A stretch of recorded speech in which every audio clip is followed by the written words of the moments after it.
Paramashivoham.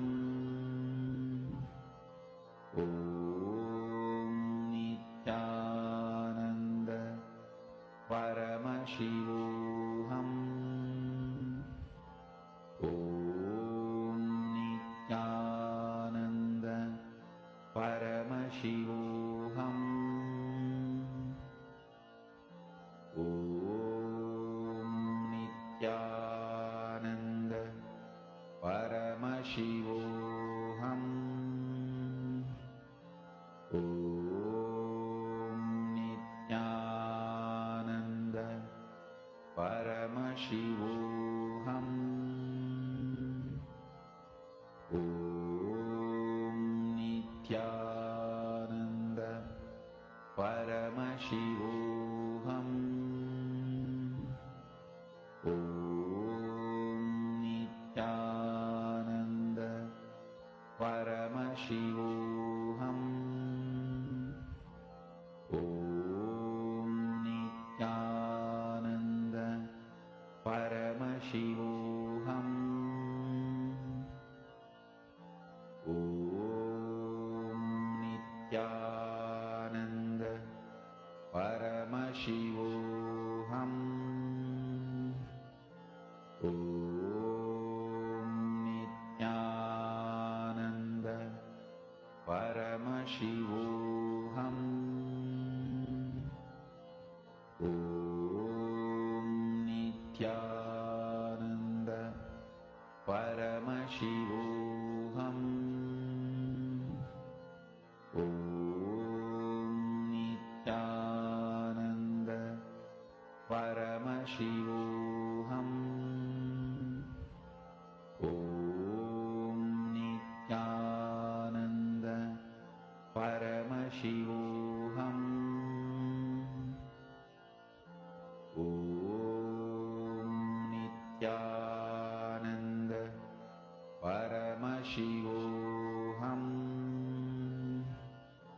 Om Nithyananda Paramashivoham.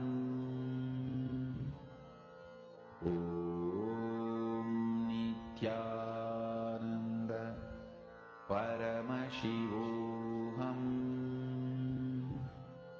Om Nithyananda Paramashivoham.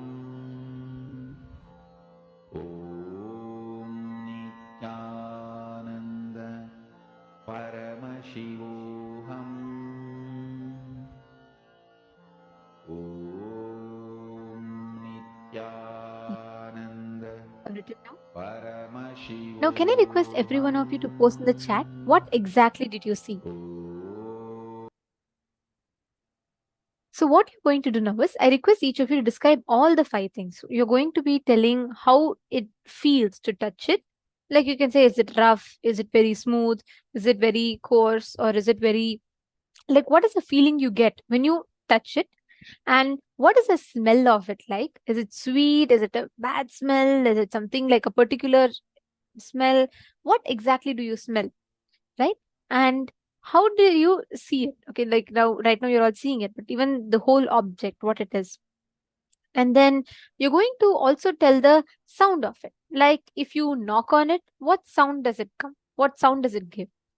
So I request each of you to describe all the 5. And of course, the taste. Is it bitter, sweet, sour, spicy? What is the taste of it? Come on, I'm curious to see. Okay, my Hedish Luck is saying lemon slice, but you should describe it. Can each of you put all the 5? Touch, taste, smell, and seeing and sound. All the 5. You all can list. So touch is like this, taste is like this, and sound is like this.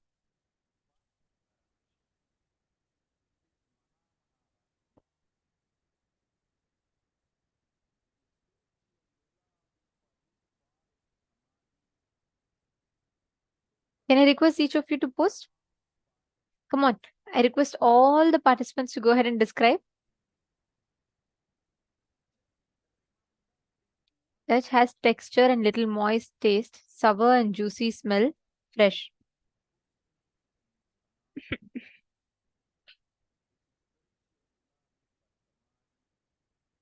Okay.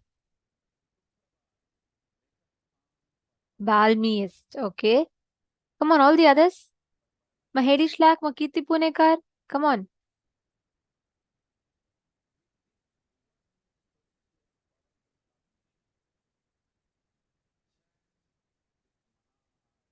Tasty food, okay. Sweet, hard, hello, rough, smells like coconut.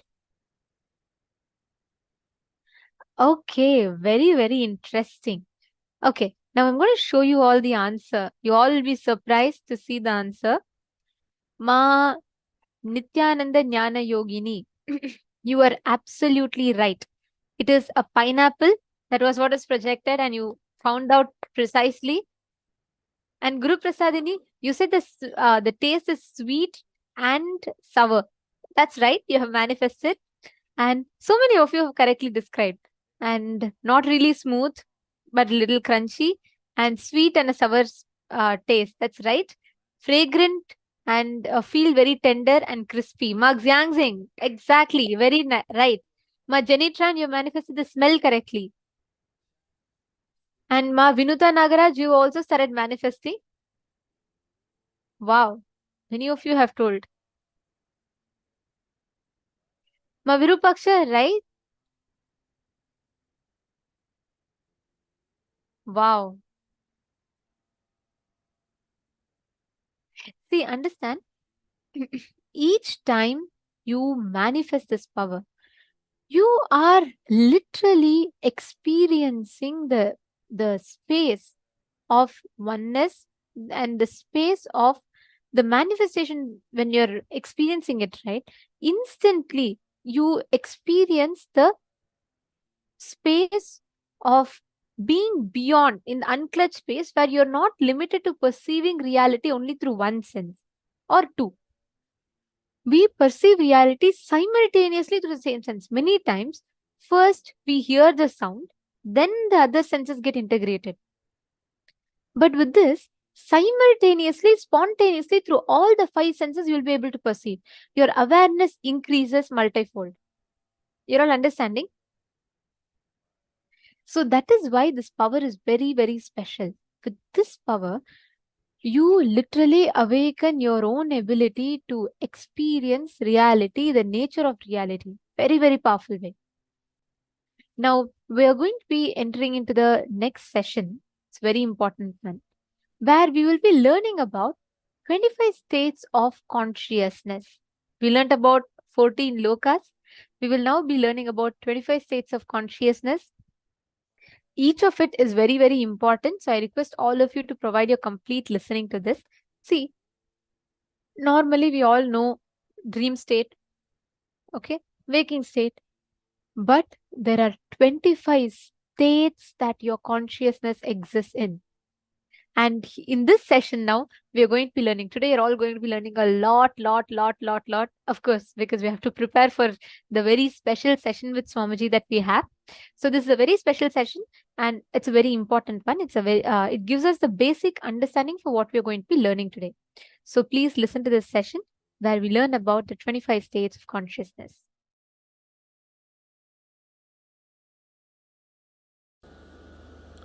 You have two levels of existing.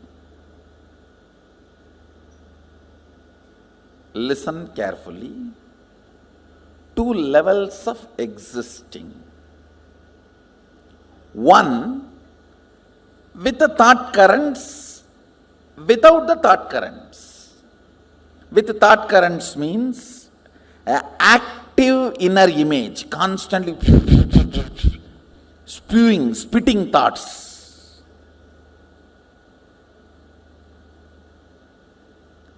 Without thoughts, in deep sleep, where I think some of you are in that state now. If you are not hearing me, you are in that state. If you are hearing me, you are not, fortunately.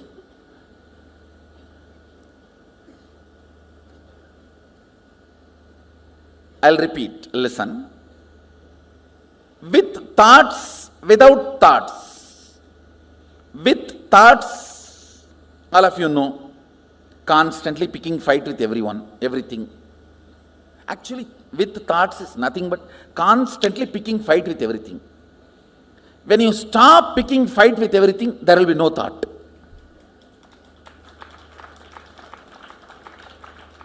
Thought is Tan in your existence. When there is uneasiness and you decide to pick fight with some part of you or the other, then comes thought.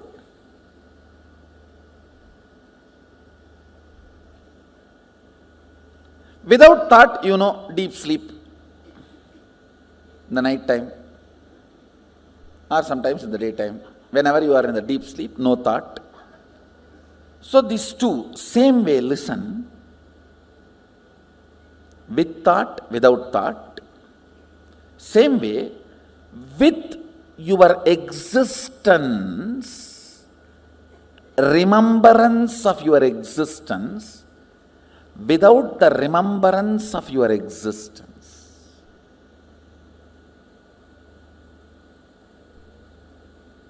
Listen. Listen. You need to listen to these words very carefully. With the idea, I exist, I consciousness. Without the idea, I exist. These two states, how many of you are able to understand? See, now, all of you have the idea, I exist. Am I right? The deep sleep, do you have that? That is why it is sleep.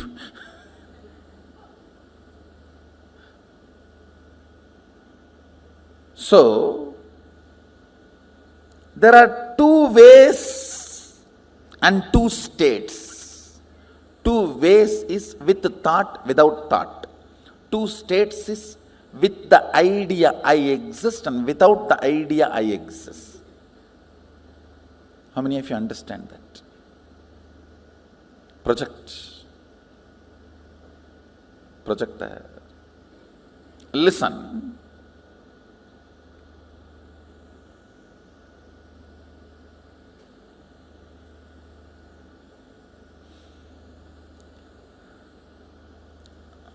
With the idea,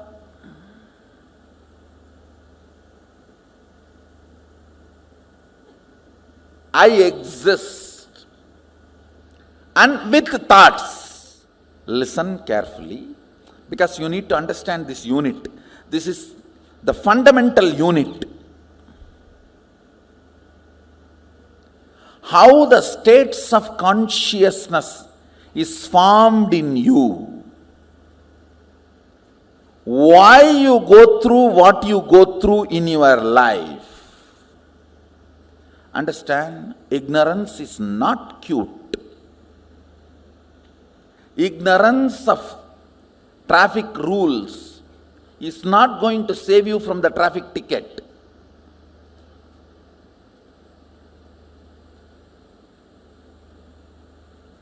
Ignorance of traffic rules is not going to save you from ticket.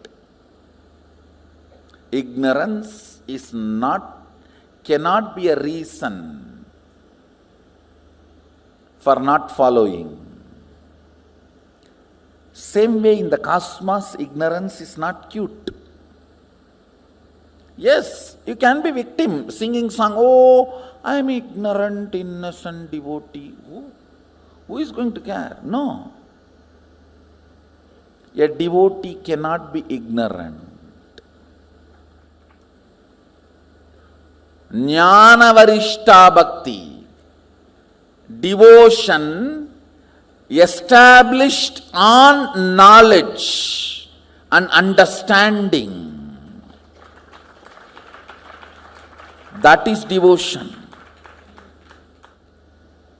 Understand,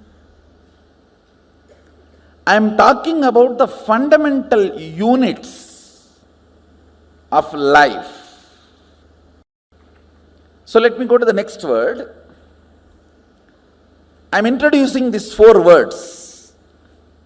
With thoughts, without the idea that I exist. That's called swapna. You may say, no. In dream also I remember I exist. No, listen carefully. In the dream, you will be writing your college examination sitting with your son. How can that be? College exam you wrote much before the marriage. How many of you had this kind of a completely overlapping dream? You need to know the identity I you feel in the dream does not have independent understanding. It is just overlapping, crisscrossing of few thought currents. See, like laser beam, if 4 or 5 beams cross, that point looks like a independently shining, which is not. Same way, in the dream, few thought currents crossing, you feel as if your identity exists, but it is not. It does not have consistency. In one dream itself, that will change 20 times. How many of you have observed? In the waking state itself, it changes. Why do dream state? How many of you say that? But in the waking state, at least little decent. In the waking state, it's more like an unstable spouse. Every half an hour divorce. And every 1 hour patch up. But in the dream state, it doesn't even behave like an unstable spouse. It behaves like a 10 minutes son, 10 minutes boss, 5 minutes brother, 5 minutes enemy. You just don't know how it behaves. Listen carefully. The number of thoughts gives idea that you exist for a spark. That's what happens in the dream state. How many of you are able to understand what I am saying? That is why the idea of I in the dream state is so illusory.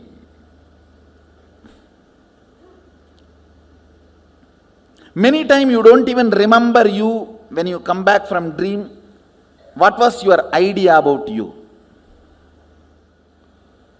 Seen but does not exist. That's a direct translation of the word swapna. Seen but does not exist. Where the idea of I does not exist, but the thoughts exist. Means the frequency of the thoughts is much higher. The idea of I, it has no existence. That frequency is almost like a zero.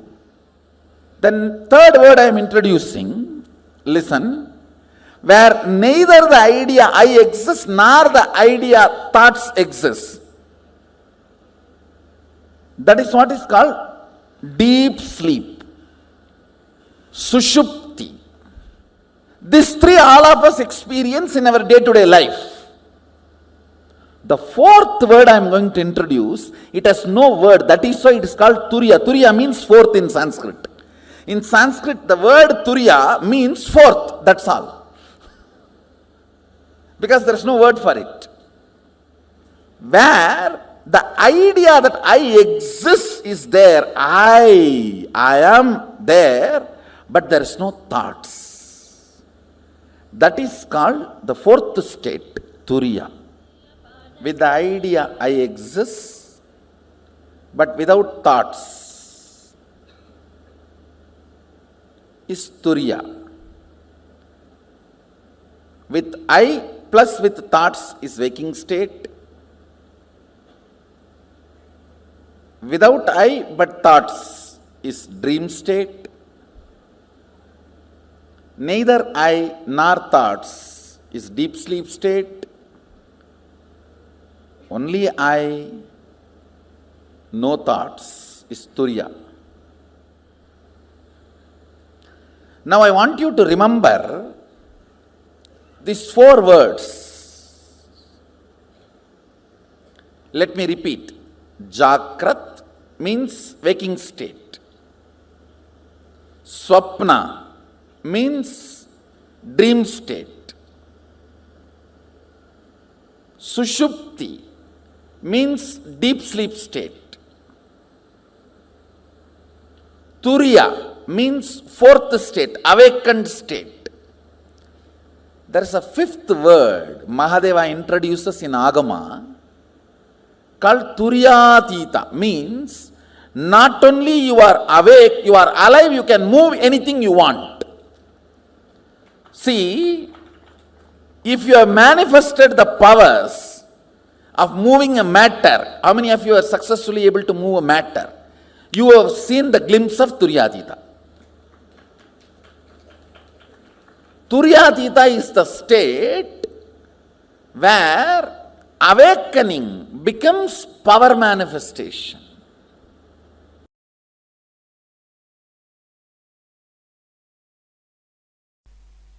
All these 5 states, deep sleep, dream, waking, awakened, alive, all these 5 states in Sanskrit, Sushupti, Swapna, Jakrat, Turiya, Turyatita.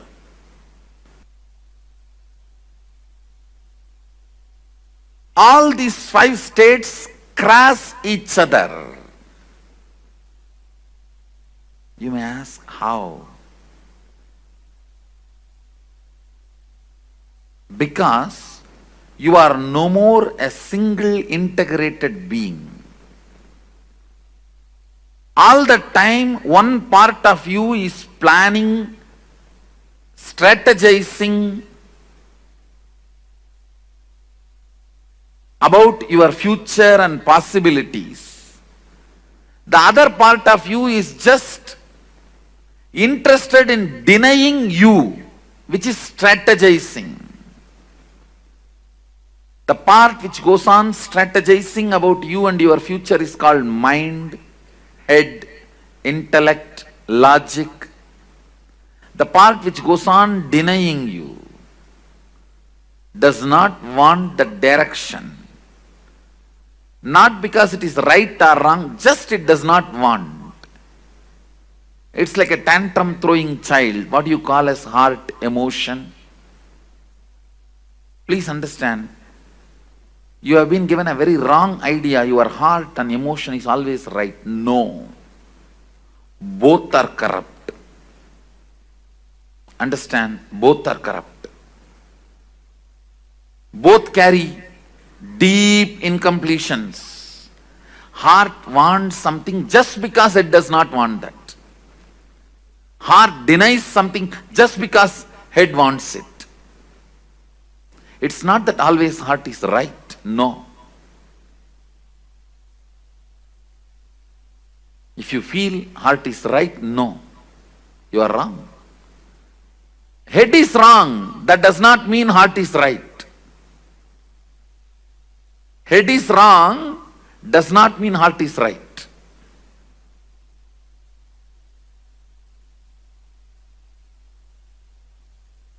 Sometimes head is right. That does not mean heart is wrong.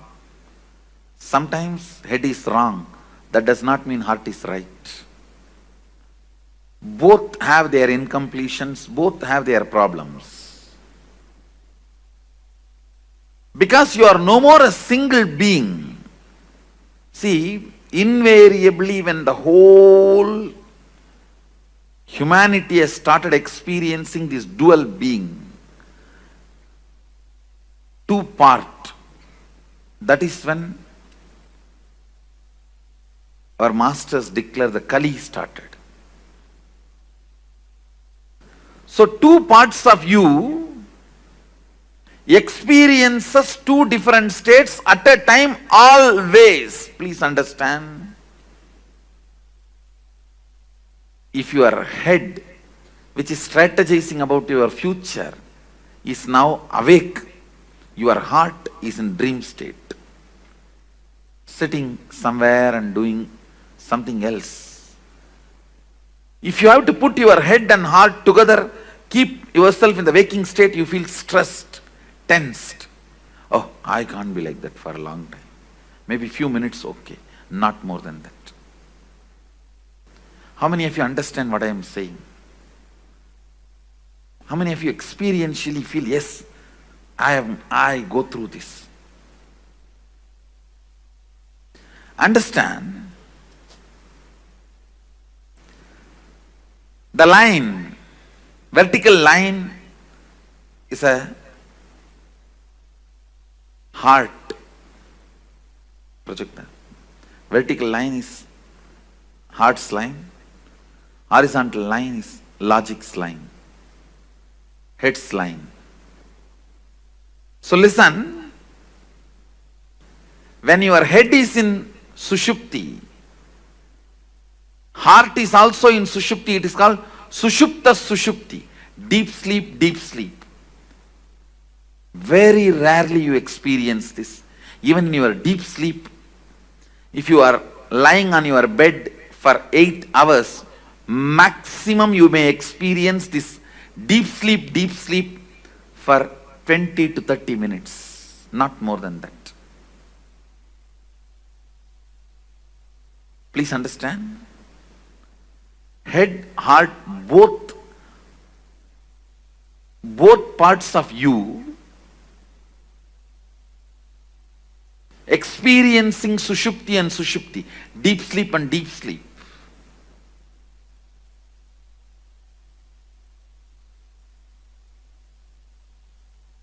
It may happen just for a few minutes. In the whole 6 hours or 8 hours, you are lying on your bed.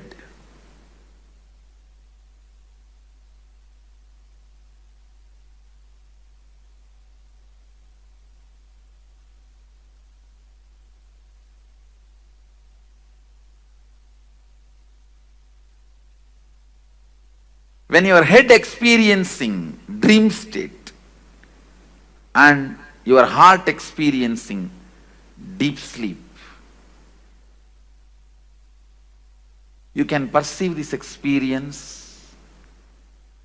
When you dream and just fall asleep without even waking up, you will dream something and you will fall asleep without waking up. Again you will dream something, you will fall asleep. Maybe third time or fourth time when you dream only you will wake up. How many of you have experienced this? When you wake up you will remember all the 3-4 dreams. That is what this state, the Sushupti and Swapna.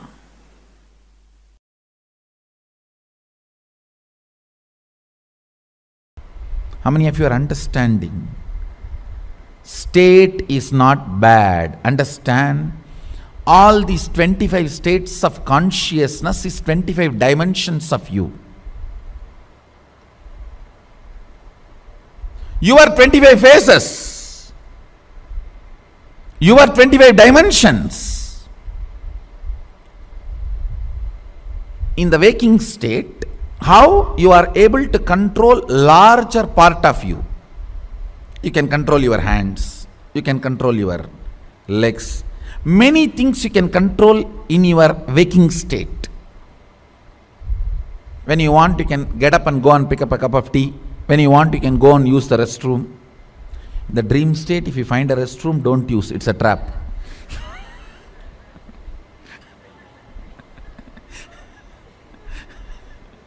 Once more, I am repeating, if you missed it. In the dream state, if you find a restroom, don't use, it is a trap. When your bladder is full, it is capable of sending instruction to your brain and the whole restroom will be built. And you will be made to feel comfortable. Only things are a little wet or hot, you realize what has happened. Understand, your ability to have power over your internal and external things makes certain state is good or bad. That's all.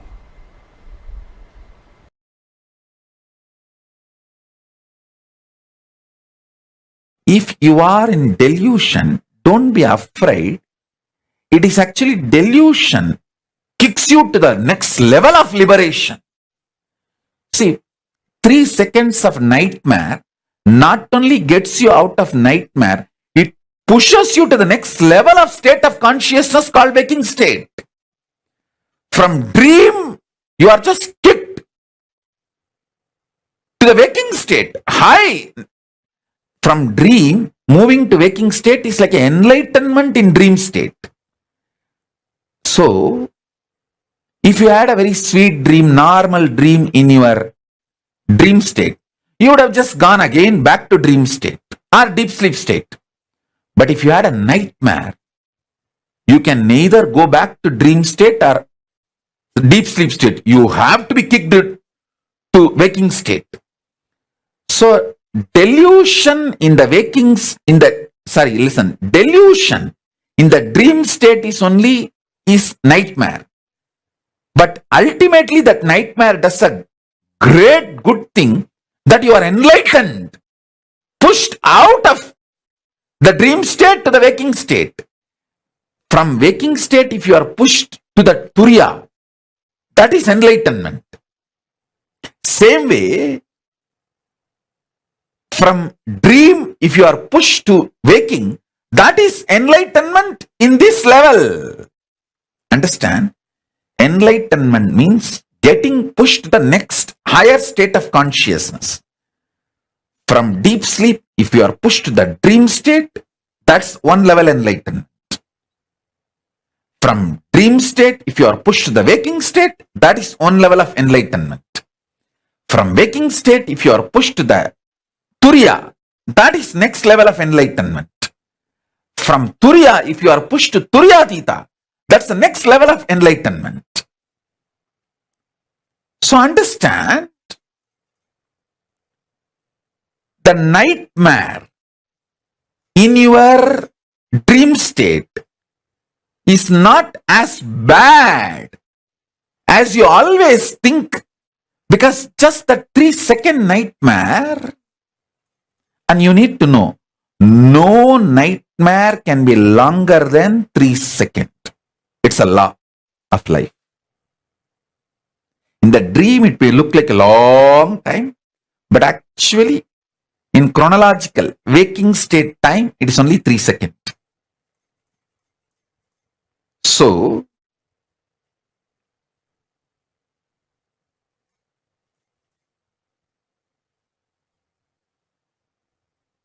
all nightmares are enlightenment in the dream state, because it has pushed you from dream state to the waking state, which is a level of enlightenment as far as the dream state is concerned. I should call there are 4 levels of enlightenment. From deep sleep, when you are pushed to the dream state, it's called dream enlightenment. From dream state, if you are pushed to the waking state, it's called waking enlightenment. From waking state, if you are pushed to Turiya, it's called awakened enlightenment. From Turiya, when you are pushed to Turiyatita, it's called living enlightenment.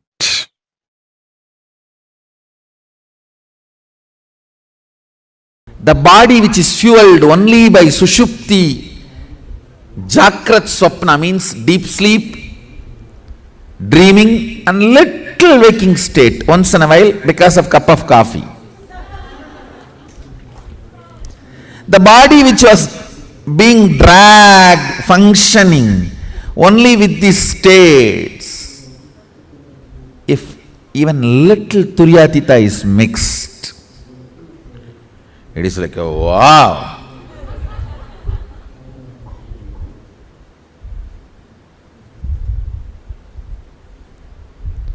Today I'll put little Turiyatita.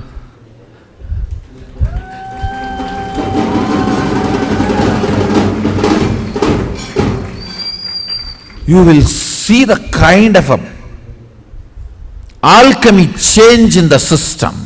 God, what is going on? What is he doing to my system? I am just changing the fuel.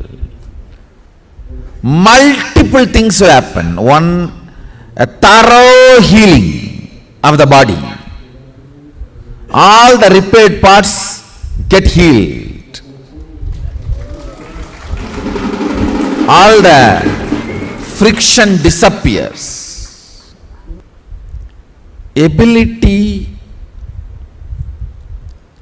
of your mind to see, perceive, cognize Jiva, individual self, Jagat, universe, Ishvara, Sadashiva.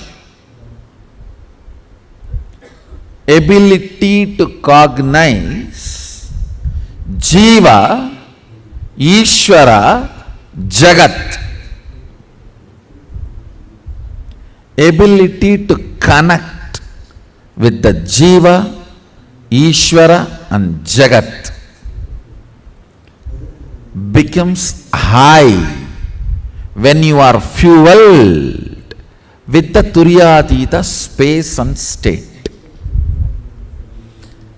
That is why these 25 states of consciousness, knowledge about it and experience about it is very important. There's a beautiful verse by a great saint Tirumular. Ponnai maraithtadu ponnani bhushanam, ponnil maraindadu ponnani bhushanam, tannai maraithtadu tankaranangale, tannil maraindadu tankaranangale. I'll give you the translation. If you see the jewel, you will not remember the gold. If you remember the gold, you will forget the jewel. Design. If your body is fueled by deep sleep, waking and dream state, Jagrat Swapna Sushupti, it will all be about Karana. Karana means eyes, ears, tongue,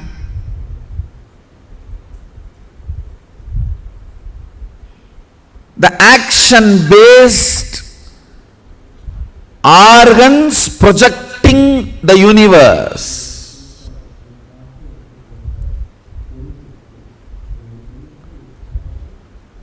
These organs projecting the universe does not let you experience your original Turyatita state. When I add this Turya and Turyatita like a juice into your being, it can be added just like a juice. Like I can pour this tea on your head, like that, I can pour that. One good thing, the tea will overflow, this will get into your system. Turya and Turyatita. When the Turya and Turyatita gets into your system, the Karana, the organ-based projection of the world dissolves into your original state. So the original state becomes reality, then the organ-based projection universe. Listen. Organ-based projected universe, as long as you are perceiving it, you are pursuing it, it will all be love, hatred, good, bad, right, wrong, jumps in the life. But when Turya and Turyatita is added to your biomemory, bioenergy, suddenly you will realize Your self is a much deeper and higher reality than the organ-based projected universe. Understand? If your stomach is experiencing acidity, you will feel whole world is enemy, demon. You don't need big demons to come and attack you. Just little acidity is enough. And the kind of a tantrum you throw,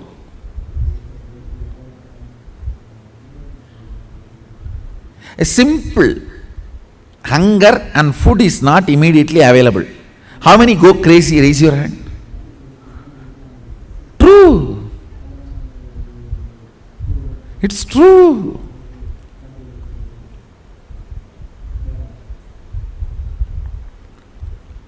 Organ-based projection, perception of the universe, that is like a crude oil run tractor in a village Kacha road, which has higher ups and downs of any best roller coaster in the world.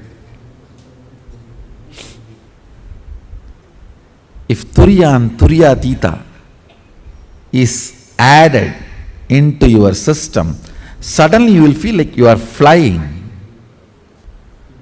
The whole inner space is lubricated.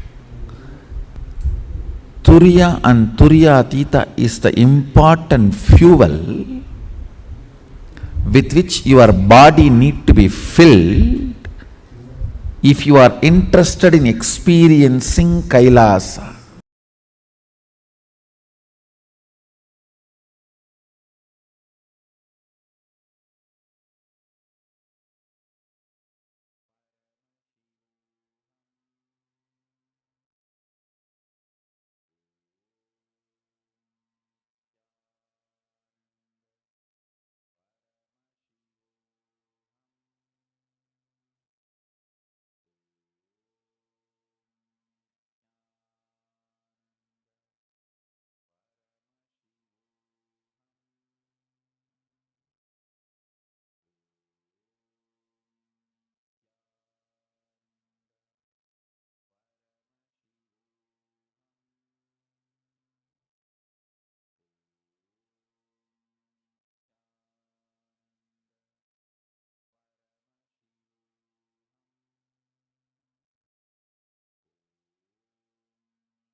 Sorry, yes.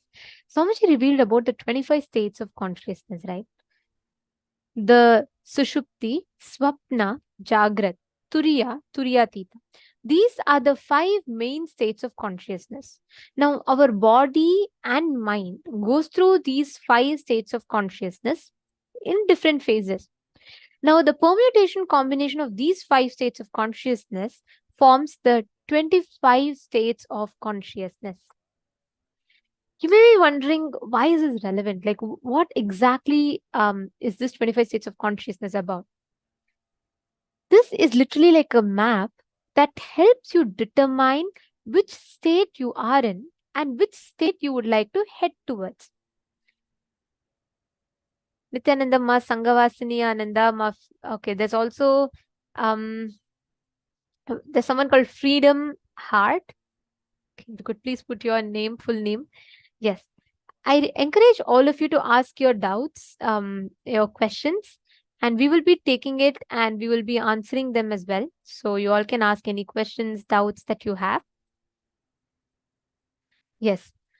Now, the 25 states of consciousness, each of them are like an indicator of what state you are in. Like, for example, let's say your body is physically in Jagrat, the waking state, but your mind is in, let's say, the deep sleep state, Shushupti state. So each of them correspond to a physical state of our existence. For example, when your mind is extremely tired, but your body is in wakeful state. When your body is in Jagrat, mind is in Swapna or Sushupti.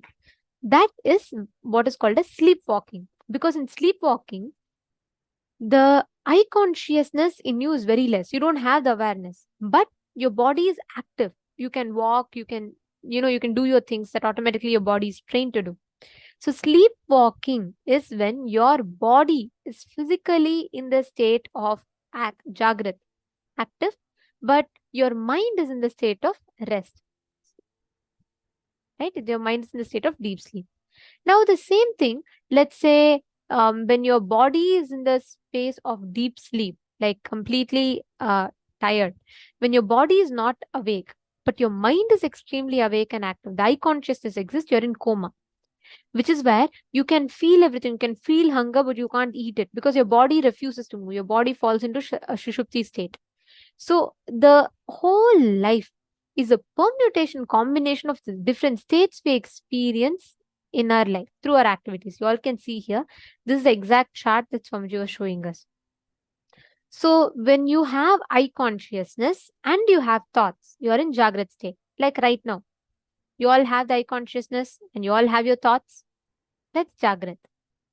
Now your eye consciousness, but without the thoughts, that is Turiya, where you know you exist, but there are no thoughts. That is Turiya. When you are having without eye consciousness, but you have thoughts. For example, let's say the dream, all the dream is without eye consciousness with thoughts. That's why when you are in a deep sleep, if someone calls you,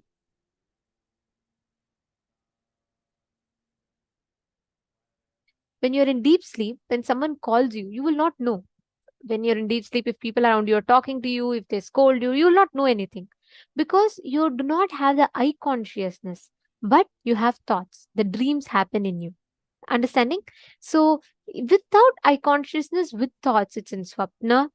Without eye consciousness and without thoughts, you're in Sushupti, deep sleep. Now, these 4 states of consciousness, these 5 actually, these all form the 25 states of consciousness, as you all can see here in this.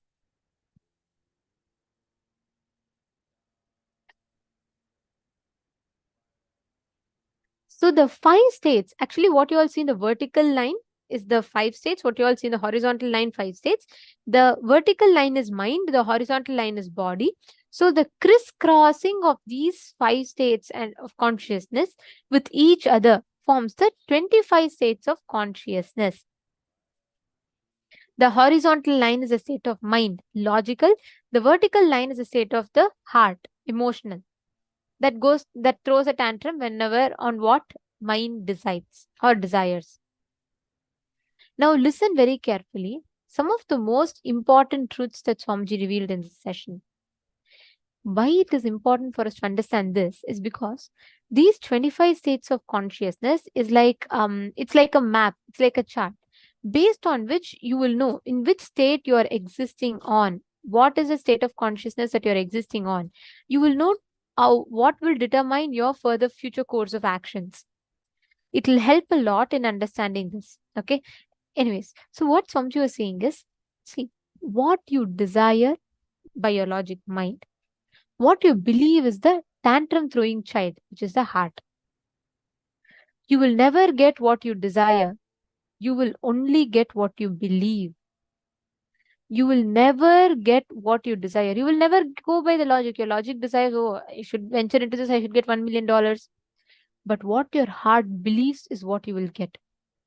All these 25 states of consciousness is the 25 dimensions or phases of you. You can't say just because you're in Sushupti, tiredness, you are bad. No. There is nothing right or wrong, good or bad in this. It is just the state of your existence. Your ability to have power over your internal and external things makes a certain state good or bad. If you have power over your external and internal emotions, then you are good. That is good for you. If you are powerless and you let the external situations take power over you, then it is bad. Now, Swamiji told, right, your focus needs to be on being powerful, not on changing the states. Whatever state of consciousness that you exist in, you becoming powerful about that state is what matters. That is what determines whether we are in the right state of consciousness or not.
I hope all of you are understanding the explanations and revelations that Swamiji explained elaborately to us. See, these 25 states of consciousness, understanding this would bring in-depth understanding even about yourself that you have.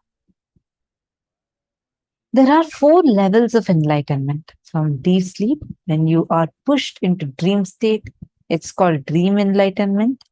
From dream state, if you're pushed to the waking state, it's called waking enlightenment. From waking state, if you're pushed to Turiya, it's called as awakened enlightenment. From Turiya, when you push to Turiyatita, it's called as living enlightenment. Now, we'll do a quick thing. Actually, that living in every day, we all experience that pushing from dream state to waking state. Many times you all have faced where you're sleeping, you're actually still sleeping, or sometimes you're dreaming, and you hear the person who's waking you up, their voice in your dream, or you hear some conversation in your dream, and it looks like in the dream they're talking. Suddenly, in the dream, you get a realization, hey, wait, am I dreaming? That realization pushes you to waking state. How many of you have experienced this? Whenever we sleep and wake up, that's how there is something pushes.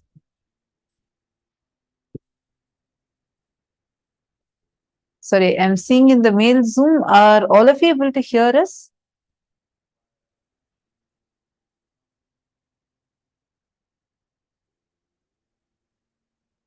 I hope all of you are able to see us and hear us.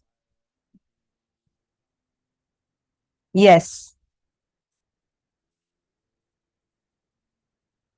Okay, great. Yes, Everardo Alfaro, like alarm. Something like that. See, Guru is actually the alarm for us. Now, when an alarm comes, actually, sometimes in your sleep, you hear the alarm and then you wake up. That reminder, right? So, that is what makes us to move to the awakened state. Swamiji actually says, you can never experience or dream of yourself dying ever. And every nightmare is only 3 seconds long. Any nightmare you have, it can maximum be there only for 3 seconds or 30 seconds, like very less, very, very short amount of time. After that, you'll wake up. You cannot be in a situation. I have actually, okay, how many of us have dreamt of things like where you're almost attacked, almost even something like a tiger is chasing you, it's almost going to kill you. But then, and at situations where like you even think that you're about to be killed, but you wake up. Because you can never dream of yourself dying at all. That pushes you to the awakened state, like to the next state. Anyways, now let's take a few minutes and write any 5 instances where you know that you are powerless in one of these states of consciousness. Take a few minutes and just any 5 instances where you know that you are powerless.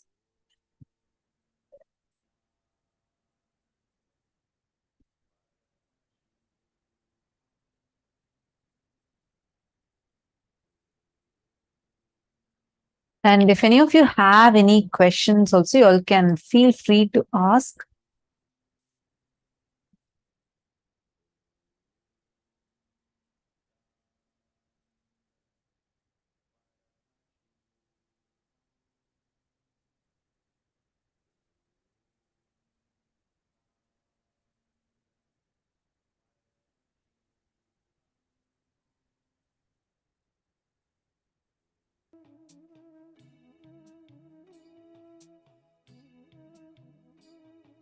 Any questions any of you have, feel free to post it now and make sure you put it as question in caps and post your question.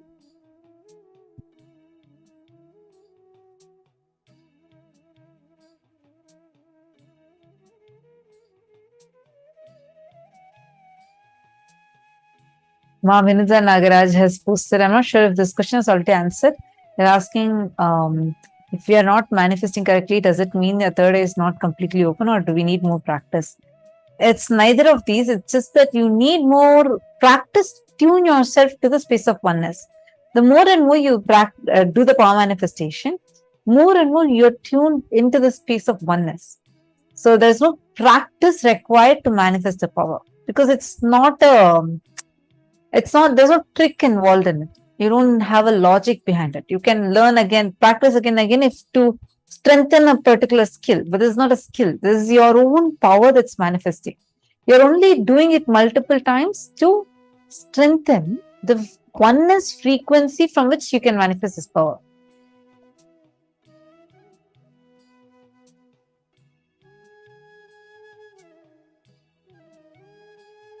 Yes.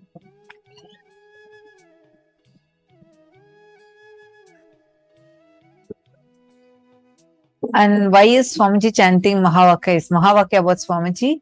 This Mahavakya is not on anything. See, Mahavakya, it's more like a password. The password for us, Swamiji has, see, enlightened beings, enlightened masters and avatars put a huge amount of energy and some cognitions, powers into a code. Whenever we hear where they say, for example, Arjuna was given the revelation, he was initiated with Pashupatastra, or he was given the knowledge of Brahmastra, any astras. These are not physical weapons. Understand, these were like a code. The moment they utter that code and visualize that code, it becomes an astra and goes and destroys the person or destroys the thing that they want to destroy. These astras were by a code. Same way, there are mantras that actually won't make any sense. Like the meaning would be, there would be meaning, but not really to what extent the mantra is powerful. Mahavakyas are like that. For example, Tattvamasi, you are that. If you take it like just plainly, it just does not make sense. But when the Guru utters and gives that as a Mahavakya for you, you can use that for your enlightenment itself. That's how Shvetaketu became enlightenment. The Guru uttered Tattvamasi, Shvetaketu, Tattvamasi, and he became enlightened. He realized who he is. You are that, you are that. Understand, you using Mahavakya, you can experience immense oneness and manifest all these powers. Swamiji has literally created like a software, and the password for the software is the Mahavakya. The Mahavakya itself does not have any clear meaning.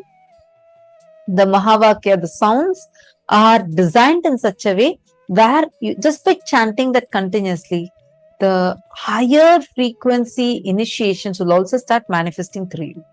And why is Swamiji chanting? So that Swamiji can initiate all of us through that. Do these instances in the exercises only have to be when we felt powerless in the dream state or any time? Any time, basically just to identify in what all ways, in which states of consciousness, like for example, you were you had slept for a long time, but again in the morning, you were extremely tired and sleepy and you were very powerless about that. Like this, any 5 instances, just identify. I'm just going to project the slide.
Nithyananda, I hope now all of you have already written the 5 instances. Now, let's all enter into the next session. So, we all understood about the 25 states of consciousness. We learned about 14 lokas. Then we now learned about the 25 states of consciousness. Next, we're going to learn about 11 dimensions of the universe, like how you say length, breadth, depth. And then that's what we are experiencing, and we know very little about time and little about space. What are these 11 dimensions of the universe? Recently, scientists have also discovered, saying that our brain can see up to 11 dimensions. So what exactly are they? Let's listen now to the revelation from Swami.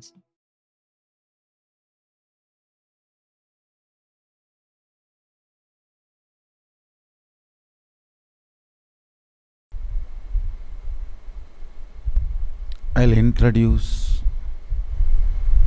the different dimensions of the universe. Before introducing, I'll tell you the purpose why I am introducing. Understand?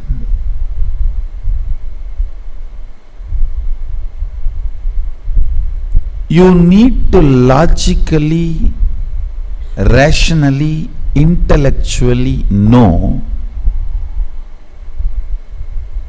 all the possibilities available for you. If you know all the possibilities available for you, your life will not be silly. Listen. If you know $1 billion is in your bank balance, will you be fighting with your neighbor for the $1 coin or 2 cent? Oh, I think it is mine. No, my kid dropped, it is mine. Come on, let's fight and pick up the gun. You will not go for that if you know your possibilities. Understand, life is all about getting matured. Taste getting matured, your greed getting matured, fears getting matured, needs getting matured. It is all about you getting matured. Please understand. At the age of 7, you want to play with a car toy. At the age of 17, you want a car. Then by 25, different style cars. Your desire is getting matured. That is what is society calls as growth. But here I am telling you, not just only this level, even in this level, if your desire gets matured, even in your conscious level, you have conscious maturity happening. For example, depth of your existence. Listen carefully. Everyone tries to ask me what technique I should do. No, technique is not solution. I am not here to give you technique. I am here to give you depth of personality. Every time people ask me, if I don't manifest powers, what technique I should do? No technique. Your cognition about you need to be changed. That's all. That is the permanent technique. That is the permanent solution. Not that you will close your eyes and put your quickly and somewhere and look here, there and chant some sound and you will blow your nose. Depth of self, universe and God.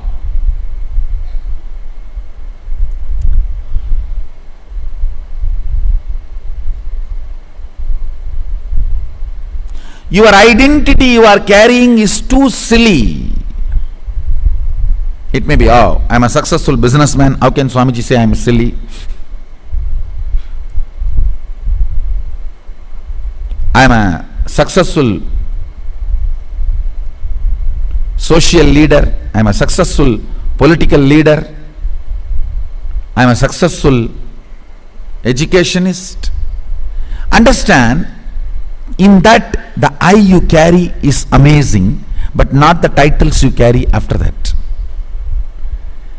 If the I is carrying depth, if that frequency of that I is powerful enough, the adjectives, the afterwards the titles added will not be adding glory to you. Understanding about this 11 dimension will make your existence frequency intense. Understand, life should be like everything around you should be just vibrating with you. The moment thought comes, an idea comes, a cognition comes, the whole nature should cooperate and make it happen. Introduction to 11 dimension itself is to show you your multiple possibilities.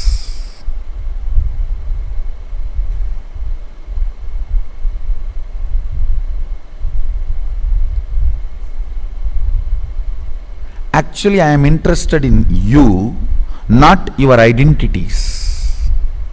That is why when people try to come and tell me, Swamiji, I am this, what can I do for your mission?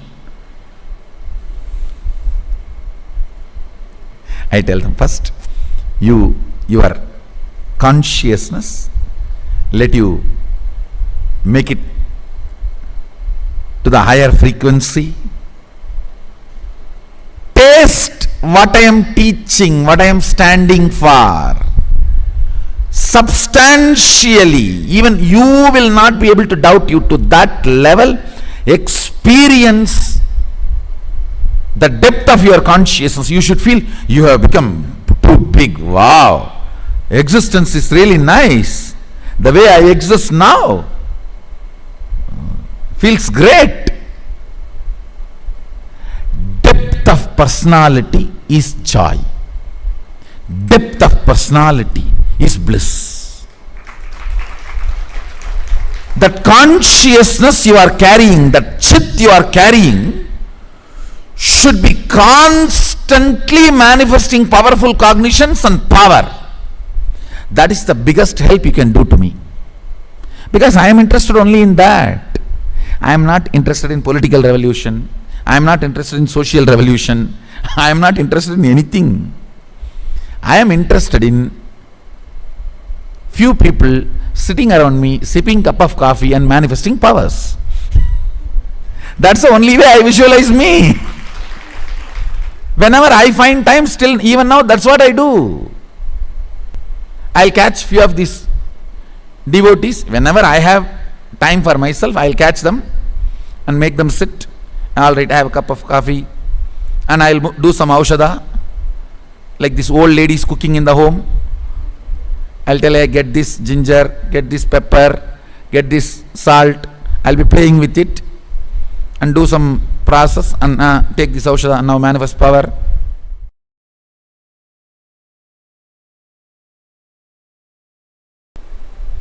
When he decided to become many, to celebrate himself, all the dimensions of this universe opened.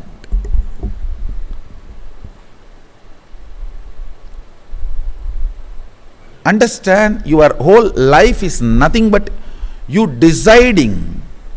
See, at one point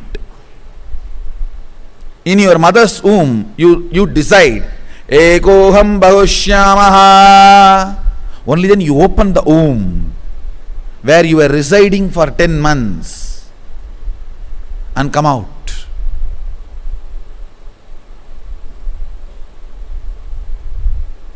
But after that, everything is mess. That is different.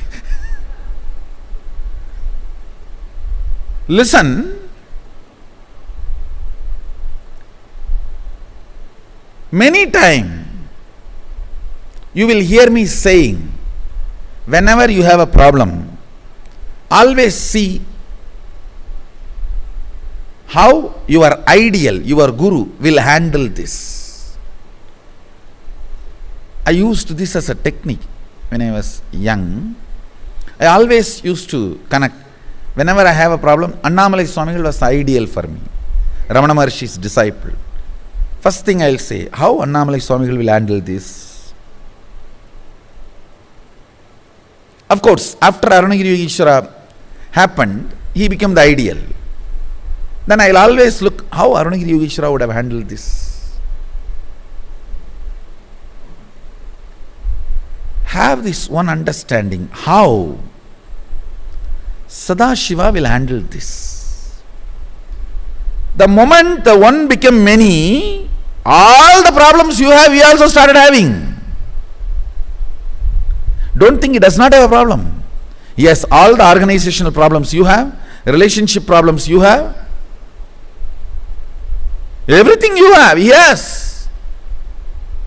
He solved it. You have not. That's all.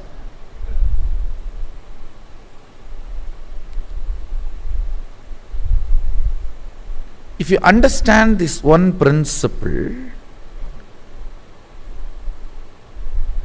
let me repeat once more. For example, this cup. Inside this cup there is a space. That is aham.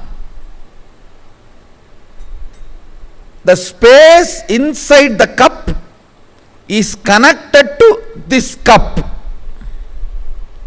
This whole thing can become multiple, but the space itself cannot become multiple.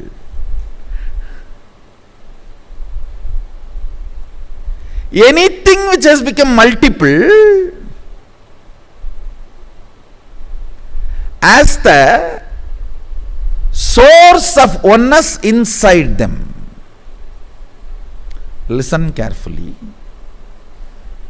Anything which has become multiple, as a source of oneness in them, oneness has not become many, only one became many. Aham associated with oneness, one associated with oneness has become many, but continue to be filled by the oneness.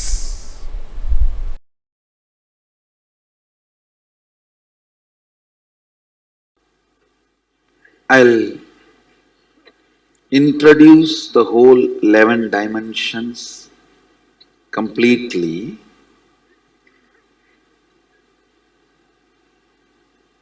and answer all the questions you have.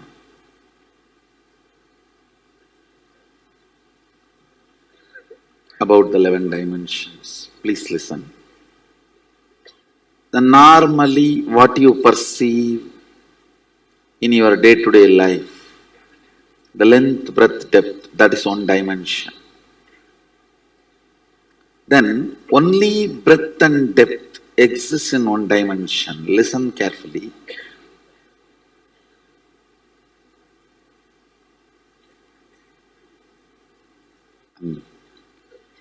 Only breadth and depth exists in certain dimension.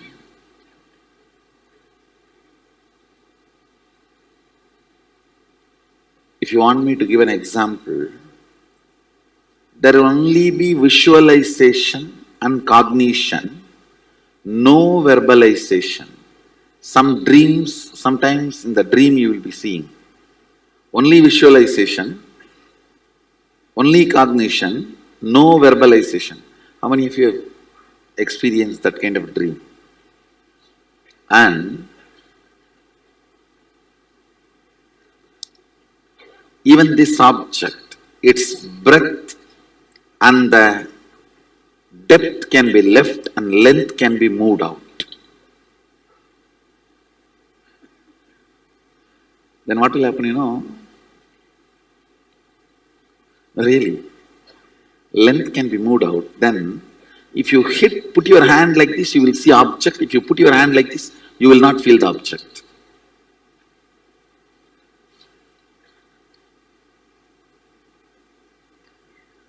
I'll explain further. Materialization happens from this plane. Understand? Any object gets dismantled and goes into this plane, and in this plane only the movement is possible. Then again it gets assembled.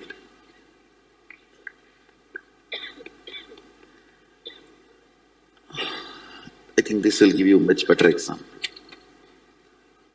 If this length is taken out of this object, to any length this can be shifted.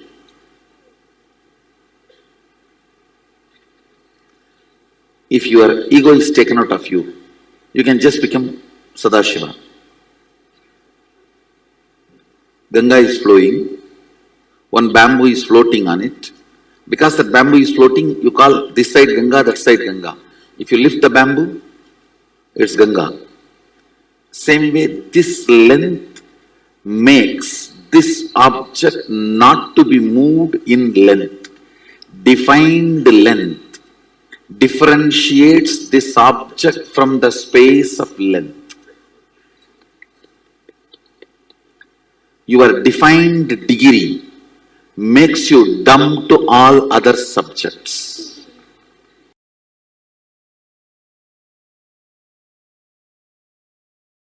Listen, one end of the rope in the microcosm, Pindanda, is the verbalization dimension. Quantumly the same functions, the other end of the rope. In the Brahmanda, macrocosm, as length dimension. Same way, what functions in the microcosm as visualization in the Brahmanda, in the macrocosm, that is only is breath.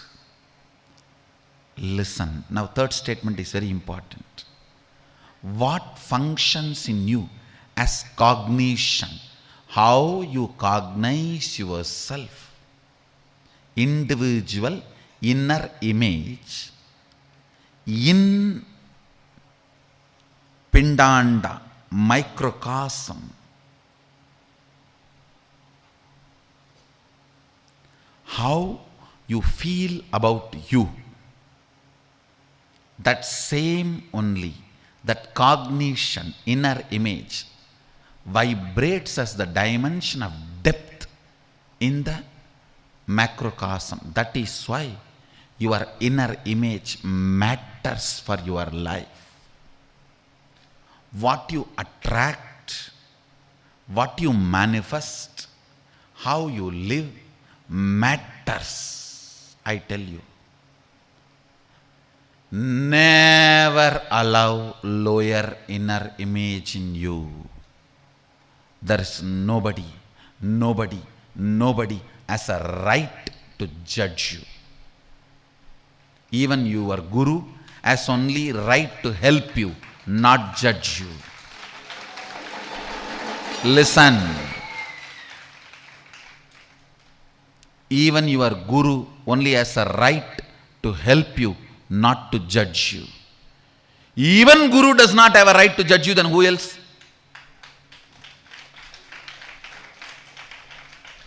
Even he does not have a right to judge you. He only has a right to help you. He only has a right to remind you. He does not have a right to judge you. Never accept low inner image. That is your arrogance. Do not fall into the arrogance of accepting inner image. You always think, no. Inner image is very humble. No. Weak inner image is arrogance. Don't call it as humbleness or meekness or goodness. No. don't ever give any good word for it. Having lower inner image is abusive arrogance. Ignorance coupled with arrogance. Understand? Alcohol coupled with sleep tablets. Alcohol coupled with antidepressants. After that you will never get depressed. Because you are depressed. You will be inside the earth. How will you get depressed? Lower inner image can be established only in arrogance. If you do not have arrogance, lower inner image cannot sustain itself in you. Understand? Only if there is a fertile sand, land, a seed can have a grip and grow. Same way, the arrogance is the fertile land for low inner image to get grounded and grow. Do not accept lower inner image. All arrogant people will be having lower inner image. These are all some of the ultimate laws of life. All womanizers will be frustrated people. All arrogant people will be having low self inner image, low inner image. A romantic guy will never be womanizer. These are all the laws of life. Romance is such, gives so much of fulfillment, he will not even look for the second person. Even first person he will not look, because he will be in the first person. He will be in the first person.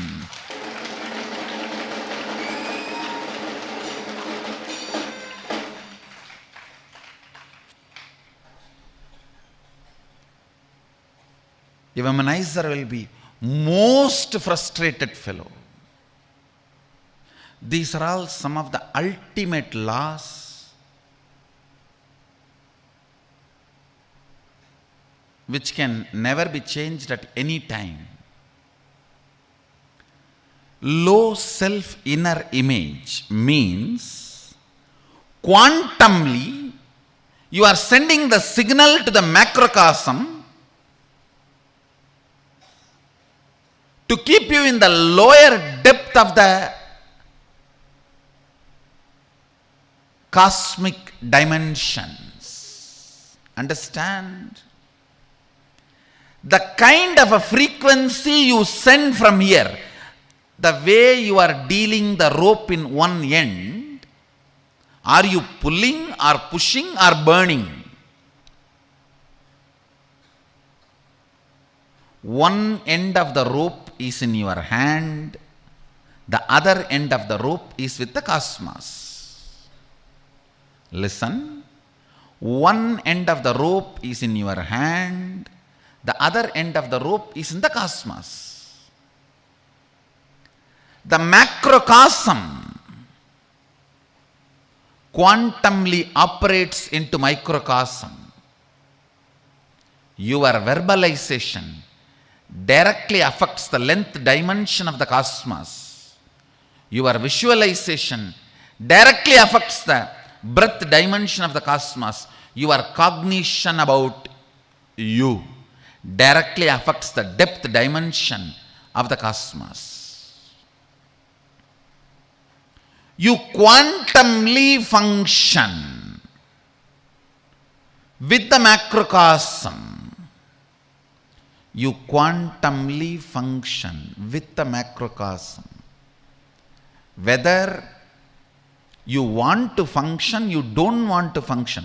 Whether you want to drive or don't want to take control of the vehicle you are sitting in. Car is already moving in 120 kilometer speed. Listen, you do not have a choice now. No, I'll wake up after 2 years. I think I will attend to all this and then wake up. No, no choice. By the time you wake up, you may not be able to make up. By the time you wake up, you may not be able to make up.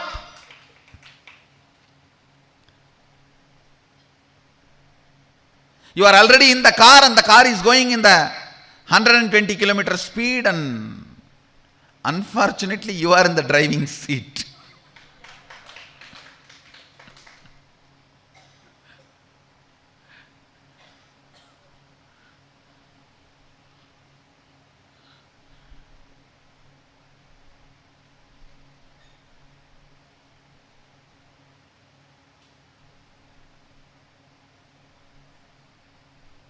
It's like one person is saying, my grandfather died peacefully, but people around him only died a horrible death.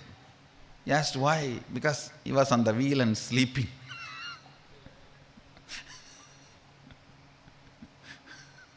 He died peacefully. The people who were around him. You are on the wheel. You are behind the wheel. You are in the driver's seat. Wake up now to your length, breadth, depth, rope, visualization, verbalization, cognition.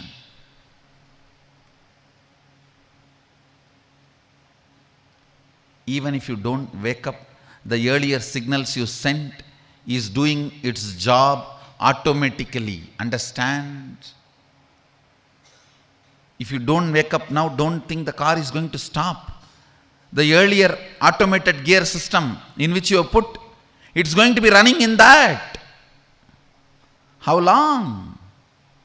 Sometime till the fuel is over. It runs like that and stops. That is what I call unconscious death and birth. You take another one, Janma, without waking up. Appa.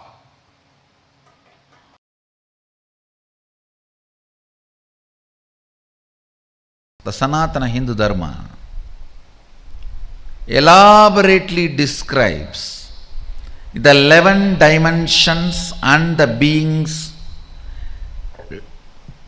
exist in the 11 dimensions: length, breadth, depth, time and space. These are the 5 unit dimensions.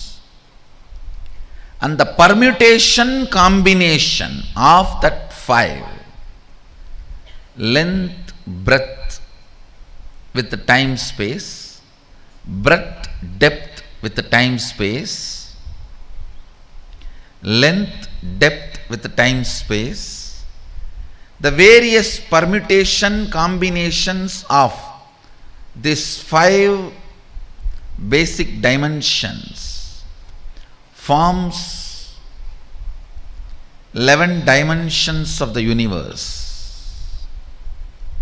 Listen. Knowledge and understanding, even if it is intellectual, knowledge and understanding of this 11 dimension makes many of the suffering caused by others and the sufferings you cause to others redundant. Only a person who understands 11 dimensions of the universe can be non-violent, can be really non-violent. The ahimsa.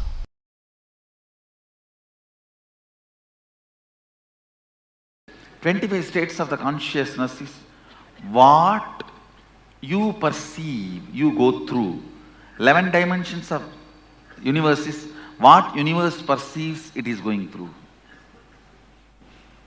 So if you change your state of consciousness, you'll automatically change the dimension you're in, Yes, and vice sure. versa? When somebody moves to Turyatita, he will never be in length. Naturally, he will be more and more in length, breadth, depth, time, space. Surely change of consciousness leads to change of state. But will the change in state actually lead to a change in consciousness as well? If you Yes, both. both. Both. See, when you change, world changes. When world changes, you change. But will a change has to be regressive? Let's say you achieved Turiya Theta to Turiya Theta. There's no way you'll actually go back to being deep sleep. I deep should sleep, tell right? you, the regressive possibility completely disappears the moment you even you enter into Turiya. After that, no regressive possibility. Till Jakrat, there is regressive possibility. But not after the Turiya.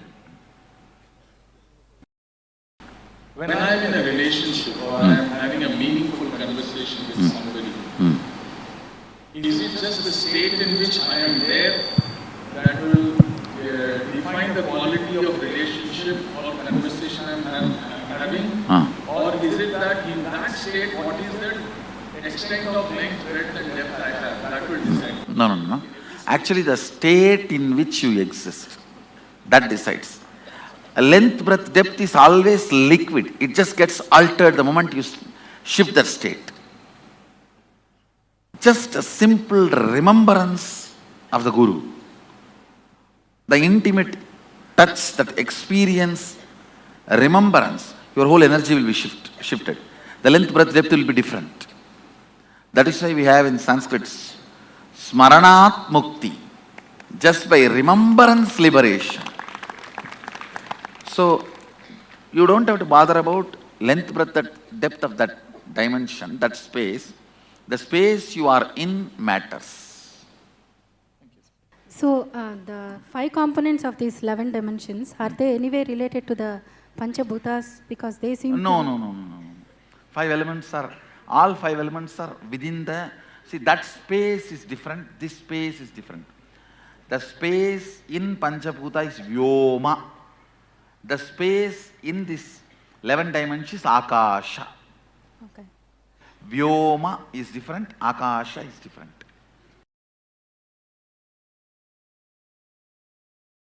Are the 25 states of consciousness, 11 dimensions and 5 actions which are creating the matrix are only associated to Bhuloka? No. The whole spindle, the standila, Meru standila, on which all the 14 lokas are situated, are under this matrix. Other than the Kailasa, which is beyond this matrix, which is the space of Sadashiva, where the matrix is irrelevant. Everything else falls under the matrix. It is already inside these 25 states of consciousness and 11 dimensions and 5 actions. And the next question you are asking about the analogy we can do with the movie Matrix and our fictive reality in the so-called real world who is supposed to be Neo. See, actually this, you can't exactly match who is Neo and who is Agent and all that. Roughly we can match. Neo is a seeker who is struggling and getting enlightened. Morpheus can be roughly matched as Guru. But it is not necessary Morpheus has to die. And only roughly can be matched. What is the artificial intelligence? Yesterday this was the question. What is that machine's artificial intelligence? The common understandings which are not real but accepted as a system by all of us, like a concept of currency. It's not real. It's a paper. But all of us agree to work with that. The realities made by us, but not existentially real. Currency, passport, citizenship, ownership, paper. All these are the artificial intelligence. All these are the machines which are sucking us. Understand, You are nothing more than 120-volt battery for this matrix. And don't think matrix is going to start. It is already started. The moment created reality is playing 51% of your life than the existential reality, you are under matrix. See your life, the decisions you take, the actions you perform, the life you live is 51% is based on the existential reality or based on these comparative realities. Non-existential but created realities which are almost made to believe by us as existential reality. Please understand, a disease is an existential reality. Medicine for it is an existential reality, but currency is not existential reality. Grain is existential reality. Hunger is existential reality. Currency is not existential reality. Separate these two. Land is existential reality. The passport you need to live there is a created reality.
dimensions that exist, and all these 11 dimensions put together, all these 11 dimensions put together makes up this whole universe. And our brain can cognize not just length, breadth, and depth, not just 1D, 2D, and 3D.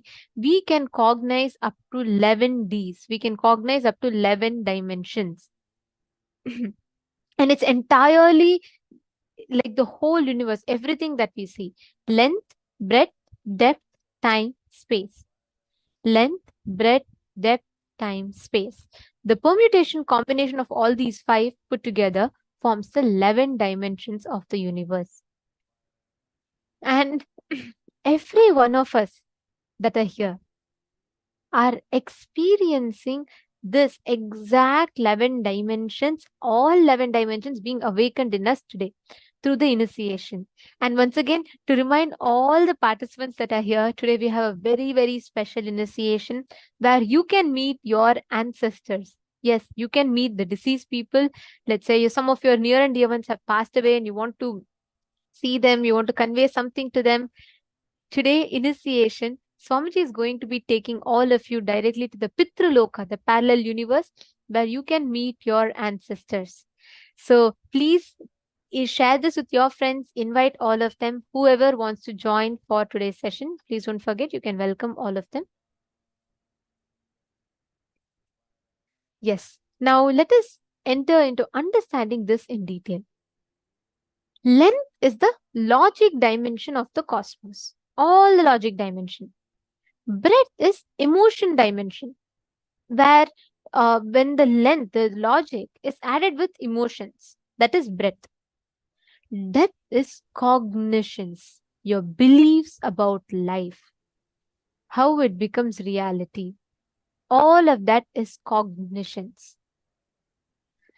And the time is upon which, the unit with which you measure the length, breadth, and depth. The scale against which you measure the length, breadth, and depth is time. The place where all these 4 happen, the place where all these 4 dance upon is space. Length, breadth, depth, time, space. The permutation combination of all these put together is what makes up our universe. Understanding? For all of you understanding this? So whenever the universe, the construction of every atom in this universe, what we perceive is broken down. It will be breaking down into these unit dimensions. These are the basic unit dimensions. And these all put together forms the whole 11 dimensions of the cosmos. Understanding? Any of you have any questions so far?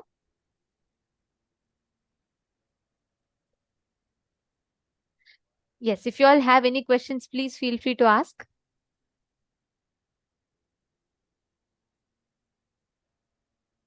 Okay, question. I once dreamt of dying due to electric shock. I remember it clearly because all my life I heard you cannot die in your dream. Does that mean anything? Was it some different kind of consciousness? Ma Vinuta Nagaraj is asking this question. Okay, so as I had mentioned earlier, Ma, you would never be able to see, you may experience, let's say, in your dream, you experience that you were electrocuted and you are dying. But the death part itself, you can never experience it in your dream. What you had experienced would have only been till the point where, like, you died. Not after that. Are you understanding? The point till where you died. That's all. That much you can experience in your dream. But after that, the part of where you are going through the dying, like going through the process of death and dying, you can't experience it in your dream, because our dream, we'll be very unconscious, right? So you won't really be able to experience the process of dying in your dream. Are you understanding?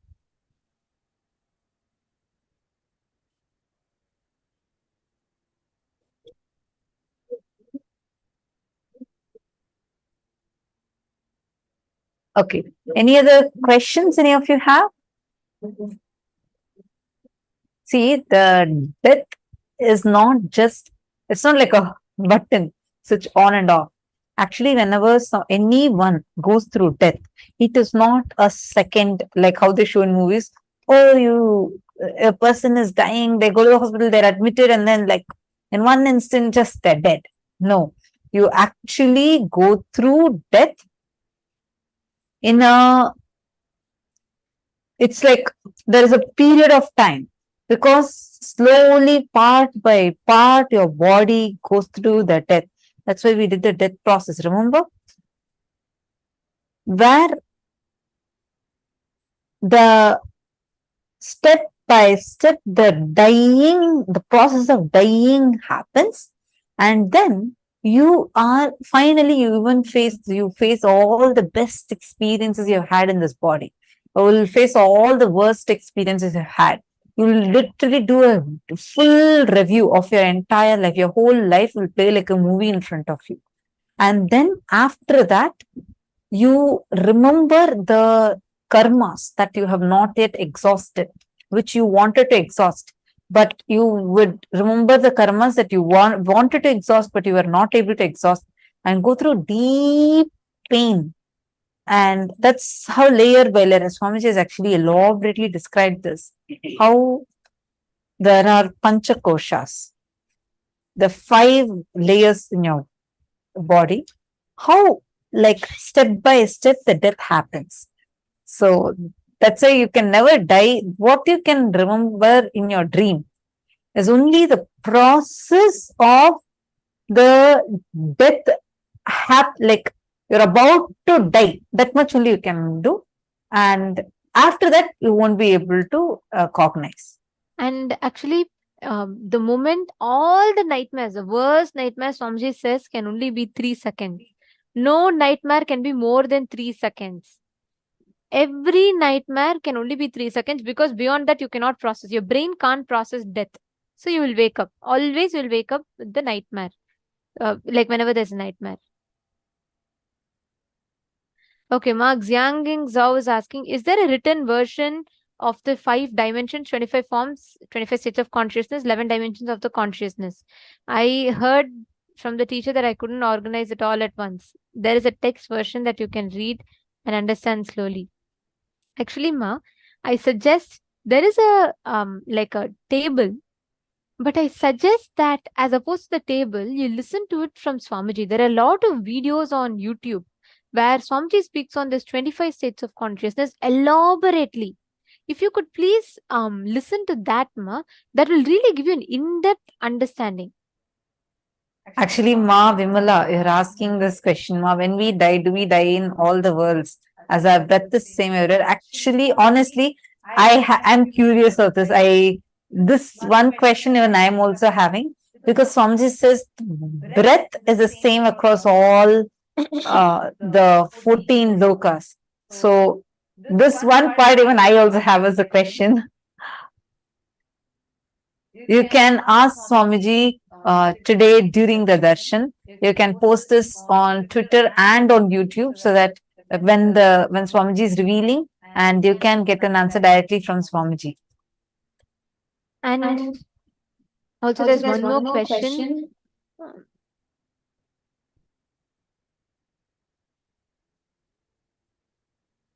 Sorry, there's a lot of questions here.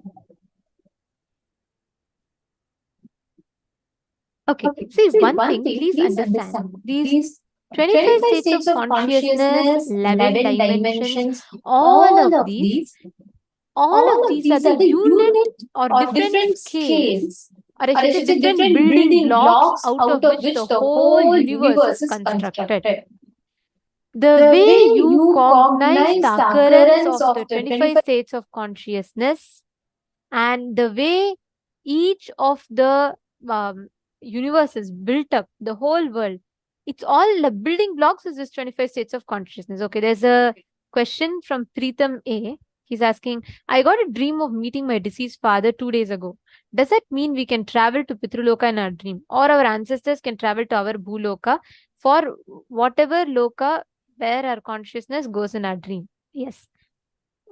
I'll tell you, somebody has given a very interesting answer. The deceased people, spirits and ghosts can influence your dream. Not like, and not only ghosts, even the people, the soul that has left the body, all the ghosts, see, we are all 7 layered. The ghost is only 5 layered or 3 layered. I forget the exact number. So Swamiji said that because they are less powerful than us, because the components that they constitute is less, they do not have the physical dimensions, so they can only influence you. Many people say ghosts come and kill. Actually, ghosts cannot kill.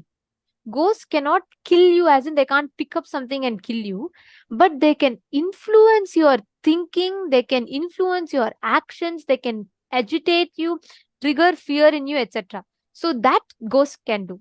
And ghosts can influence your dreams. Not just ghosts, any spirits, people who have left the body, they can influence your thinking. So Preetamaya, when you're posting that you met your deceased father, that means that soul is trying to establish connection with you. In your dream, actually they appear and they actually try communicating to you. Swamiji said this is possible, and many times ancestors do that. In fact, you will see today we are having this special initiation, right, where you will go to meet your ancestors. Swamiji will be taking us all to Pitruloka. We'll all be traveling to Pitruloka and you can actually see the ancestors. Swamiji said that many times when you meet or offer Maheshwara Puja, when you go and meet them after Swamiji's liberation, you will actually see once more your father will come back in your dream. He will tell you that how complete or how fulfilled he is, and that after the blessings. So today we are actually having that initiation. You can meet your father not just in dream, you will actually see him and you can interact with him. And also see, there are two things in this.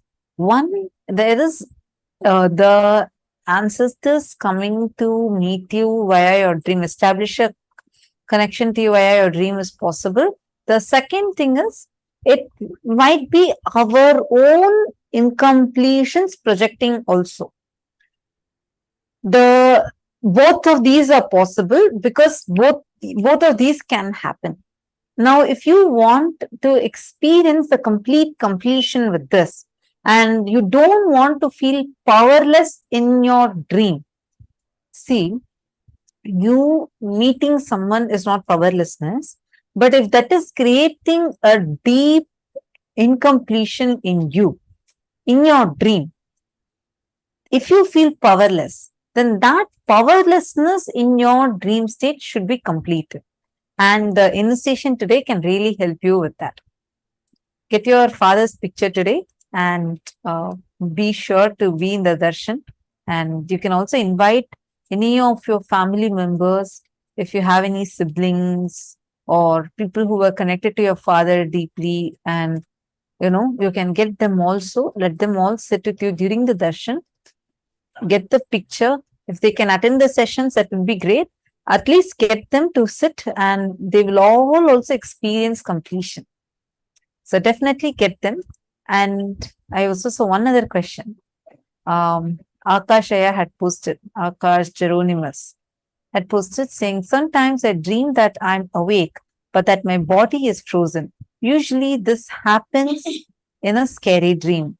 How would I look at this dream for the current exercise? Okay, few things. First, in the dream state, if you see, the way things happen, it's not in a logical way. It's very haphazard. It's not really, there's no logic. If you see, there won't be a proper logic to this. And there won't be any, like, for example, you'll suddenly be dreaming that you're sitting and writing an exam, and right next to you, your child will be sitting, and then you're like, it's like the timelines are confused. Suddenly you're a child, and right next to you, your child is sitting, or you're then getting married, and like it's like so confused way, because it's your eye consciousness is very low. How many times you all have felt in your dream, if I am awake, definitely I would not be talking like this or taking this decision. In your dream state, you'll be like, why did I take that decision? That was so dumb. And you feel like, no, if I'm in a clear consciousness, I would not be taking this decision. Just raise your hand if you have felt this. See, that's because in all of our dream state, the I, the identity I, is very low compared to the thoughtless state. See, whatever is happening, the I consciousness gets extremely low. And that is what you are, that is why you experience that space to be so haphazard. Don't try to make meanings out of that. Instead, focus on if it is creating certain, see why we react like that in the dream. It's many people go through this. Wherever it's like a scary dream, you just won't like, you'll feel like, oh, no voice is coming out. I just feel like I can't even move. I can't even shout, or I can't even, like even run from that. You'll feel completely frozen. Don't try to like look at why that is getting created.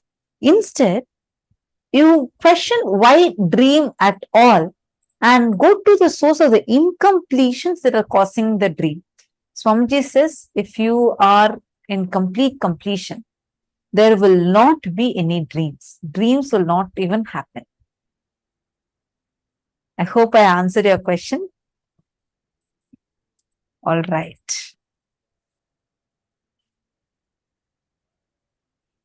How to differentiate between incompletion and real connection in the dream? Preetham A. If a dream is a vision, it will be in color. I know immediately all of us will be like, all my dreams are in color. Actually, we dream only in black and white. We add color to our dream later. Have you seen like, these videos in color theory, how based on the background, if an object is gray, you actually add your eyes, your brain directly adds some color to it based on the lines on top of it and the background color. How many of you have seen such videos where sometimes like a particular object appears white in a different background and pink in a different background, or green in a different background and blue in a different background? They call this as color theory. You add that color, you're not seeing the way things are as it is. Why so much? Even scientifically, we see images in a reversed manner. Your brain after that inverts it again. Like right now, I'm thinking that I'm seeing this camera straight. But when the light enters and goes inside, it actually casts a reverse image because of the lens that's there inside our eyes. So we only see a reversed image, but it's our brain that inverts it and sees it. We learn this in science. Why I'm saying about this is because you will see the things that we are seeing are what it's appearing to be, but not what it is. You need to, more and more you are establishing yourself in completion, the real things would start being more, the reality will be more and more clearer to you. Right now, the way you can differentiate is in your dream. If your dream is in color, you're having a vision, it will be very clear. The colors will be so vibrantly clear. The dreams, normal dreams, don't have color in them. It's always in black and white. It's so fun to see so many questions. Like, I really enjoy. Yeah. Even morning, many of you had some questions that you wanted to ask. Please feel free to post. Go ahead and please post your questions if any of you had any questions that you wanted to ask. Please go ahead and feel free to ask your questions.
There's also one more question from a participant.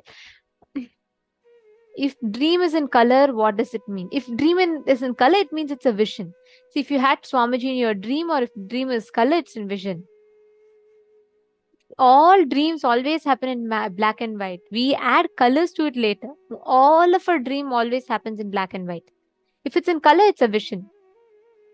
Diagjuan Shen is asking, is the Earth's core world the same as Kailasa parallel universe? See, Bhuloka itself is a separate universe. Understand? Kailasa, like yesterday Swamiji said, Kailasa's portals exist here. But Kailasa is a very clearly established parallel universe which is up there. So it exists there with the same intensity, frequency. It exists in you also. It exists everywhere also. But Kailasa itself exists out there. It's the highest, one of the highest lokas. How to differentiate between incompletion and real connection in the dream? It's a very beautiful question. Understand? If the dream triggers, agitates any pattern in you, even joy, if it creates a certain reaction in you, when you remember it, any kind of attachment to the dream, it's a incomplete. If the dream puts you into the existence of higher planes, reminds you of something experience, like whenever you have some dreams, you feel like very strange, you feel like it's something, you are neither happy, you're nor sad, you're neither scared, nor you're intimidated, you're just cognizing it, correct? Have you had such experiences? You're like, it is an experience for you. All of them are a vision. This is a scale to measure. If your dream is triggering, agitating either joy or sadness, any kind of attachment to that incident, that means it's an incompletion. Like you may dream as if you're eating nice rasgulla and gulab jamun, and it creates a lot of this thing in you. Understand, that means it's still a dream because it's coming, your pattern is getting agitated. Suvit Surendra Nair saying, Swamiji saw Swamiji in vivid color in dream and stopped having nightmares. Beautiful, Aya. That means it's a vision. See, if Swamiji comes in your dream, it's a vision. Especially if you see it in color. And understand, Swamiji tells, all your nightmares, you cannot experience any nightmare for longer than 3 seconds. So understand, even your worst nightmares that you say is less than 3 seconds. Yes, any other questions? That's all.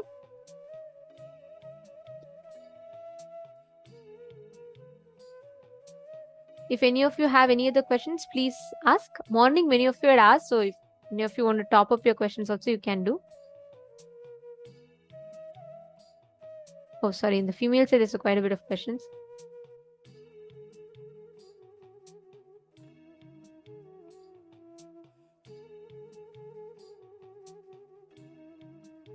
Marcellus, she's saying, when we die, if we have 4 arms, legs, or we merge to Swamiji, our body. We cannot eat where people are good in higher lokas. There isn't any place. Isn't there any place where we can have normal body, people are good and we eat, we have art? Life like here looks like if people are bad. Marcellus. If you want to experience everything like Bhuloka, then come back and take one more birth in Bhuloka. Why are you trying to create one more earth in higher planes? You want, listen, every loka is unique. You cannot have the choices, what you create. Each loka has its own Sanatana Dharma. It functions by its laws. If you are, see, that's what Swamiji tells. It's a very beautiful story. I have to tell this. So, there was one king who wanted to meditate. He suddenly decided he has to become a monk. So he says, he goes to the Guru and he says, look, I want to be a king, but I want to experience monkhood for a few, a brief part of my life. So the Guru tells, look, you are a king. You better be a king. Don't try to become a monk and all. It will not suit you. You just be quiet and be a king. The king says, no, I want to be a monk. I want to experience it. The master says, all right, go meditate in the forest. So the king goes to the forest and he decides, I will not have anything. I will have a normal life like a monk, and he will decide and he'll sit and start meditating. In 2 days, he will not be able to bear the mosquitoes that comes in the night, and he'll constantly feel very disturbed about it. So he'll get 2 servants to come and fan him when he's doing the thing. And then moment he brings 2 servants to fan him, the place is not enough. It gets a little crumpier. Food is not enough because they have to share for the 3. So he says, all right, let's get the cook to cook for us. The moment kitchen comes, the smoke is constantly disturbing him from the cooking of the food. So he decides, let's build a small structure for me to meditate. Now, because the cooked food, everything, place is not enough, he tries to expand the structure. Slowly, he adds like that. And very soon he builds a big house. He wants people to protect, so he brings his army. He shifts his whole kingdom to where he came to meditate. That is how we human beings do. You want to go to higher loka, but you're asking everything the same as Bhuloka, then take birth in Bhuloka itself. Each thing has a function. Each loka has its own Sanatana Dharma. You can't see, of course you have the freedom to create life as you want. But we human beings, everywhere we go, we want to leave a mark of it being something to us. Don't operate from that mind. Enjoy everything as is. When you are in a place that is cold, enjoy the cool. When you're in a place that is hot, enjoy the heat. Don't ask for cool when you're in hot. Don't ask for hot when you're in cool. And always don't ask for what is not. Just enjoy what life gives you, and you will experience the higher dimensions through that itself. Okay, Mark Xiang Xing is asking about humans evolving. Seema, please understand, there are 2 things. One is evolution of human beings from monkey to human beings exists. That's true.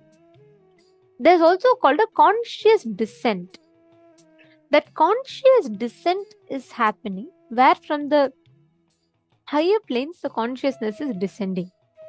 So both happens. For a human being, we have not just evolved, we've also descended. Paramashiva comes down, one of his own extension comes down, falls into delusion, and that's how human being forms. Right? And you're asking if apes evolved into adults. Why are apes still apes now? The time frame with which you are measuring, the frequency of evolution might be different for different species. And the cycle of birth and death continues.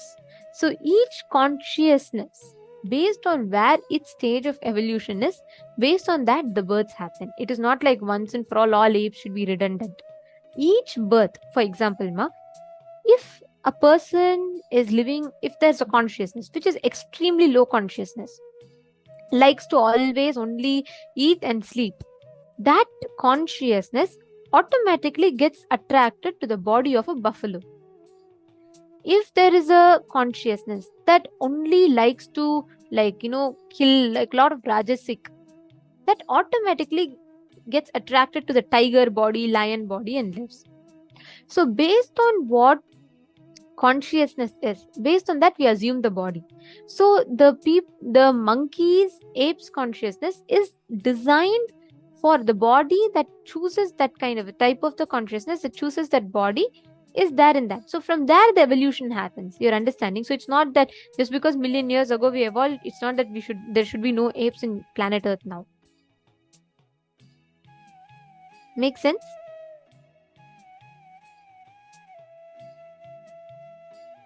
Ma Vimala is asking, Ma, sometimes when I'm awake for a split second, I go into micro sleep. I see myself somewhere among others. When I realize that, I am back to myself wide awake. Can one fall asleep and dream so fast? Yes, it happens. That means the incompletions triggered in your inner space is in that higher frequency. Ma Vimala, if you notice, even the number of thoughts that comes in your inner space constantly interferes will be very high.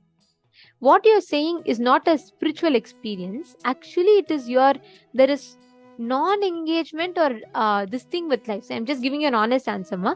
See, that experience happens when you are continuously not participatory in life. That puts you back into the space of dream. You understanding, Ma Vimla? So understand this one truth. Whenever you are having this experience where you're saying, okay, I'm just falling asleep constantly, look in. At some point in that situation, you're resisting life. Either tiredness or boredom is manifesting through you. It is not a spiritual experience. If you're falling asleep, Swamiji says dream is an incompletion. If you are having dream, that means you're still entertaining, cherishing patterns. So every night before you fall asleep, do 42 minutes of completion. You will see that the inner chatter, something goes in as kacha, kacha, kacha, kacha, it keeps happening inside our inner space. You just need to bring that down consciously. Make sense? Understanding?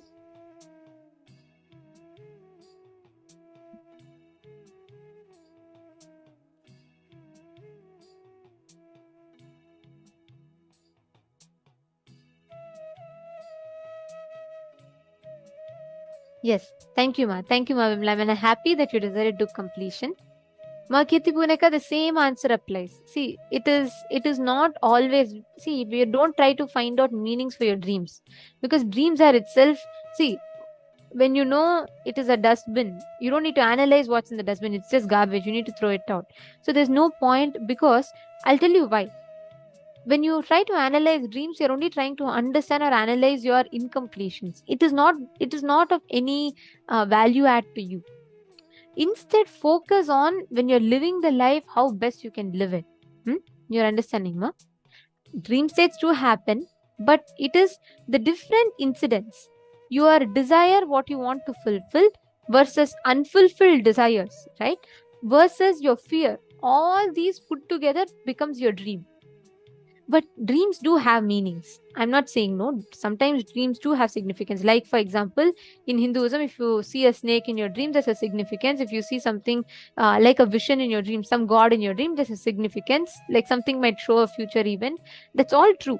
But all I'm saying is don't try to sit and analyze that incompletion.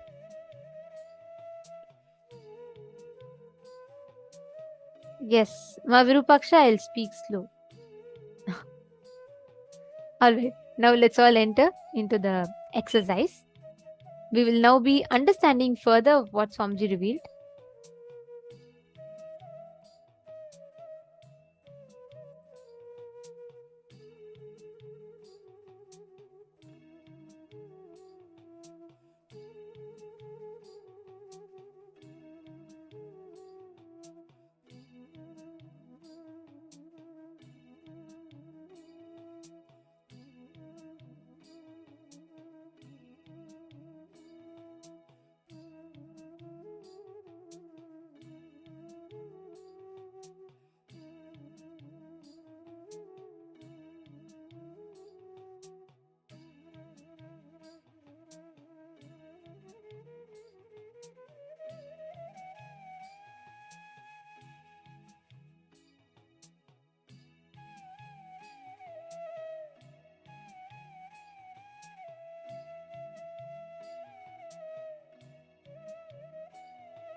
Nithyananda, everyone.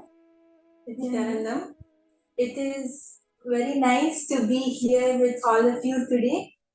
And now, after we have understood from Swamiji about the 11 dimensions and about the different states of consciousness, now we are going to be moving on into the power manifestation. Now we are going to be manifesting the power of length, right? And length is the power where we are going to be using. Yes. So in this session, we are going to be manifesting the power of length, and here we are going to be scanning the height of different buildings. So here, this is basically the power where we connect to Swamiji, and using the space we carry, we are going to be using the energy which comes from that space, right? Swamiji very beautifully explained how our beyond the length, beyond the breadth, and beyond the depth is the space which we carry. So we are going to be connecting to that space inside of us, and through that space, through the Paramashiva, the space inside of us, we are going to be commanding our length. We are going to be declaring and being able to bend the whole physics of length. So we will be able to, now we are manifesting the power of scanning the height of buildings, but there is actually much more to this power of length. Length is anything in the logic dimension. Means it is the first layer. It is like, it can be a math question, it can be any science equation, it can be any random question in the world, or it can even be understanding and making new concepts. It's anything related to the mind and anything related to logic. Anything which the brain can understand in the logic dimension. So this is the dimension of length. Yes. So this is going to be really interesting. And beyond our logic, we will be manifesting this length power. And as all of you just hold on to this powerful cognition, it is my space, right? And this space comes from these very powerful cognitions and initiations which Swamiji gave us in the last satsang, like how we exist in the 11 dimensions. So these initiations, please understand, when Swamiji is delivering these powerful truths, it is not just words. Swamiji's words are energy. They are very powerful initiations happening to each one of us wherever we are. Swamiji is beyond time and space, right? So cognize that, hold that space that all of us have been initiated into very powerful truths, cosmic truths, and whatever are your clicks, hold on to that, the powerful cognitions which clicked with you. Hold on to that, hold on to those clicks, this space inside you, and we will enter into this power manifestation.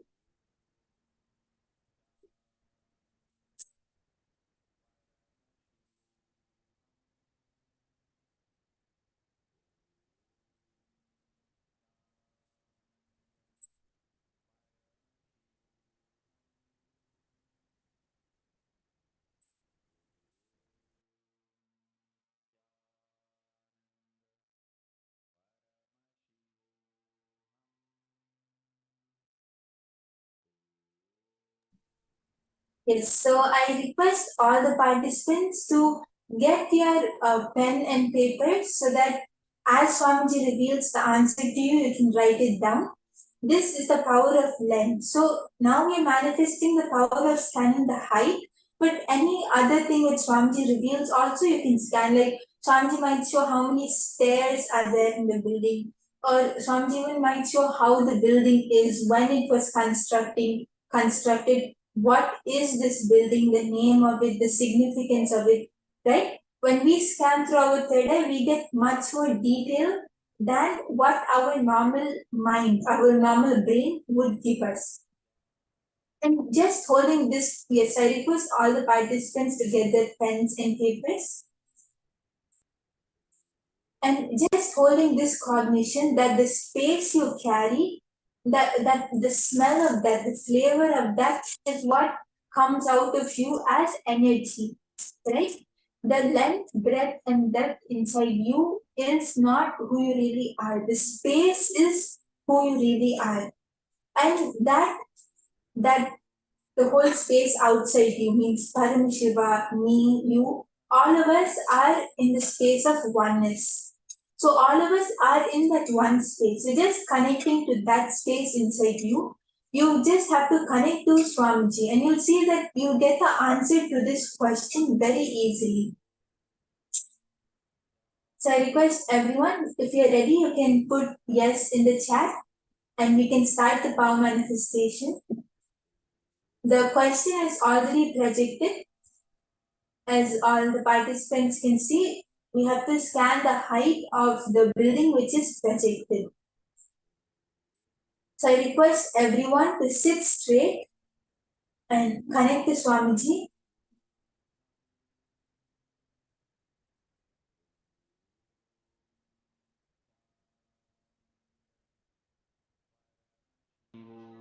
Just hold that space inside of you. Chant the Mahabharata. Paramashivoham Om Nithyananda Paramashivoham Om Nithyananda Paramashivoham Om Nithyananda Paramashivoham Om Nithyananda Paramashivoham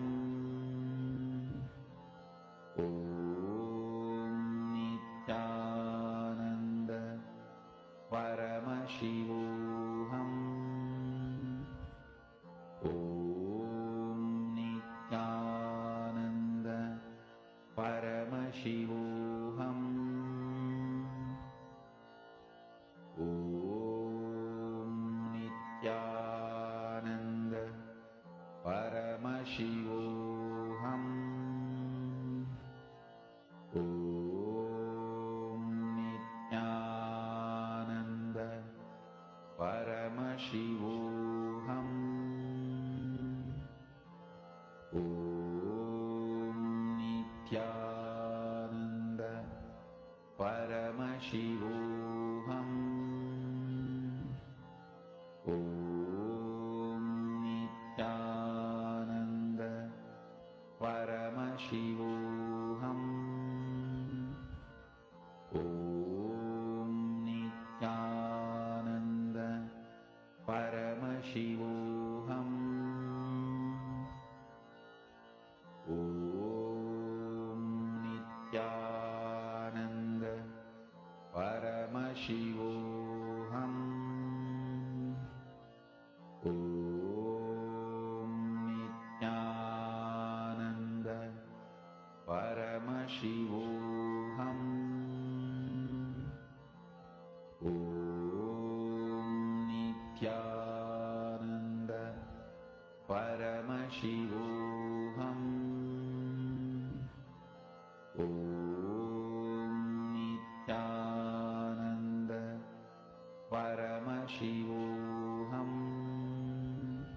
Om Nithyananda Paramashivoham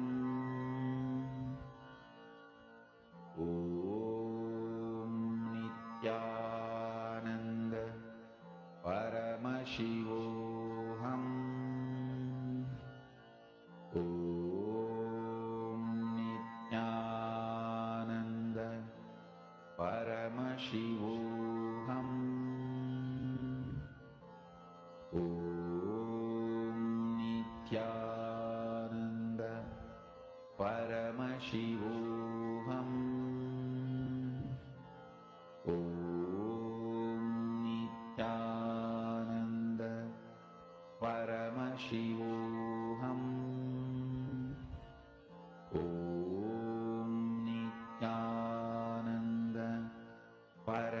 Om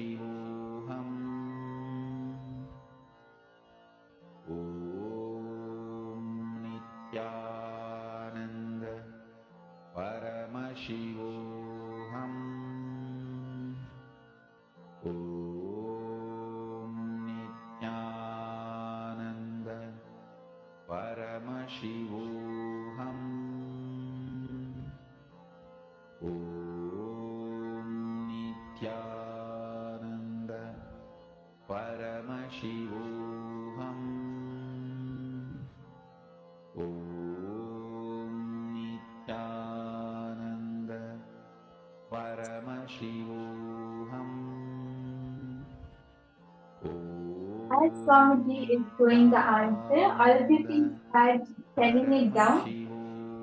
You might see numbers or you might even see pictures.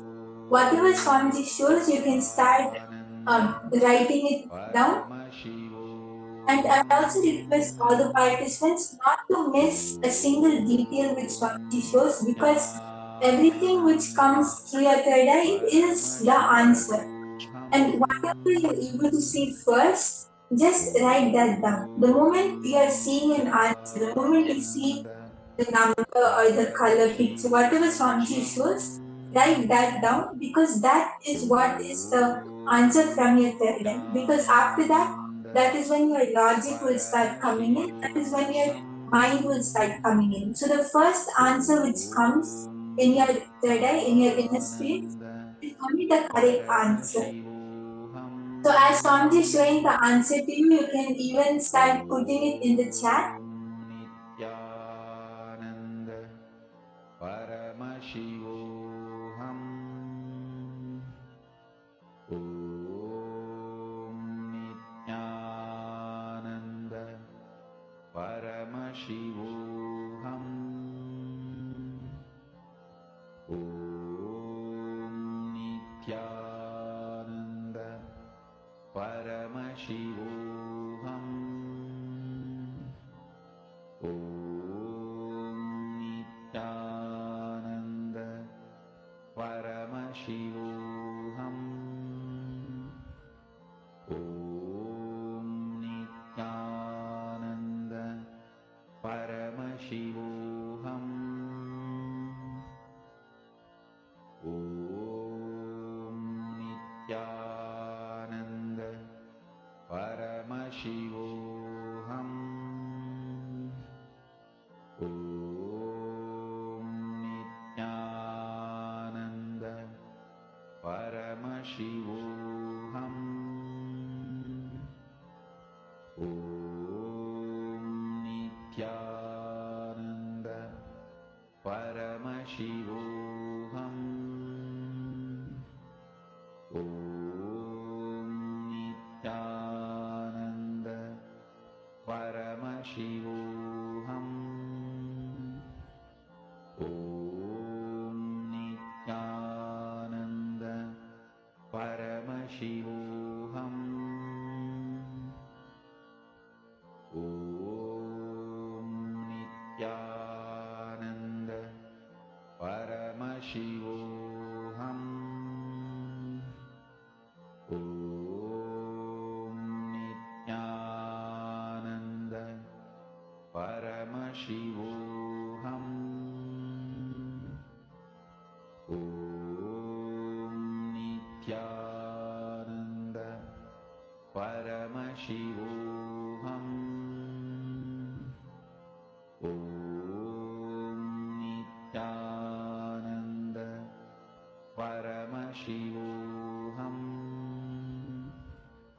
Om Nithyananda Paramashivoham. Om Nithyananda Paramashivoham. Om Nithyananda Paramashivoham. Om Nithyananda Paramashivoham. Om Nithyananda Paramashivoham. Om Nithyananda Paramashivoham. Om Nithyananda Paramashivoham. Om Nithyananda Paramashivoham. Om Nithyananda Paramashivoham.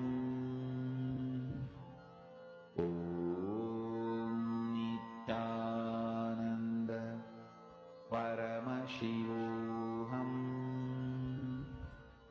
Om Nithyananda Paramashivoham. Om Nithyananda Paramashivoham. Yes, and even if any one of you are feeling, if any of the participants are feeling that you're not able to manifest or it's completely black, no answer is appearing, then just recognize the powerful cognition which Swamiji gave, that the space which we carry, the smell, the flavor of it comes out of us like energy. When we carry a powerful space, that is what manifests and reflects out of us. When we carry an impossible space or a powerless space, that is what will manifest. So even if you don't see a clear result or a solid evidence of it, it is still manifesting, and the whole inside and outside you changes as per your cognition. You manifest your reality. So just continue to hold the cognition that I am manifesting, Swamiji is manifesting through me. Even if you don't see it clearly as a solid thing now, when you keep holding this cognition, at that time you will see the reality outside you also manifest according to that.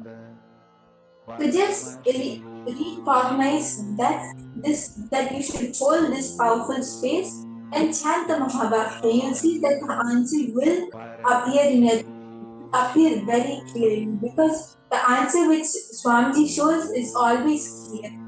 It can even appear in golden letters, or it will even appear however Swamiji shows it to you. You'll be sure that it is the answer. Just don't have any doubts. Paramashivoham. Om Nithyananda Paramashivoham. Om Nithyananda Paramashivoham. Om Nithyananda Paramashivoham. Om Nithyananda Paramashivoham. Om Nithyananda Paramashivoham. Om Nithyananda Paramashivoham. Om Nithyananda Paramashivoham. Om Nithyananda Paramashivoham. Om Nithyananda. Yes, so many of the participants have posted the answer. So the answer for this power, this round, is this is the roof jet included lighthouse in Denmark, and the height is 23 meters, 75 feet long. Yes, so this is the answer for this round. If any of you got 23 meters or 75 feet or a grey color building, anything which is related to this, if you saw it was in Denmark or if you saw it was a lighthouse, all of these answers are correct. Yes, so that was a really nice manifestation. The great round of applause for all the participants, all of you who were able to manifest. If you got grey color tower or whichever part of it, whichever aspect of it you got correct, that's great. And even if anyone feels that you were not able to manifest yet, then we are going to be doing one more round now. So just hold this cognition that yes, I am Paramashiva, I can manifest, and intensely sit and decide to manifest. You will be able to manifest in this round. Yes, so let's all get ready for one more round of manifestation. So I request everyone to chant the Mahavakya, connect to Swamiji, and please scan the height of this building.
As Swamiji is showing the answers to you, all the participants, you can start typing out whatever Swamiji shows, whatever numbers you're able to see. You might see some numbers, you'll see some numbers in yesterday. So whatever Swamiji shows, you can start typing that out.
Yes, I can see few of the participants are starting to post.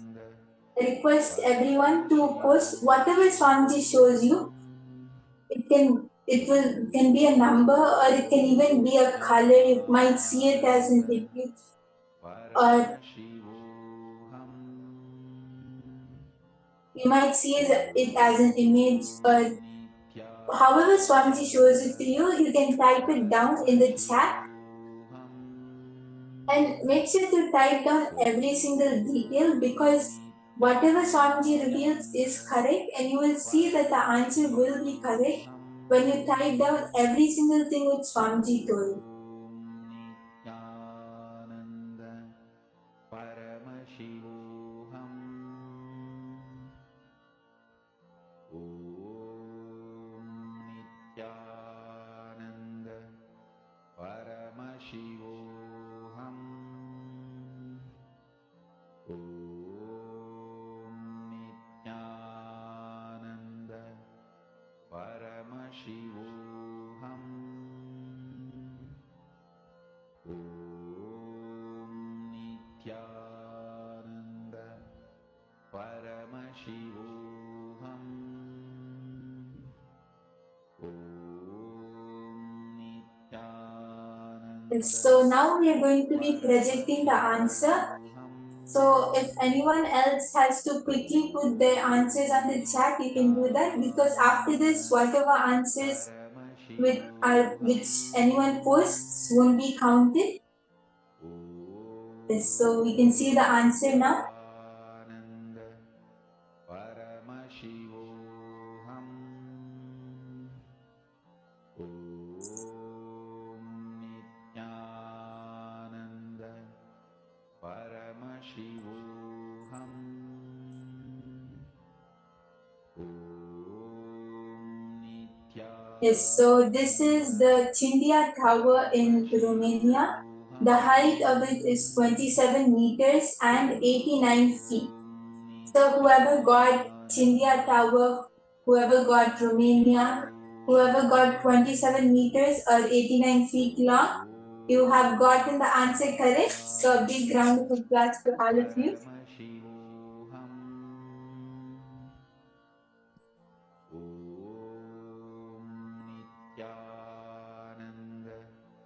Paramashivoham Om Nithyananda Paramashivoham Om Nithyananda Paramashivoham. Yes, so now we will be learning from Swamiji about the number universe. What is it all about? Paramashivoham Om Nithyananda Paramashivoham Om Nithyananda Paramashivoham. Yes, so it was a great round of applause for all of you who manifested and who has gotten either of these rounds correct. That's great. And if anyone still feels that you haven't evidently manifested yet, don't worry. We will continue to be having more and more power manifestation sessions. And it is really fun to manifest power. So don't feel that, oh, I can't manifest. Every single one of us can manifest. Swamiji says anyone who has a head has a tail. And now we are going to be learning from Swamiji about what exactly is the number universe. What is the number universe all about?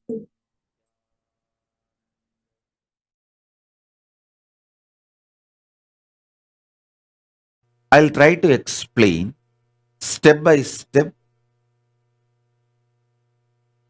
You can grasp with your logic. See, there is multi-layer universe and you. The first layer of you is your ability to logically understand, like a 1 plus 1 is 2. Your simple logic. That is your first layer of you. Length dimension. Understand? 1 plus 1 is 2 is your simple logic. There is a whole universe belong to that simple logic, that number. Actually, if you see deeply, whole universe is nothing more than a number. Just number. Just number.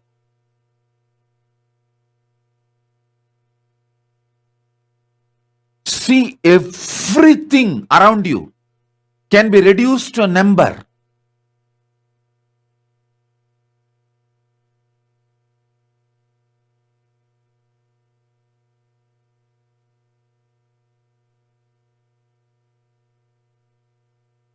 Anything you see, perceive, grasp, cognize can be reduced to numbers.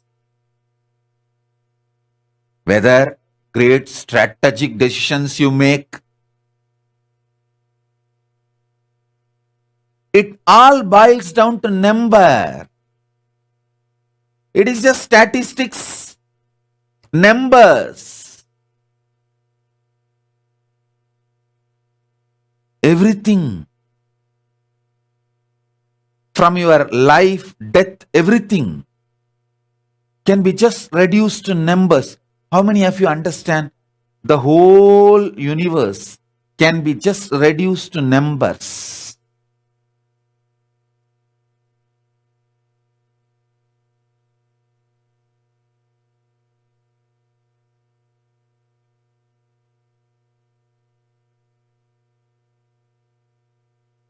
If you understand, this whole universe can be just reduced to numbers, raise your hand. Otherwise, I will explain more with more logic and more examples. Whether it is your body, health, parameters, wealth, relationships, strategies, decisions, everything about life can just be reduced to numbers.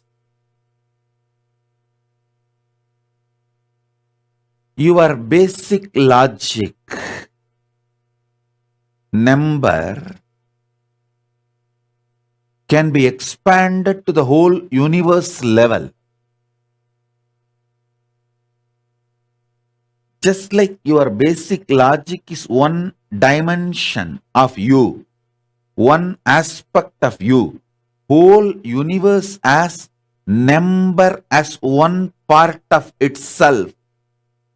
Your logic, numbers, and there is a one parallel universe called number universe.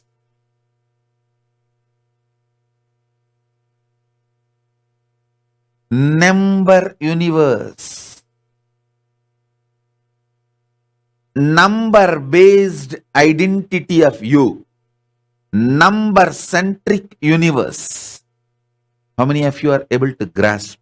Actually, if you see all planets, everything can be just reduced to numbers.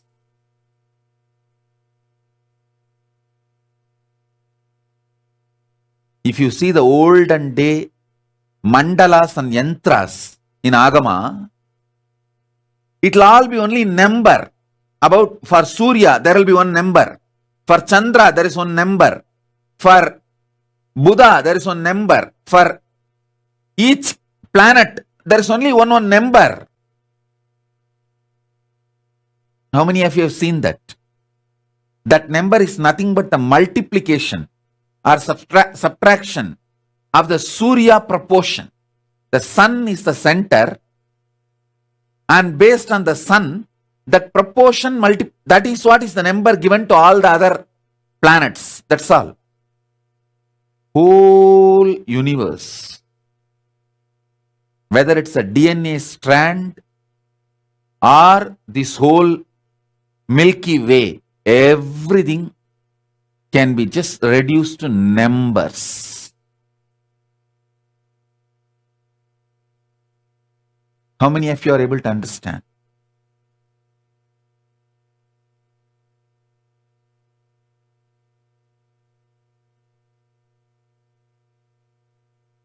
If you are able to understand what I am saying about this number universe, raise your hand. People who understand everything is number become wealthy just like that. Wealth is nothing but understanding number. That's all. Hey, that's all.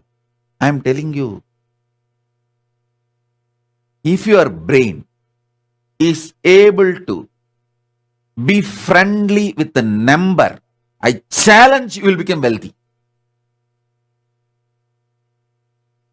People who have incompletion or anger with the number does not want to keep number in the memory, remain poor and die in poverty. Just understand number.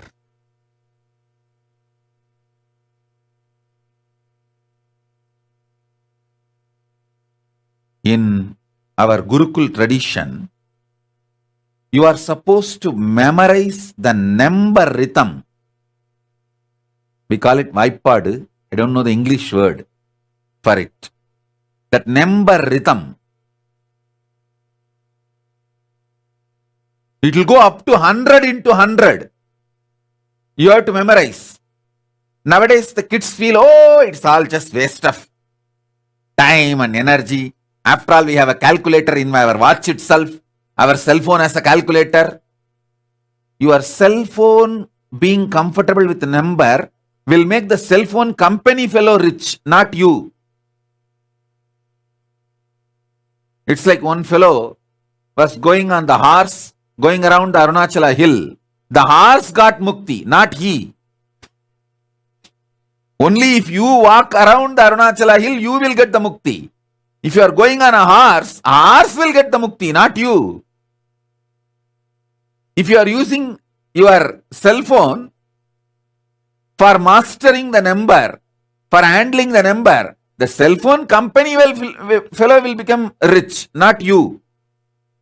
Your brain getting comfortable with the number is one of the basic lesson in Gurukuls we teach.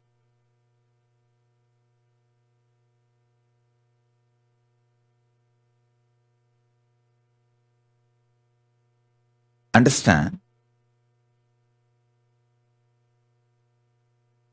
Whole thing is number.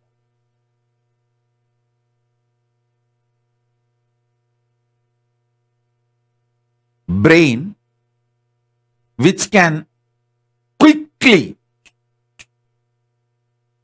grasp numbers, handle tables,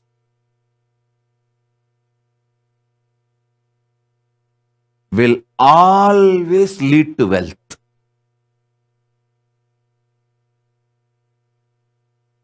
Try it, you will see it.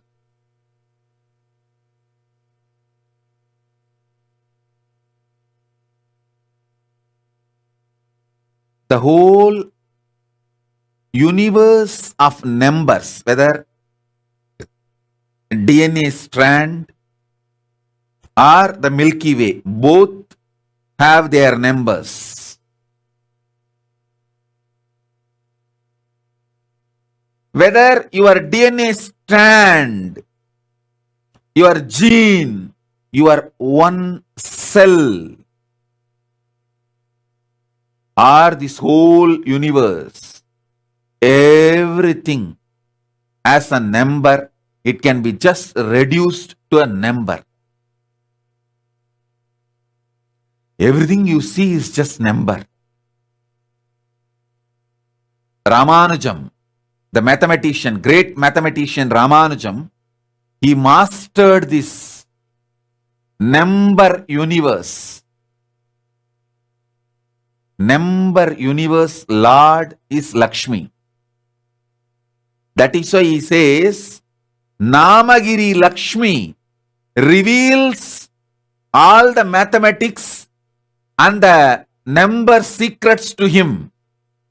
They ask, Ramanujam was interviewed, they ask him, how you just like that reveal the answers and solve the problems. He says, Namagiri Lakshmi, Namagiri Tayar. That Namagiri Lakshmi reveals it to me. Means the number universe was open to him. He was Sahasravatani in the field of number.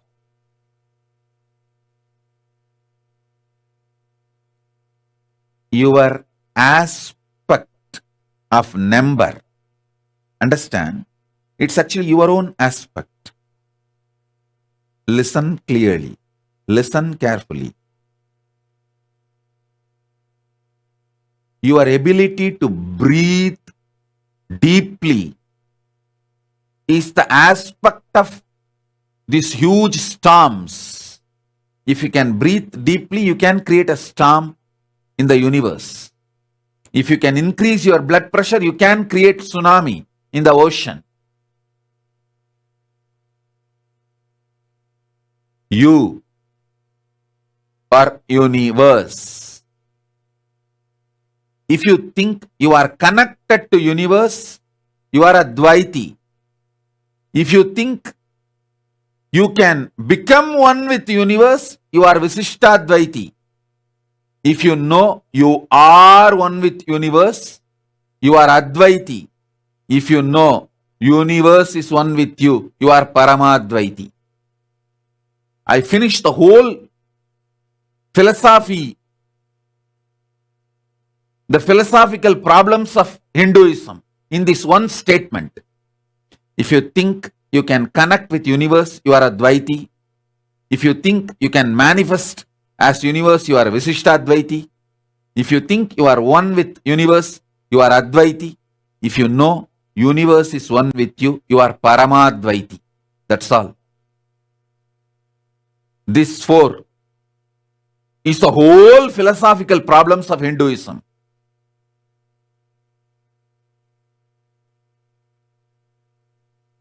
Number is one aspect of you. Number universe is one parallel universe. Listen. Even if you miss one statement I am uttering, you will miss the whole essence. I really want you to know, how many of you understand the number is one aspect of you and the whole universe can be reduced to numbers? These two statements. Raise your hand.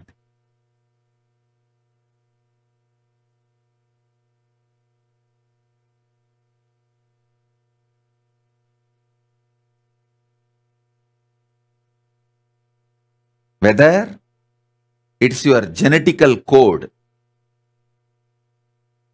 or DNA code. Actually, Paramashiva has put a barcode on you. That is what is your genetical code and DNA code numbers. He has put a barcode. Just like how you guys put the barcode on all products. Go to mall and see, even the fruits have barcode. Same way, Paramashiva has put a barcode on all of us. That is what is our DNA code. That is what is our genetical code.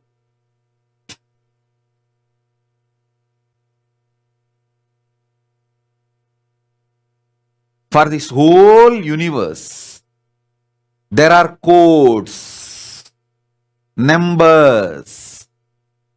I tell you, if you can play with the number, actually, I'll give you one small example.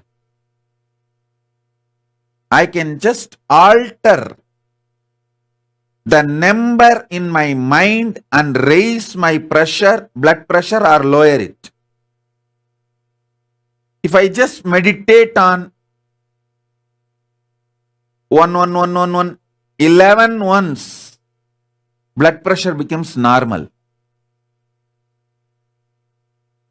If I just meditate on 9 nines, blood pressure just goes up. Hey, these are most important secrets I am revealing.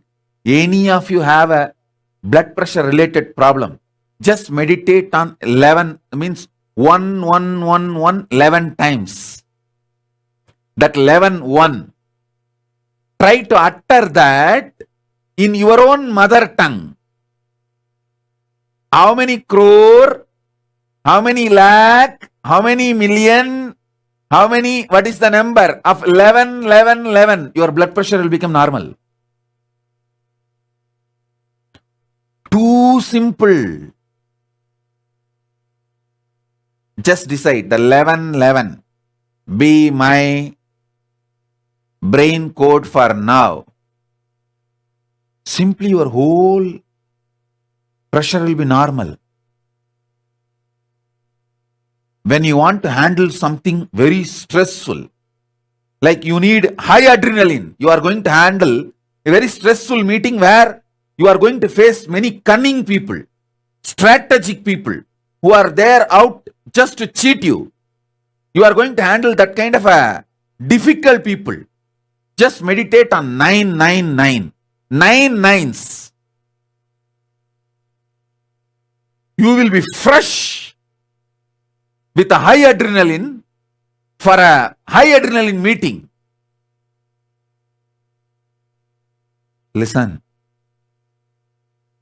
Number is a life.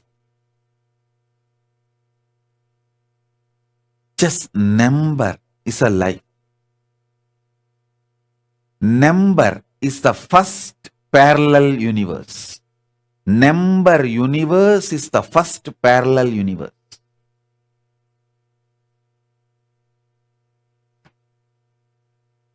Only Vedic mathematics has the longest numbers defined linguistically. Not just through digitally, linguistically defined. The Vedic mathematics has the linguistically defined names for 201.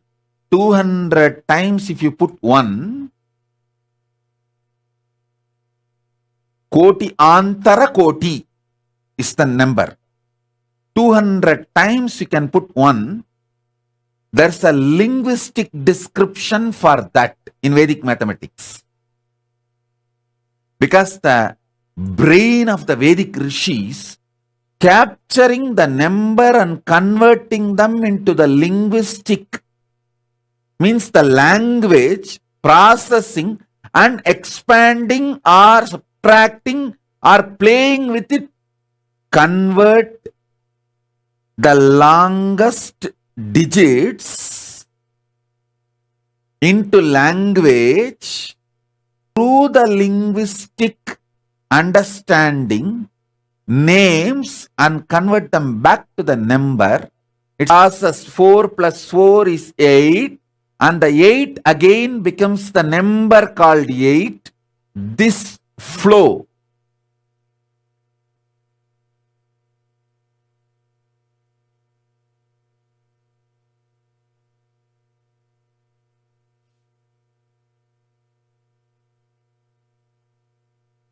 be wealthy, nothing can be done. This is the wealth grew. Wealth grew means ability to grasp the number and convert them into language. You know, it can be Sanskrit, English, Tamil, your mother tongue. Raise your hand. This capacity, this grew is wealth. And it grows in your brain if you consume more ghee and curd and no meat. Listen, person who can play with long numbers digitally and linguistically will not fall sick, because the ability of brain handling number and language simultaneously increases the brain's capacity to automate all the automatic actions needed to happen in your body to keep your body and mind healthy.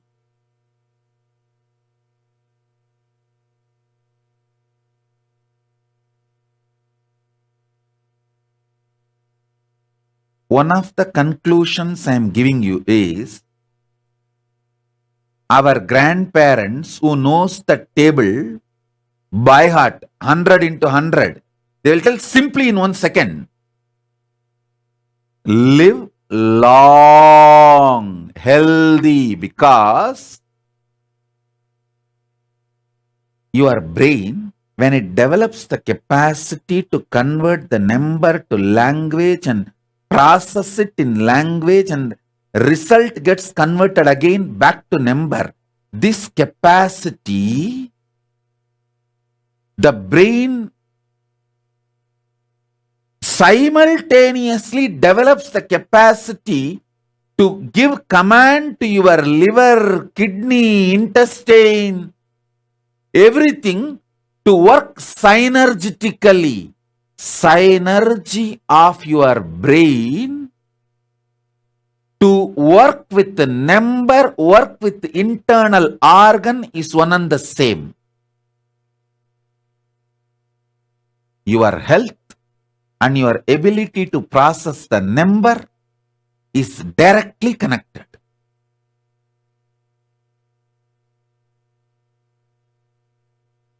The Ayers, who eat so much ghee, curd, they will have a huge stomach. You will never hear them having heart attack and dying young. They will have huge bellies. You won't hear them having heart attack and dying young. They will be living 90, 100, comfortably pulling that huge belly.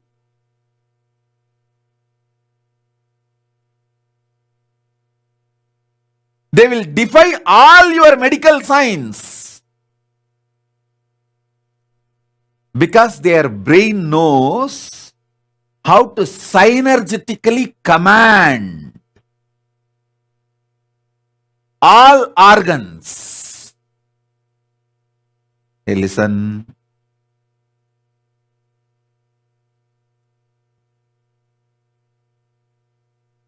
All medical understandings about the belly, fat, everything, these Iyengars and Ayers will defy, just because of this one capacity. I tell you guys, any one of you, do little research, put your 3 months time and research on your brain's ability to convert the number into language, your mother tongue, process it, and get the result in your mother tongue and convert it back to digit. Digit becomes your mother tongue, gets processed, and the result again becomes digit. This capacity and your health is directly connected. Any of you guys do research on this and establish, you will get a Nobel Prize. And I am giving you the theme for a Nobel Prize.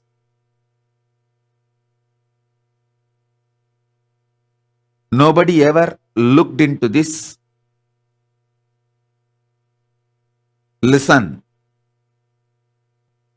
Healing the body, keeping the body synergetically healthy, without any external medication is possible just by making the man's capacity to handle number into his mother tongue and process it and convert the result from his mother tongue back to digit.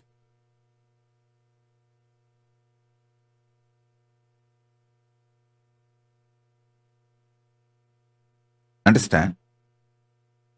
Your brain's capacity to convert the digit into mother tongue, process the digit in mother tongue, and the result of that process, converting that result again back to digit. This capacity and synergetically keeping your internal organs healthy. These two capacities are directly interconnected and one raises the other. One works on the other. Lots of health secrets can be revealed, discovered.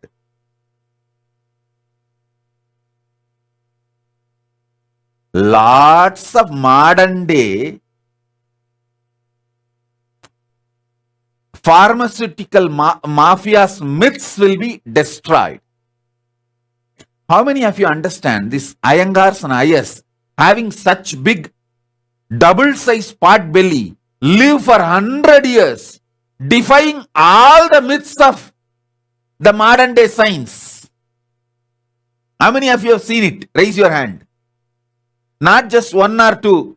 Go to every Indian village, you will see Iyengars and Ayers with huge pot belly, living for 100 years, healthy, without going to any hospital, defying the whole modern medical science.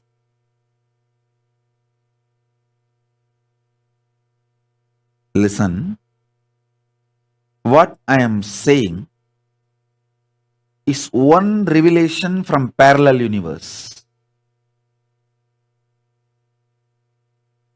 Your brain's ability to play with the number and your mother tongue is the same ability synergetically commanding your internal organs and spontaneously, simultaneously making them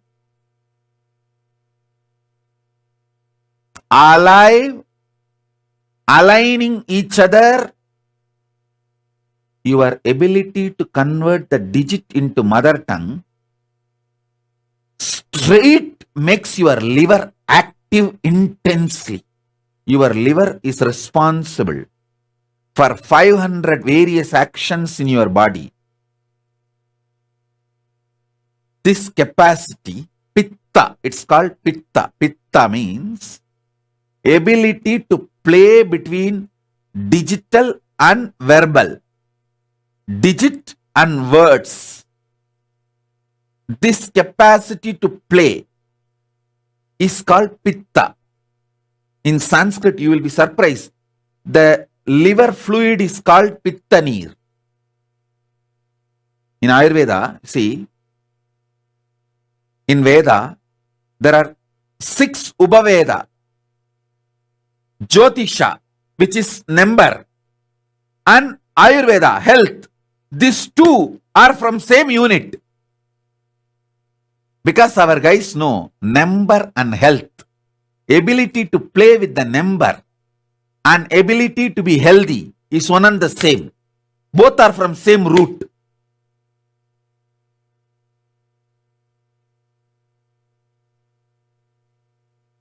If you understand astrology, you will understand health science.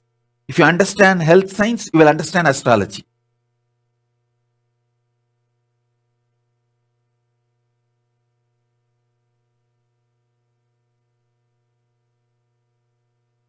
Whole thing is just number. Number is the first parallel universe.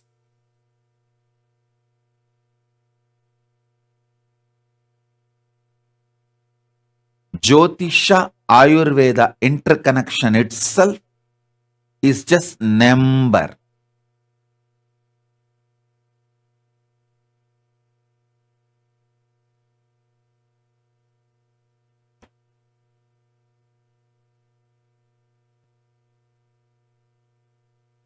Listen, just meditate on 1,000 crore. You will become fresh now. 1,000 crore. Don't try to skip. Don't try to escape from the number of zeros. For 1 crore, how many zero? Then naturally you have to calculate for 1,000, 3 zero. For 10,000, 4 zero. For 1 lakh, 5 zero.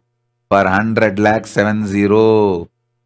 And then 1,000 crore means 7 plus 3, 10 zero. 1, that 10. Without skipping, without brushing it aside, just sit and meditate on 1,000 crore, you will become fresh.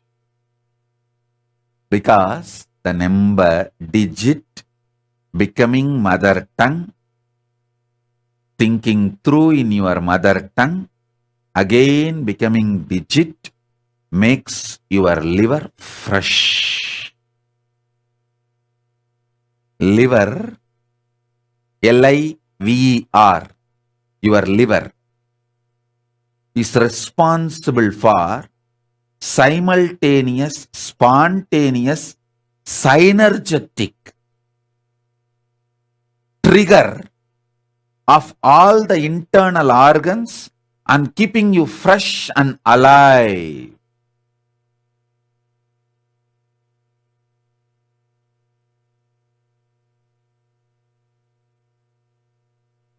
Then just think, crore, crore.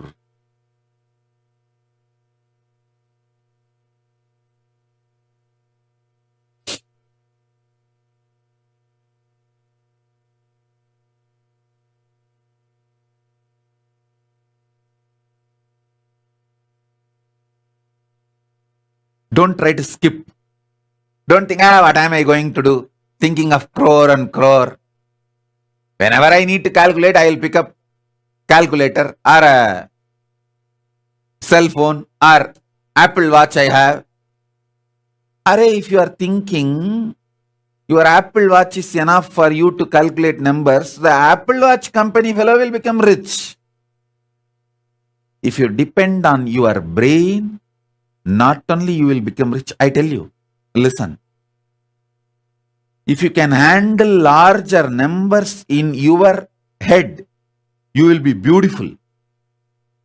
Because the symmetry of the body and ability to handle the number is one and the same.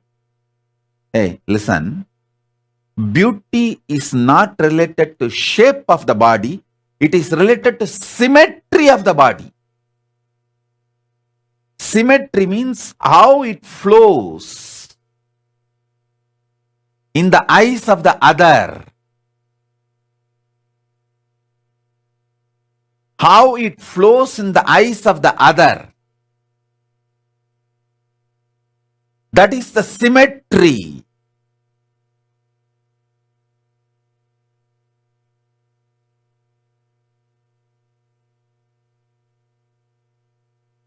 Capacity to handle larger numbers makes you beautiful.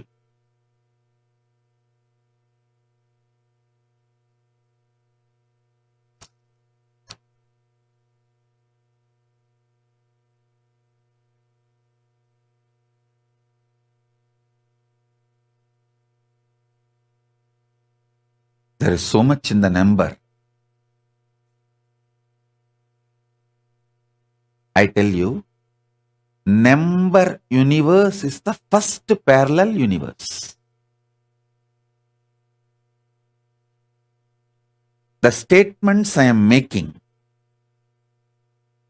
all of them are absolutely logical and truthful.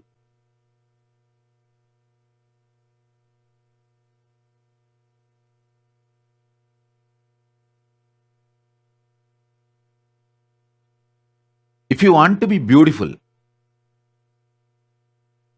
trust your ability to handle process numbers than beauty parlors. Beauty parlors may make some small changes in you, but the game of playing with numbers internally will make your internal organs alive, fresh. I tell you, if you can play with the numbers inside your brain, it is equivalent to doing 1 hour yoga. 10 minutes without getting tired, without skipping, playing with the numbers in your brain is equivalent to 1 hour yoga. You will trigger all your internal organs to be simultaneously, spontaneously, synergetically activated. Loka samasta sukhino bhavantu.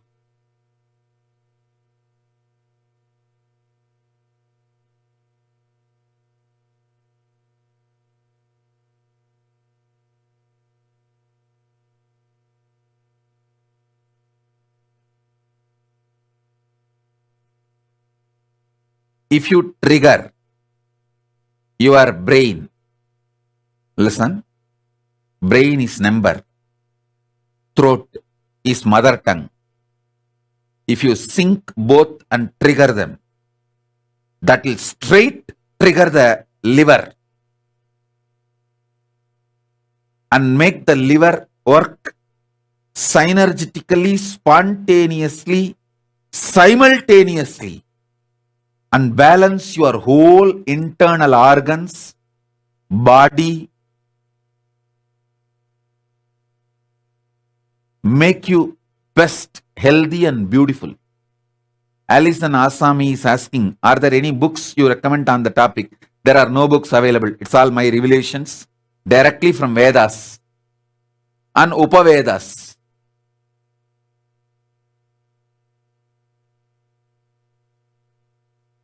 There are no books available to give you this precise essence. It's like I have understood and grounded. You see, it's like a 10-ton sugar can. I crushed, took the essence, made it into sugar and just feeding into you. I grasped the whole Vedas and Upanishads and Upavedas. Took the essence I am sharing with you. The foundation, fundamental principle I am trying to establish now is the first parallel universe called number universe.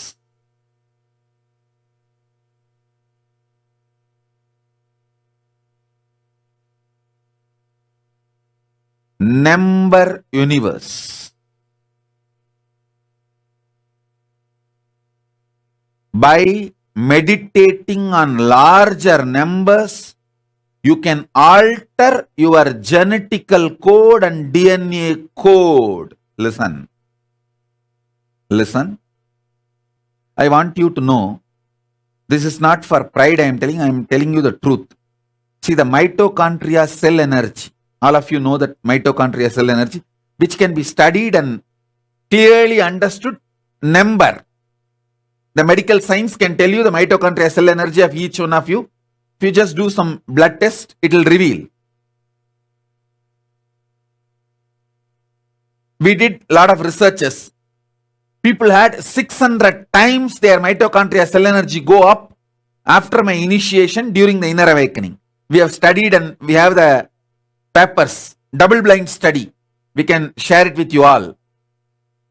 And that same doctor did mitochondria cell energy number of mine, which was 40,000 times more than any normal human being recorded till now. The human beings, mitochondria cell energy, largest number recorded as on now. Mine was 40,000 times more, not 40,000 percentage, 40,000 times more. It is just if you meditate on larger number, your mitochondria cell energy just shoots up. And mitochondria cell energy shooting up makes your body healthy, energetic, alive, fresh, and heals it completely.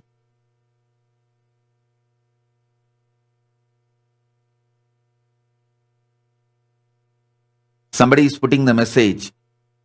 Swamiji reading Mrihendragama, where Paramashiva describes the structure of Brahmanda, that experience I am experiencing now in this session. Renaissance, I am making the Mrihendragama into an initiation, experience for all of you. So internalize it, receive it.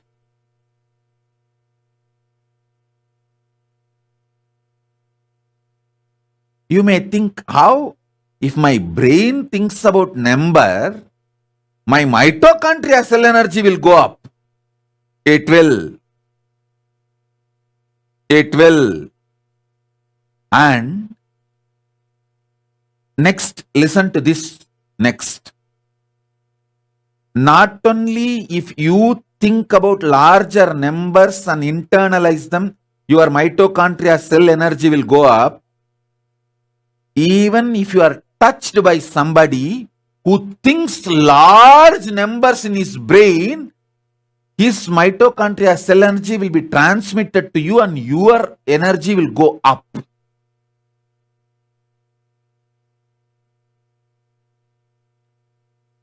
That is why Krishna says, wherever wealth is there, Shri is there, I am manifesting.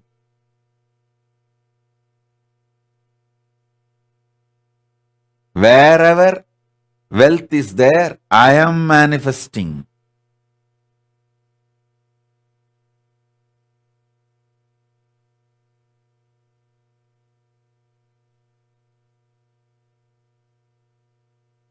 This whole thing is number.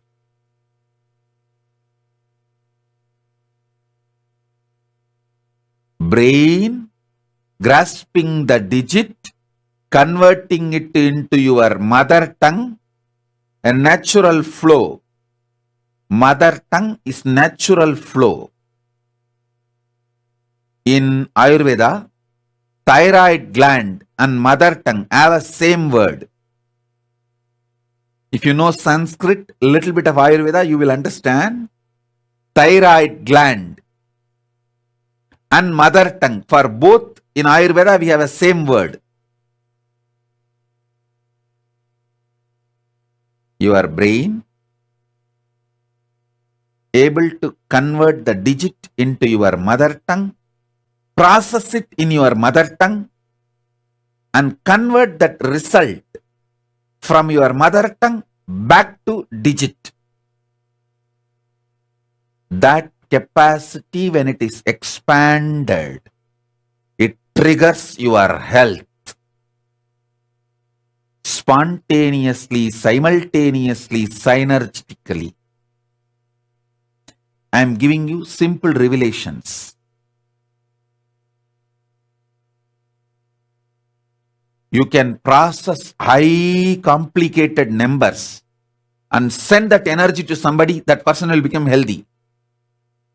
You can process some crooked, complicated numbers in your brain. Just straight throw that arrow on somebody, that fellow will immediately die. This is the science of astras in Hindu tradition. Listen, when Arjuna, Karna, all these warriors go to war, they don't carry all the weapons like a physically. They carry the codes, barcodes of each of the weapon. So they will just utter that barcode, process that, release it, and straight it goes and kills the enemy. How many of you are able to understand what I am saying? They carry the barcode number of the weapons. When Brahma appears and gives Brahmastra to Vishwamitra, he reveals the barcode, password of Brahmastra to Vishwamitra and goes. It is all just barcode sharing, password sharing. When Drona teaches Brahmastra to his son, Drona reveals it to his son, he just gives the barcode, password. It's like how the Indian politicians, they save all their money and put it in the Swiss bank, and that bank account number only they know. When they are about to die, they will tell that number secretly to his son and die.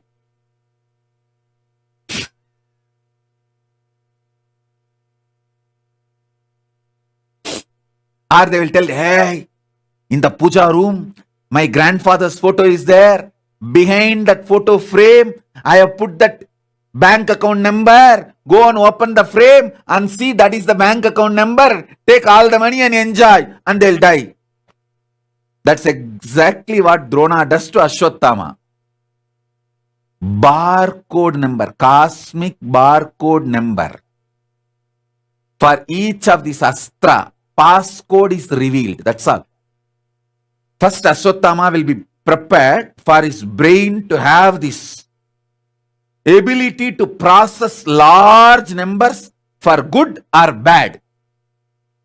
The capacity will be built in Gurukul. Once the capacity is built, he will be given the number. That's all.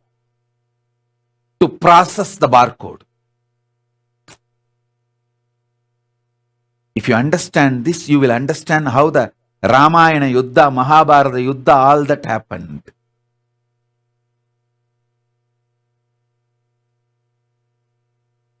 I can just process a number in my system and send it to you and make you healthy. Manifest enlightenment. Raise your consciousness to the higher level.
Just visualizing one set of numbers is equivalent to you doing 1 hour of yoga.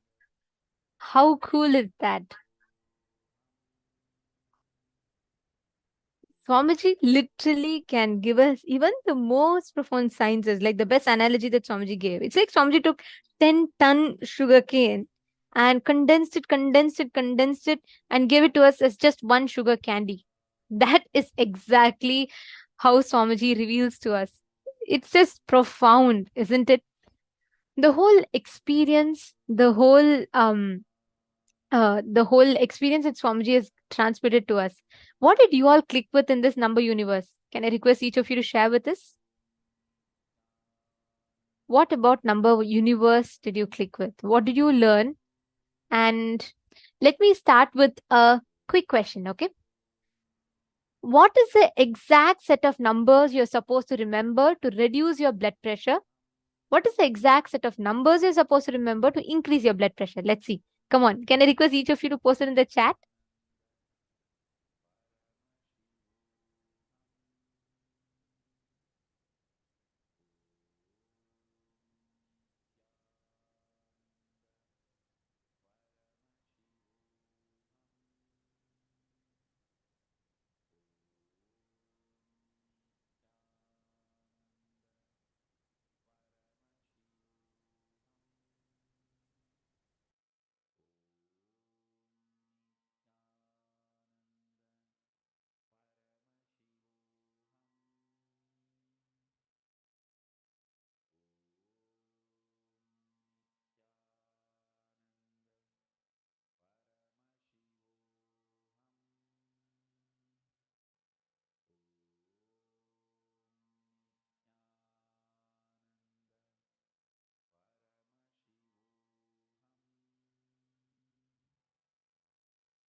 You have posted different answers.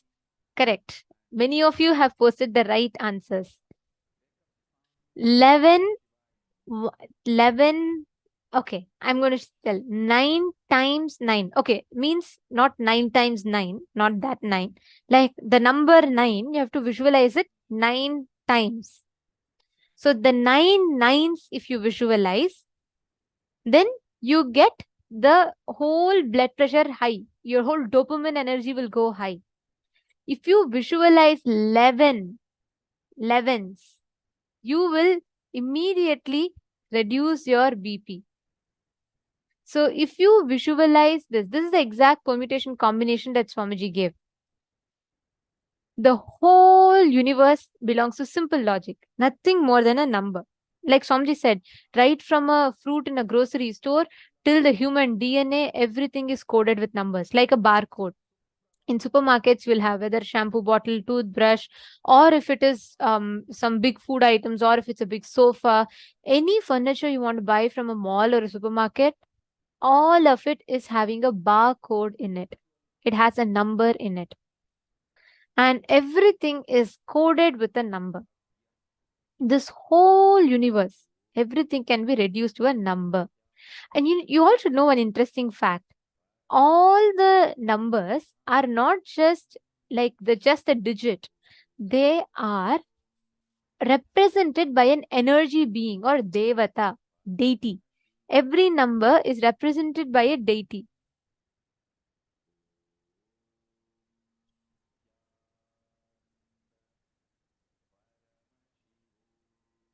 Can I request each of you to type out what you have understood from this session? I'll surely take the questions. I request each of you to type out what you understood first.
Yes, I'm seeing many of you have posted your understandings. Beautiful. And there are a lot of questions pertaining to number universe. Don't worry, we'll be taking all of those questions. Everything in universe can be reduced to numbers. Okay, great. I see many of you have posted the understandings. Okay. And Ma Guru Prasadini. All right. I see many of you have posted.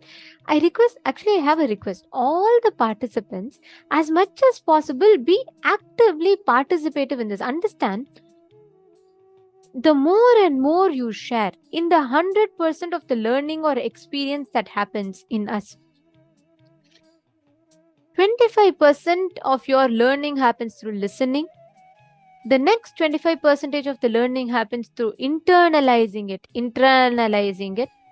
The next 25% of the learning happens by you sharing, you doing the nididhyasana, you enriching others, you sharing this truth with others. And the last 25% of the learning happens by you living those truths. So you talking, you posting in the chat is part of your internalization. It will make you internalize and analyze the truths that Swamiji has revealed. So each of these truths directly are from the Vedas and Agamas and has a huge impact inside your inner space. Okay, I have some questions pertaining to numbers and I'm just going to take that. Ma Nithyananda Jnana Yogini is asking, Ma, could you explain by example how we can visualize numbers? Okay, it's a very beautiful one. I'll tell you all an example, okay? Right now, the moment we say, okay, if I say one apple, can you all visualize one apple? If yes, you all can put yes in the chat. You're all able to visualize. Okay. What if I say 2 apples? You can visualize? Try visualizing 2 apples. You can? Okay. Now, what if I ask you all to visualize 5 apples? You're still able to? Okay. Now, try visualizing 25 apples. You will only always, beyond 5, you start trying to visualize only as groups. You can't really cognize. The moment I said 25, you are automatically trying to group, okay, first 5 apples, then 5 apples, 5 apples, 5 apples, or 3 apples, 2 apples, 3 apples, 2 apples, and some permutation combination, you try to get the 25. At once, your inner space can't visualize the whole 25. Are you catching it? How many of you noticed it? Beyond 5, correct. The moment I said anything beyond 5, you automatically try. Even if I said 10, leave 25. Even if I said 10, what do? 2 times 5 you will put. Only then you will visualize 10. You don't directly visualize 10 in your inner space. Beyond 5, as long as I said 5, all of you were able to catch, all of you were able to grasp it. You said, okay, yes, I can visualize this, I can visualize that. The moment I said beyond 5, even 10, let alone 25, even 10. The moment I said something beyond 5, automatically your mind tries to hold a coordinate for it to compare, for it to calculate. Exactly. Ma Vinita is saying I did 5 rows of 5. Exactly. See? That is why we all, Swamiji tells, even when Swamiji says 25 heads of Paramashiva, we all don't cognize and visualize 25 heads of Paramashiva. Because one thing I just want to add in this, it's not possible for us to visualize all these numbers together. Swamiji says, in only now, we can only visualize up to 8. More than 8, we won't be able to, our mind cannot visualize. The visualization of numbers is literally you going number like a digit by digit by digit without getting tired of it. If you want to visualize, see, you can't, when Swamiji says 1 crore or 100,000, you can't visualize 100,000 visually as a whole. But you can visualize the number. Put 1, 0, 0. The problem is when we skip the zeros. We skip, we tend to, if we say 100 crore, you simply see, it's easy, 1 million, easy. Beyond that, 100 million, you might struggle a little and then you can visualize it. But if it goes as 1 billion, it's difficult. Am I right? You need to, when Swamiji says 25 heads of Paramashiva, visualize one by one by one. Don't just group them. Don't just skip a head and then like go to the next head. No. One by one. Visualize that you're having 25 heads. Can we write down, see it for a while and then visualize? It's not about visualizing just the digits and visualizing that digits as an image. See, we all are good with visualizing images. So like I see something. I can, okay, as a photograph of it, I could try visualizing. But number is not equal to the image.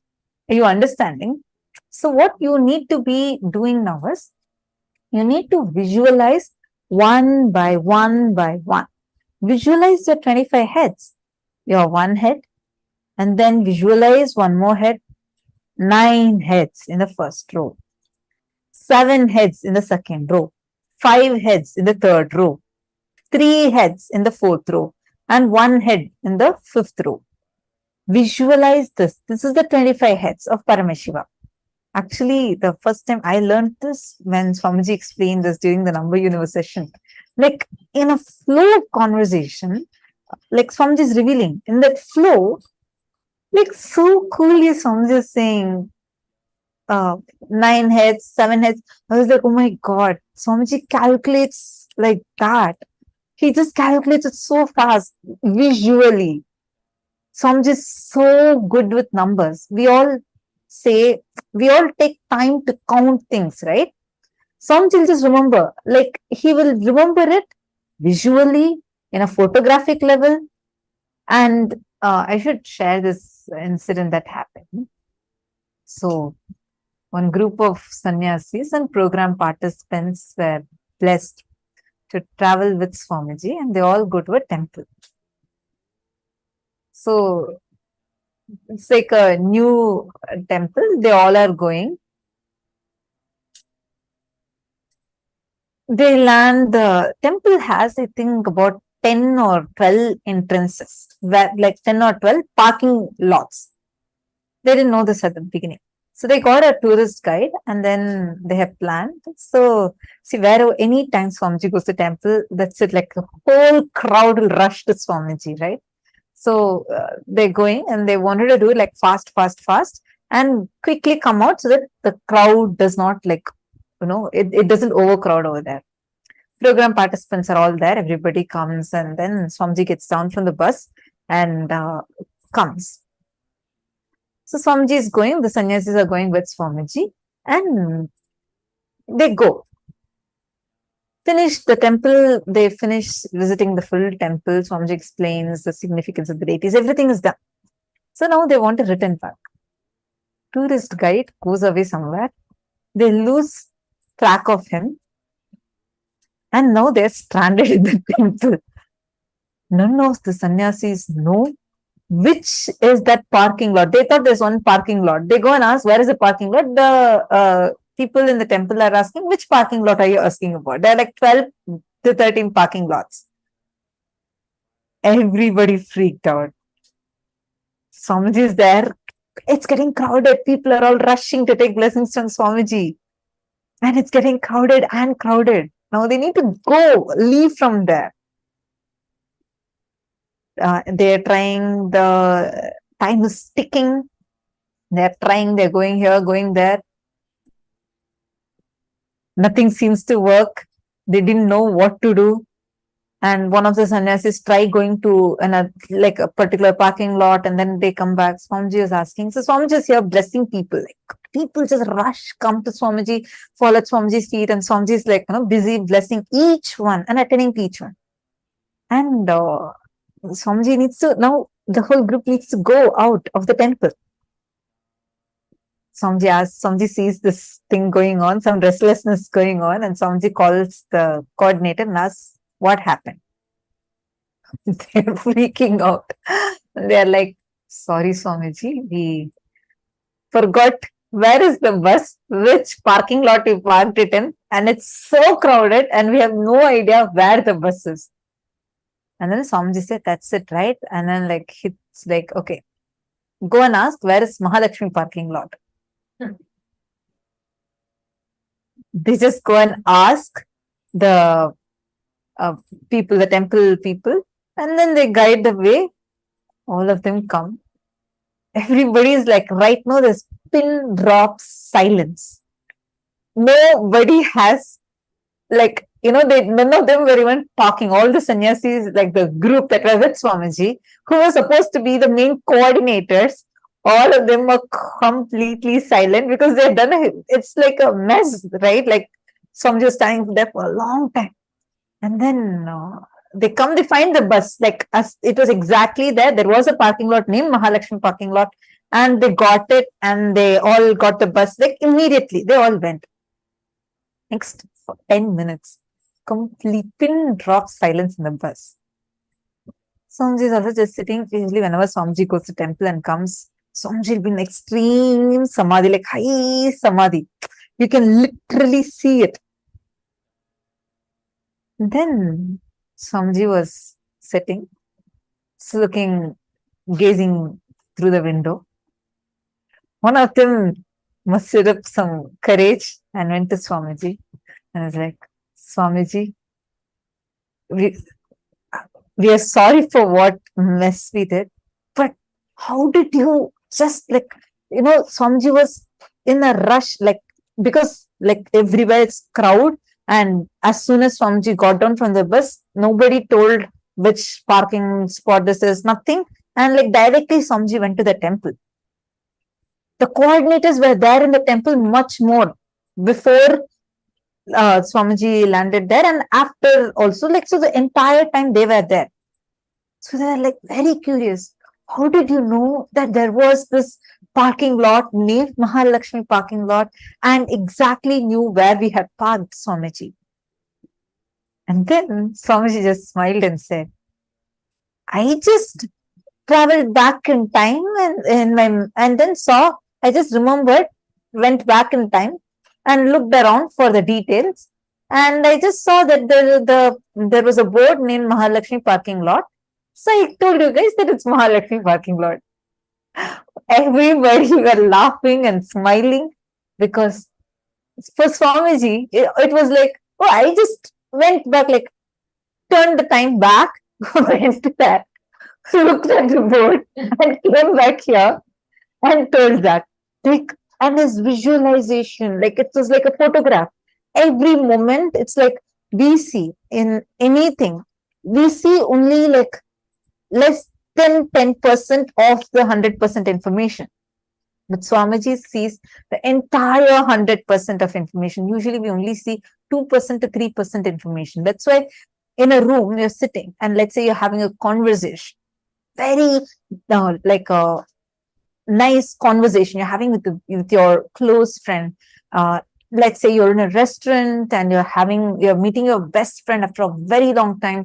You're so involved in the conversation, you would not even hear the music that's playing in the restaurant, nor would you have heard the kid that is just crying right next to you in the other table, nor would you have heard, or nor would you remember the smell of other dishes that's there and it's coming inside you. All this information are continuously available to you, but you perceive only 2 to 3% of that information. Swamiji receives all the 100. Swamiji will just go anything you ask.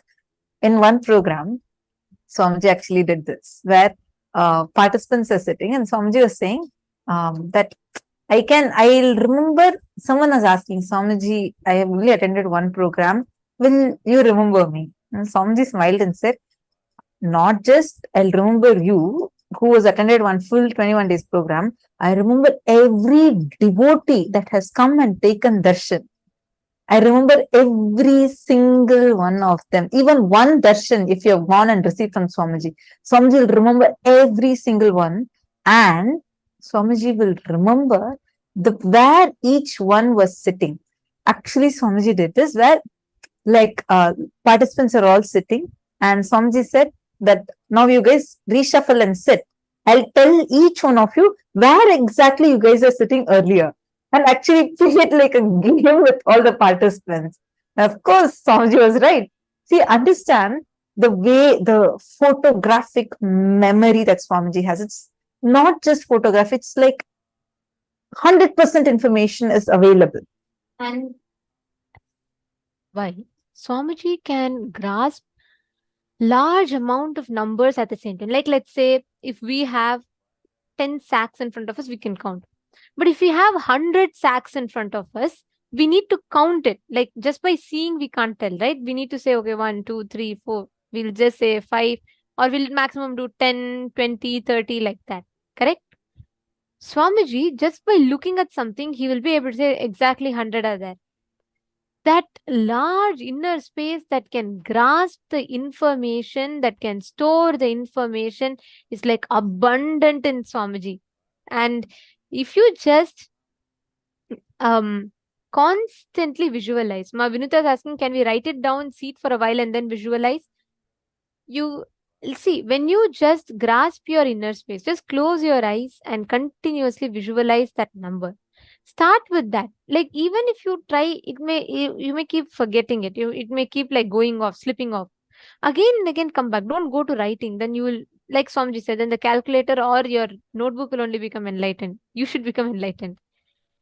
And yes, Nithyananda and Jnana Yogini, same answer for you as well. Yes, it's hard. I like to play with numbers to experience. That's why it's interesting for me. Actually, till Swamiji said, I never cognized numbers this way. This was a phenomenon. Like, Swamiji gave the whole Nobel Peace Prize thesis. Swamiji said, if anyone finds the ability to translate numbers in their mother tongue and to be able to convert it to another language, and their brain, the way they see numbers will open up a new page in the history of maths. The way math has been perceived so far will completely change. It is because of these concepts, these truths, these sciences that Hindus have. Hindus made like a huge contribution to the field of maths. Zero was invented by a Hindu, Aryabhatta, which changed the whole game of maths together. Mathematics was introduced to the world by Hindus. Understand the science of number. Ma Vinuta, you're asking, is it same as numerology? Numerology is a branch of this. See, this whole thing is not numerology. It's beyond. What Swamiji revealed, you will not find it anywhere. Because Swamiji has done Akashic readings on the existing scriptures, and he's given like Swamiji said, right? What else can be a better analogy? He has given 10-ton sugarcane, like completely squeezed, all that taken, the essence is given in one candy, sugar candy. So it is, numerology is a part of it. Swamiji took astrology, numerology, all numbers and agamas, Vedas, everything, and juiced it nicely, squeezed it, took the essence and gave it to us as one piece of, candy. So this consists of everything, but this alone is not that. You're understanding? Yes. Any other questions pertaining to number universe? Actually, very, very shortly, we are all going to be having the darshan starting. Today's darshan will be at 8 p.m. Eastern Standard Time. We request all of you for this whole initiation today, where you're going to be meeting your ancestors, where you're going to be traveling, meeting your ancestors. Please do invite them. Take a few minutes. We request each of you. Today's session is too important and none of them should miss. So please make sure you're inviting them. And Pavan Iyer is asking, Question: does that mean there's a word universe as well, like a number universe? That's a question to ask Swamiji. He's the one who knows See, all when universes. Like Swamiji told, frequency universe exists and number universe exists. But as of now, Swamiji has not yet revealed about something called the word universe. See, even the understandings we are having about number universe is only from our limited understanding. What is number universe, how it exists, it's something huge for us to even to be able to cognize it, your understanding. So whatever we can talk is we can repeat the words from our memory of what Swamiji said. Like it's still all of us are only contemplating and trying to digest about it. See, even to have the amount of understanding, little bit, even now we only have like 1% of understanding about parallel universe, vertical time zones. Swamiji revealed about this so long before. Swamiji had spoken on the subject much earlier.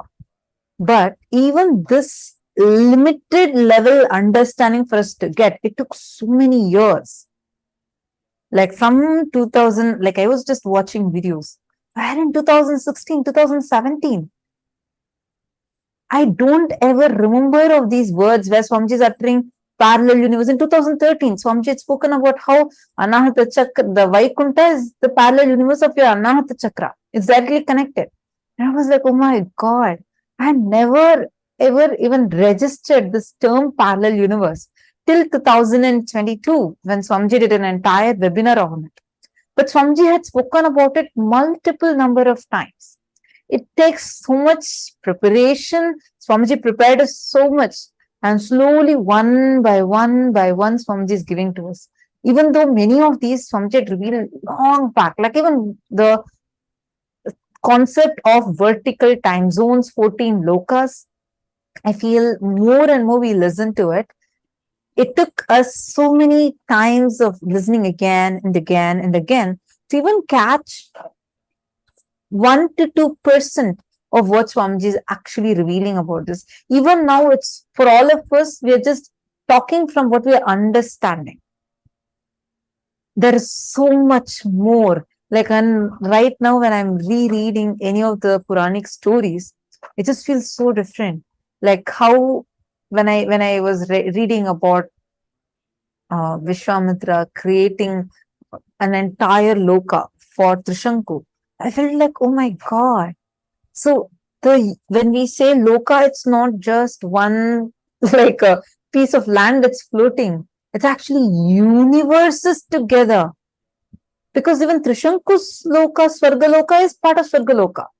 Yamaloka is part of Swargaloka. Swargaloka is part of Swargaloka. Vishnu lives as an Aditya in Swargaloka. Ashtadik Balakas live in Swargaloka. Everybody lives in Swargaloka. And it's not that everybody is living in one palace called Swargaloka. It's like entire universes together. So the way we will understand and cognize all of this would be just so amazing.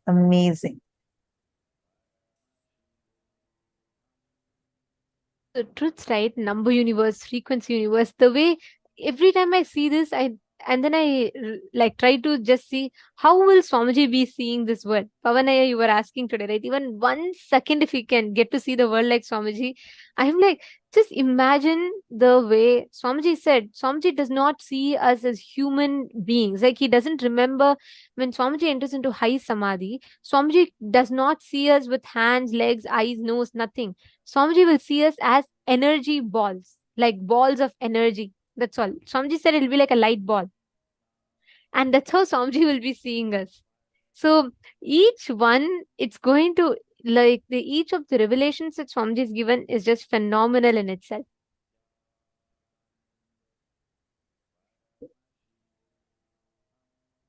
Swamiji has, okay, Fabio Bruno here. Swamiji has given a lot of revelations on astrology and astronomy, so many things, Ayurveda. There are a lot of satsangs.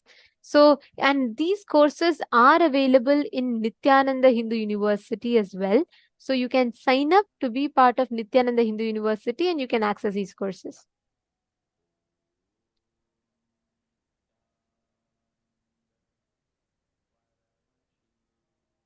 Hugo Pavlik, he said, I found it funny when Swamiji told, when Paramashiva made you, he simply puts a barcode on you. It's true. The genetic, like Swamiji said, is a barcode on us. And the way you see, the way you understand, see, even the words of the units of numbers, like we have 10, 100, 1000, 10,000, 100,000, million, 10 million, we have trillion, and then we have 100 million, etc., etc., and then we have billion, all these kind of numbers.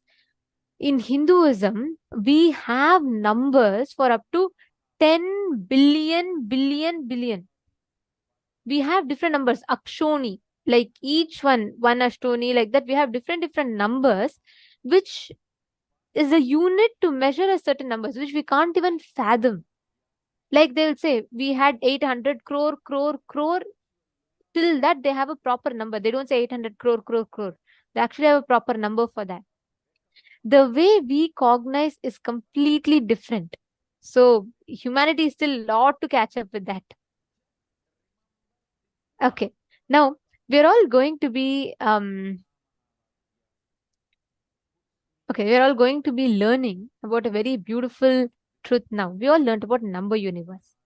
In the next session now, we are going to be learning about how the 25 states of consciousness are mapped to the 14 lokas, the 14 parallel universes. How does this mapping work and what can we learn from it? So we are going to be seeing that in this session. Let us enjoy the revelations. Sometimes people ask me, what's the difference between various states of consciousness and various planes of the universe? Understand? If you go to dream state and come back, what you see in the dream state, what others see in their dream state will not be same. Both of you may be sleeping in the same room, but when you go to dream, the world will be different. When he goes to dream, the world will be different. But conscious planes, the multi-dimension planes of the universe means like a tapoloka, satyaloka, kailasa. If he gets into kailasa and you get into kailasa and come back, description will be same. The scene will be same. Listen carefully. The various states of consciousness is more like the subjective truths. Planes of the universe means subjective truth becoming reality in the universal plane. Understand? How? Now all of you experience the same in this Jakrat plane. This wall is same for all of you. This mic is same for all of you. The interpretations about the mic will be different. The knowledge about the wall will be different. Perception about the wall will be different, but wall is same. Understand?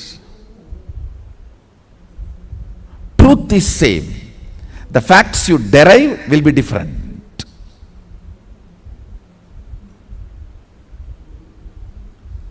So this is the plane of Bhu. If you enter into the planes of Swa, Tapa, Satya, exploring those planes through the various states of consciousness, I should say, if we need to send a rocket to Mars, the fuel we need to fill is states of consciousness. if we need to reach Kailasa, we need to fill our being with Turyatita. The fuel is the states of consciousness. The place to reach, the plane, is those lokas. Sadashiva has given a very elaborate, detailed science. He has not left us orphans. Understand? If you leave your cell phone to your child and tell the child to call whenever he or she needs, and you have the capacity to appear the moment even he tries to type your number, you can't say you left your child orphan. No one can say your child has been left orphan. He has left us his cell phone number, and he appears even if you start typing the number. Understand? He left the science to us. He has not denied it to the humanity. He has not denied it for the human beings. When the science is available, it's our responsibility to explore it. Of course, it's my responsibility to make it user-friendly for all of you.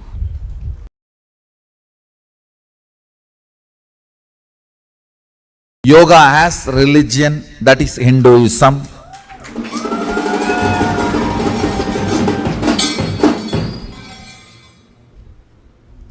It is from the Hindu culture, Hindu tradition. Yoga has evolved. Hindu thought current. Yoga has evolved. It's a gift we gave it to the world from the Hindu thought current. The original Vedic and Agamic description, definition of yoga, 3 levels: the science of exploring various powers, science of exploring various states of consciousness, science of exploring various dimensions of the universe. Understand? Some of the planets, the base material of the planet is diamond.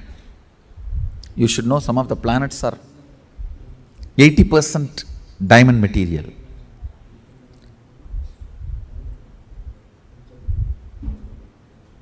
When we have access to the planets and able to transport, what will happen? Nobody can describe. Whether diamond market will collapse or value of our wealth will go up, we don't know.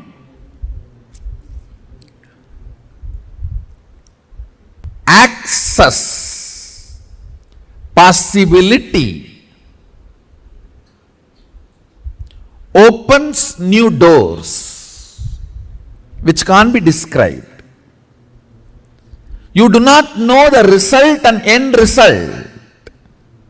You do not know what all other doors can open through this. Same way, access to the multi-dimensions of the universe, you do not know how many new possibilities and doors open.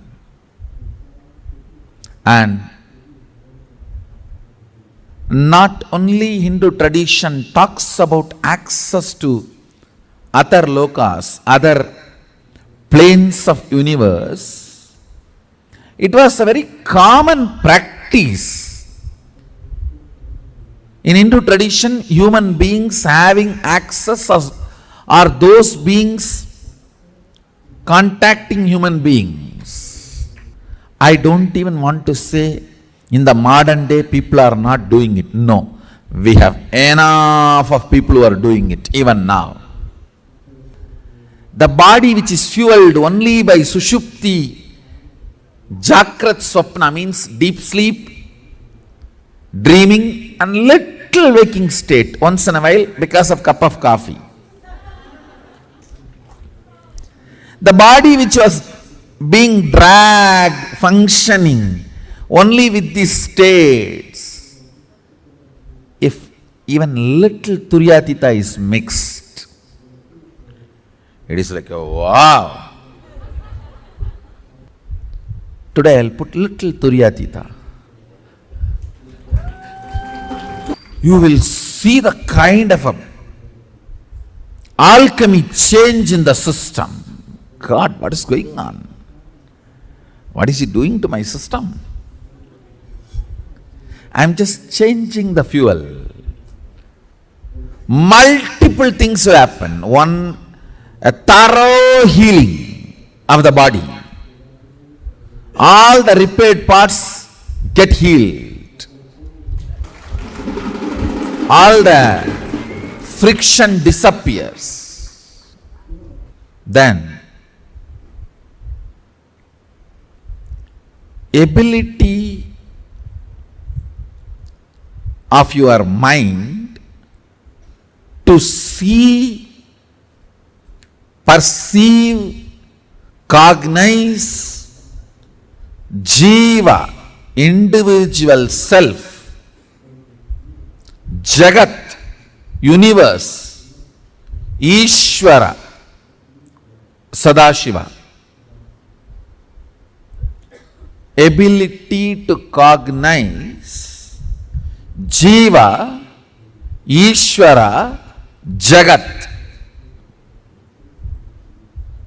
Ability to connect with the Jiva, Ishvara and Jagat becomes high when you are fueled with the Turyatita space and state.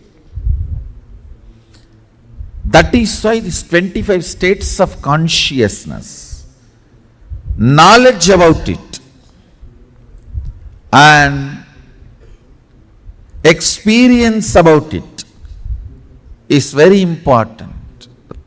When the Turya and Turyatita gets into your system, the Karana, the organ-based projection of the world dissolves into your original state. So the original state becomes reality. Then the organ-based projection universe. Listen. Organ-based projected universe, as long as you are perceiving it, you are pursuing it, it will all be love, hatred, good, bad, right, wrong, jumps in the life. But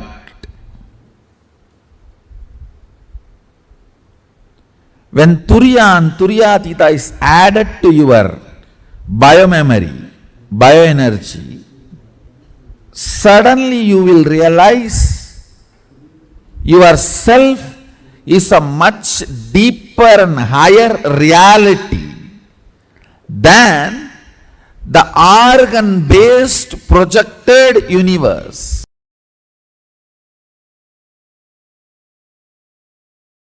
Listen, what we call parallel universe, unmanifest, avyakta, the delusion component of Mahadeva,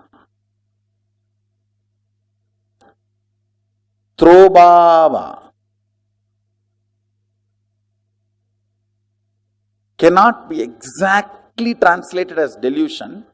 It should only be translated as ununderstandable, ununderstood or unknown. Throbhava is not, the precise word is not delusion. Precise word is unknown. The various permutation combinations of the 5 units, 5 unit principles is length, breadth, depth, time, space. 5 tattva, principal tattvas. The various permutation combination of these 5 principles forms 11 dimensions. Length, breadth, depth. These 3 dimensions operate in Bhu, the pure space where all other things merge into the space is Kailasa. The 14 lokas. Atala, Vitala, Sutala, Talatala, Bhatala, Bhur, Bhuva, Suva, Tapas, Satya. All those 14 lokas come under these 11 dimensions. Understand this 11 dimension, then I will initiate all of you. Not just educating, I will initiate also. Just I need to change the fuel in your body. The fuel with which you are functioning now needs to be changed. You will automatically have your eyes pulled by the third eye during the initiation. I will also teach you guys to teleport and materialize antimatter. See, all teleportation has to happen only through the antimatter. Vibhuti has to become antimatter, only then it has to become a Vibhuti again. So if I just ask you guys to stop in between, that's all. You have antimatter and billions of dollars.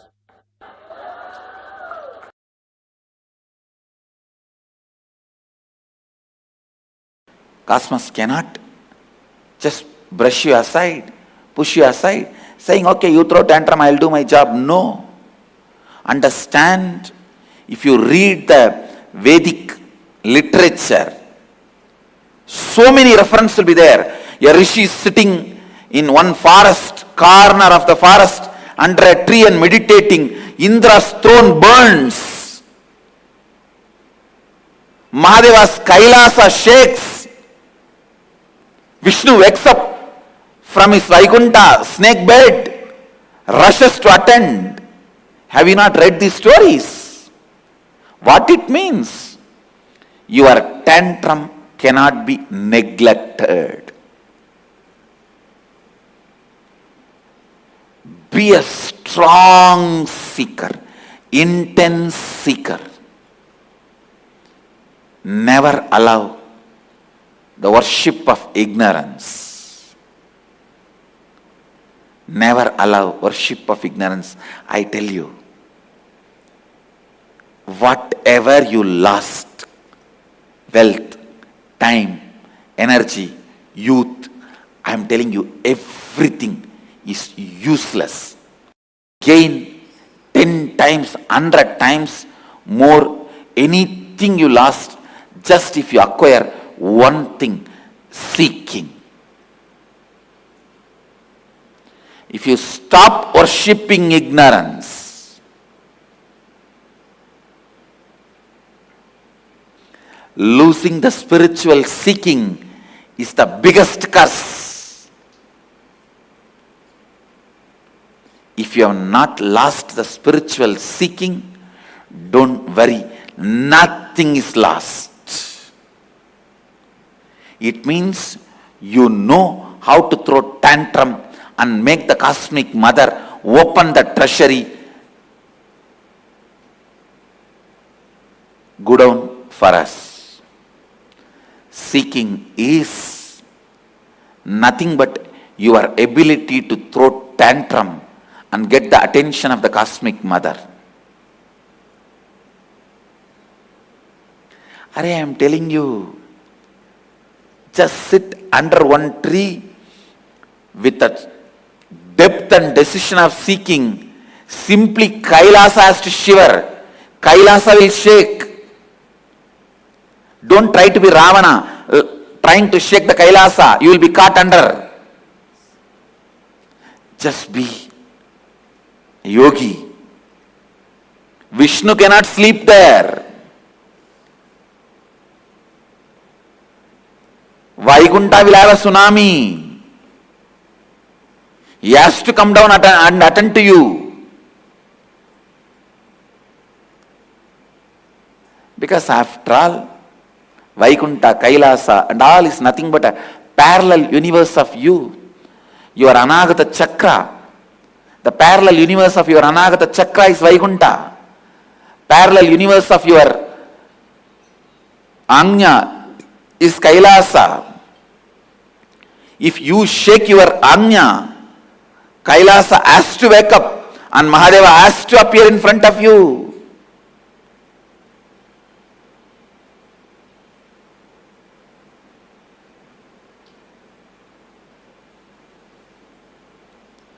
Don't be arrogant out of your seeking. Actually, when you are seeking, arrogance will not even happen. Now when I am explaining, don't see this as arrogance. Very pure, clear, confident and the straight, right guidance I am giving you. It's not arrogance. When I say, if you sit and open your third eye, the parallel universe of the third eye, Kailasa has to shake and Mahadeva has to appear. I am not arrogant. I am just revealing some of the very deep, sacred secret to you. If you sit and open your Anahata Chakra with the depth of seeking, simply the Narayana has to wake up from his Yoga Nidra and appear in front of you. Oh my son, what do you want? Indra's throne will burn. Have you not heard these stories? These are not stories, they are truths. They are truths.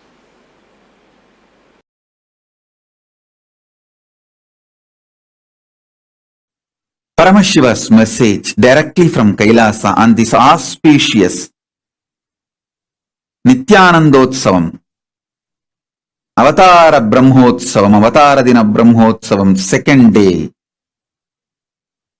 Listen. Listen. Surrender is the parallel universe synergy trigger. Let me repeat. Surrender is the parallel universe synergy trigger. Means, I'll try to expand. Please listen intensely. Even you listening about surrender, internalizing, trying to cognize, do manana about surrender,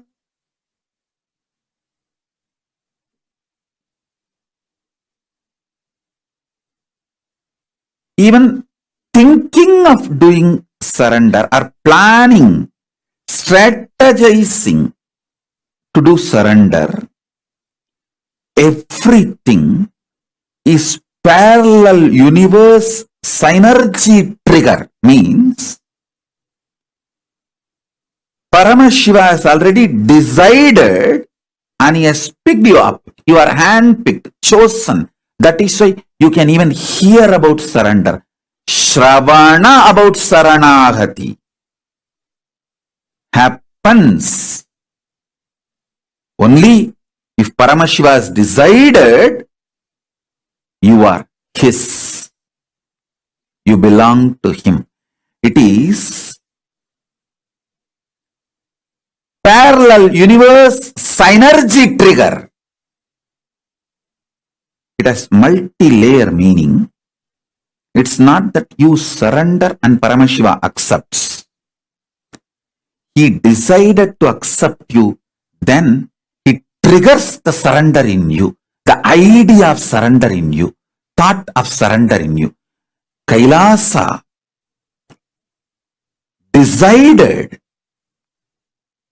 to accept your surrender only then the surrender idea gets triggered in you.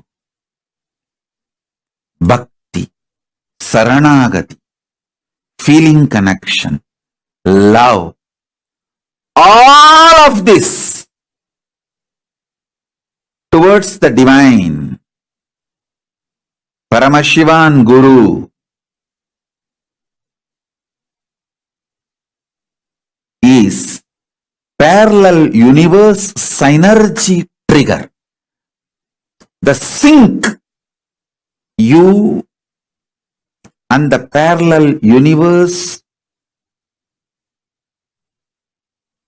is synced continuously, consciously, spontaneously, simultaneously. Listen. Surrender is parallel universe synergy trigger. Let me expand. Listen intensely. Even you listening, hearing about Saranagati,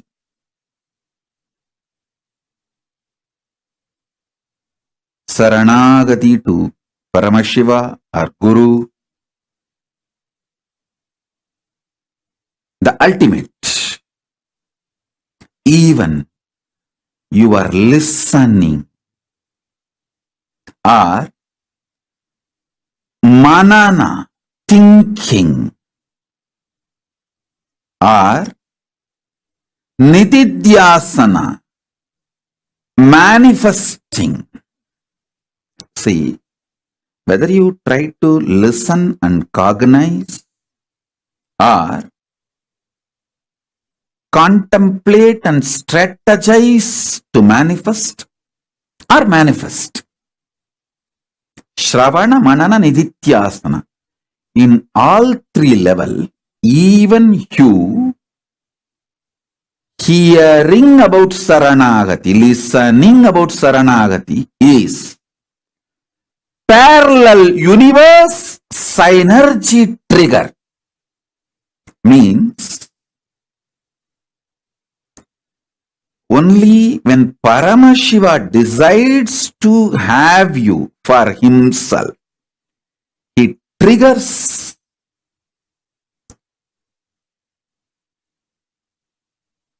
the idea of Saranagati in you.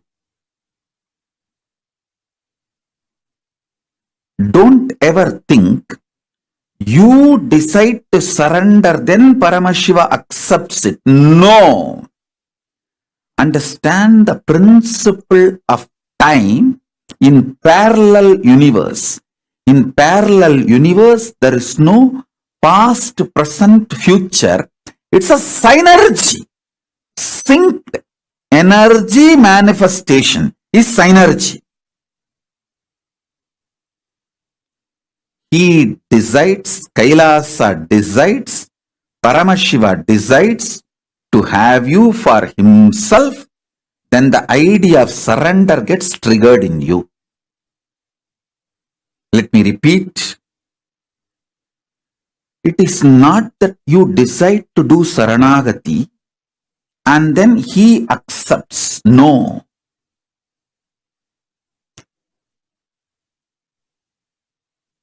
He decides to have you all for himself, then he triggers from the parallel universe as a synergy trigger. Saranagati is triggered in you.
revealed one of the most important truths through this.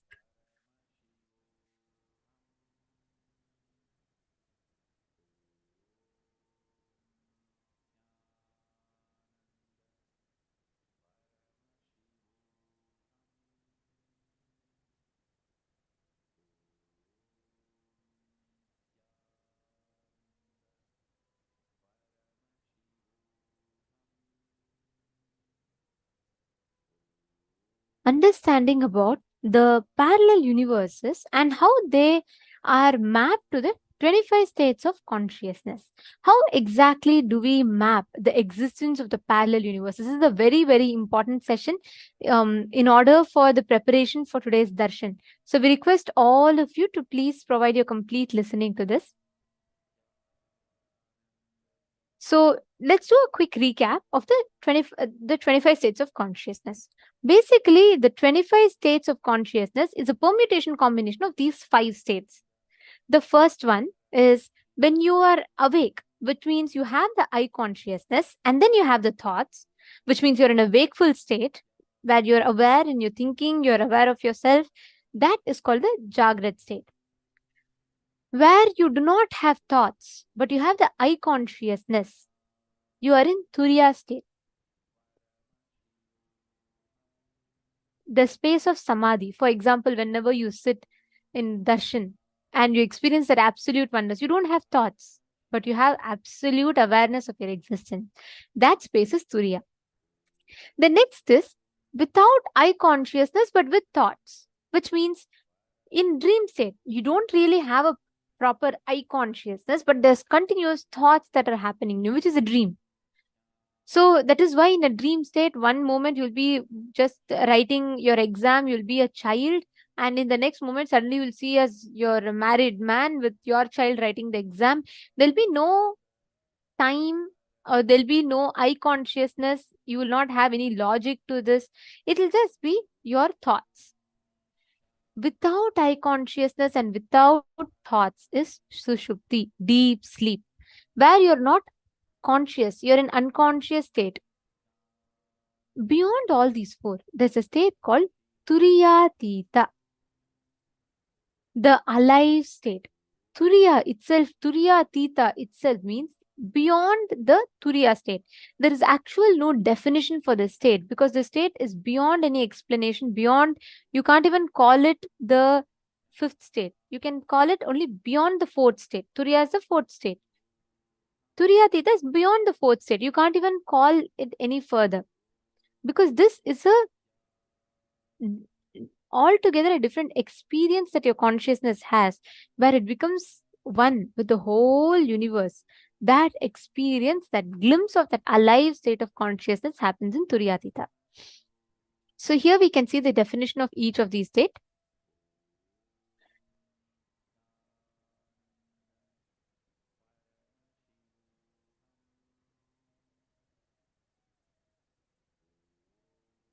So the most important thing is understanding about the 25 states of consciousness is like knowing you being made aware of the rights that you have. All the rights, the authority that you have to learn about the knowledge. Now, I'm going to request all of you to please take a minute. Can I request every one of you to bring a piece of paper and pen and please draw this chart?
Hope all of you have written down. If you all have written down this map, can I please request you all to post yes in the chat?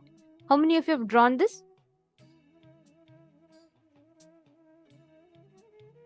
Mahakailasa, Carmen Maris. Mahakailasa is the highest loka, the parallel universe where it is, where Paramashiva resides. Okay, Ma Martha is requesting for some more time. Yes, we are giving you all time to draw this. Please draw this, because based on this only you will learn the mapping. So I request every one of you to please draw.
Have all of you written down?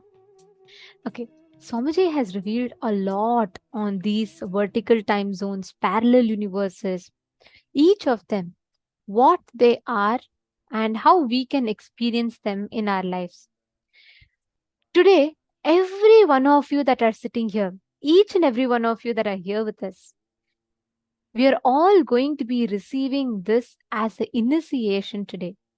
Please understand, very, very shortly at 8 p.m. Eastern Standard Time, we are all going to be receiving the most powerful initiation. And I'm as excited as each of you are here for the special revelations that Swamiji is going to give us on vertical time zones and something very unique about the experience of Charya Pada, Kriya Pada, Yoga Pada, Jnana Pada to experience these vertical time zones. How excited are you all for today's session? How much excited are you all for today's session? Can I request each of you to please post in the chat?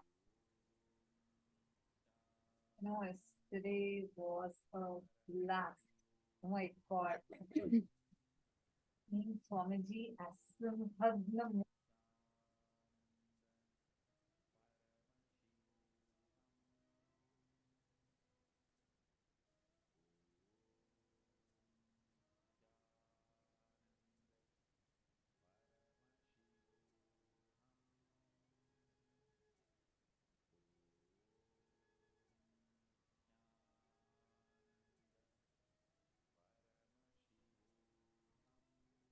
Sorry for that. Vimala is also saying she's very excited.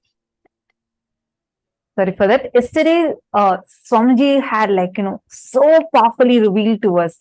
Like I felt it was just especially the way how Swamiji was, right, as Bhagavān Simhagnamurti and revealing to us the deeper truths from Agamas.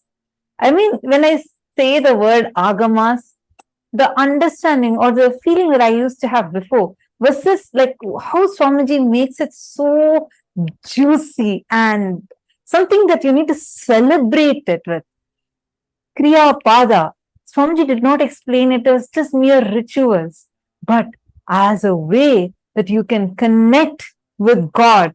And the statements that Swamiji made, right? Like, for example, connecting with God, God exists with his companions somewhere in the distant parallel universe, and his reflection is there inside of you. Wow. So many times I have listened from Swamiji, where Swamiji had told about how all of us are a reflection of Paramashiva. But when Swamiji explained it so visually, it was so powerful. I know yesterday I saw so many messages from various participants who were posting, saying how they were enjoying the darshan, enjoying the revelation. Right? May I request all of you to share what all do you remember from yesterday's revelations? What all were your clicks? And what are you eagerly looking forward to from today's revelation?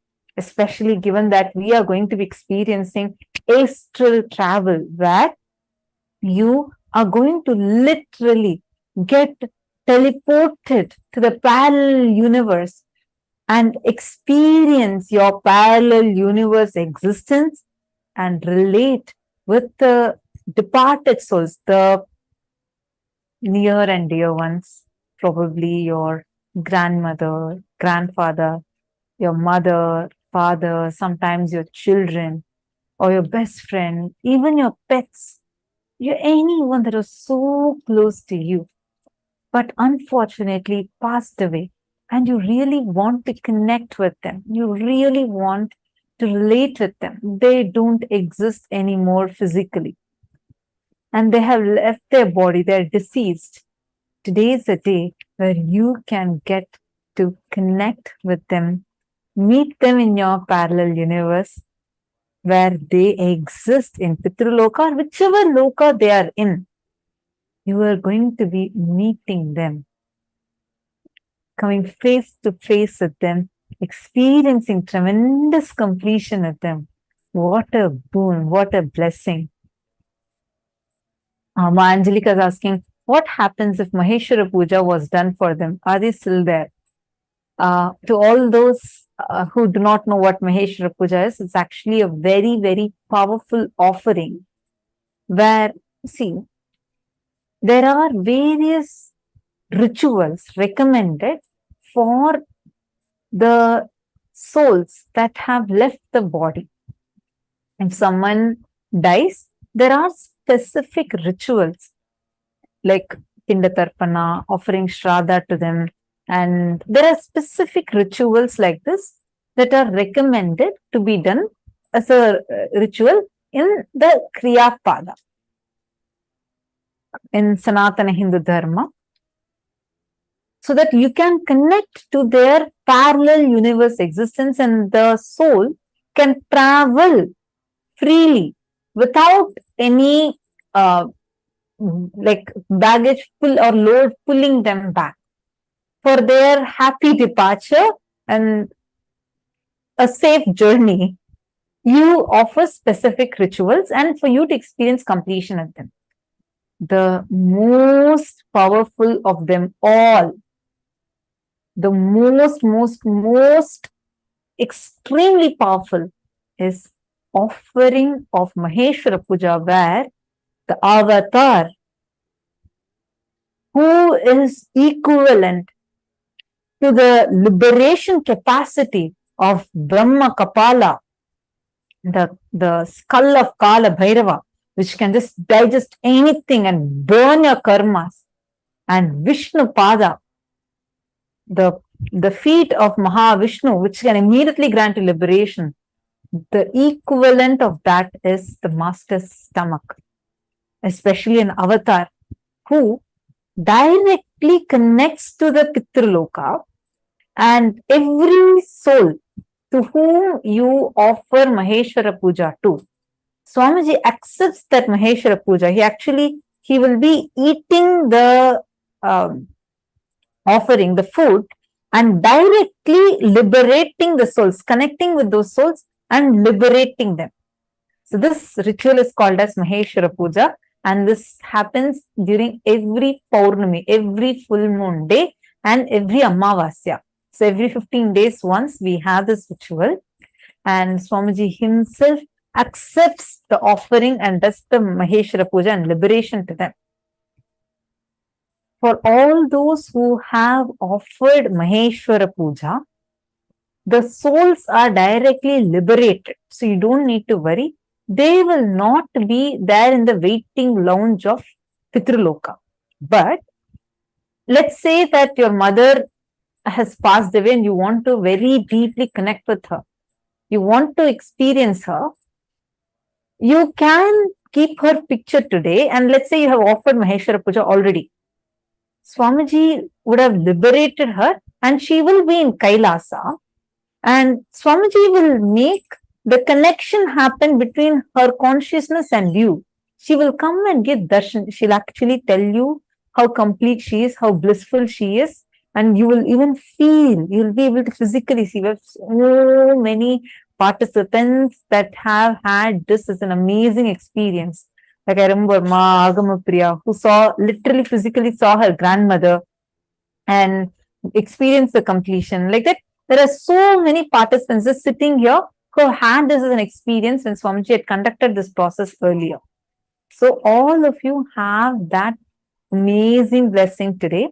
I request you all, please take a few minutes now. We are just a few minutes away from the darshan. Anyone who have lost their near and dear ones recently, please kindly invite them and get them to come and sit down right now and attend this darshan.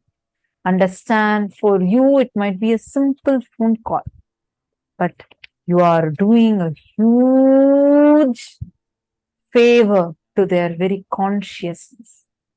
And also, most importantly, today's initiation, understand, just making them aware of the knowledge about vertical time zones is like, see, it is like if you are not even aware of the freedom that you have, the options that you have in life, that is the worst punishment or the worst crime that can be done against you.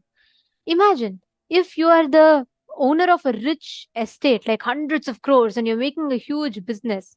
But from your birth, you're not even made aware of it, and you're only brought up as a clerk, given 100 rupees per month. And you also feel very happy. Ah, look, I have 100 rupees, I can buy whatever I want. But what can you do with that money when when you're making crores and hundreds of crores every day? You being denied of the freedom and the choice you have is the worst thing that can happen to you. Not even knowing that this is accessible, that is the most important. Now, if you notice, only the moment Swamiji reveals, right, just knowing the 14 lokas, the access that we have, it empowers us so much consciously. We know, oh, Bhuloka is there. Even if not Bhuloka, there is Pitruloka. After I die, I'll go to Kailasa with Swamiji, and my ancestors are all in Pitruloka. We know exactly the whole freedom that we have to access. That itself changes the confidence that we have about ourselves. So understand, you taking this one step, reach out at least to a few people. Now take a few minutes.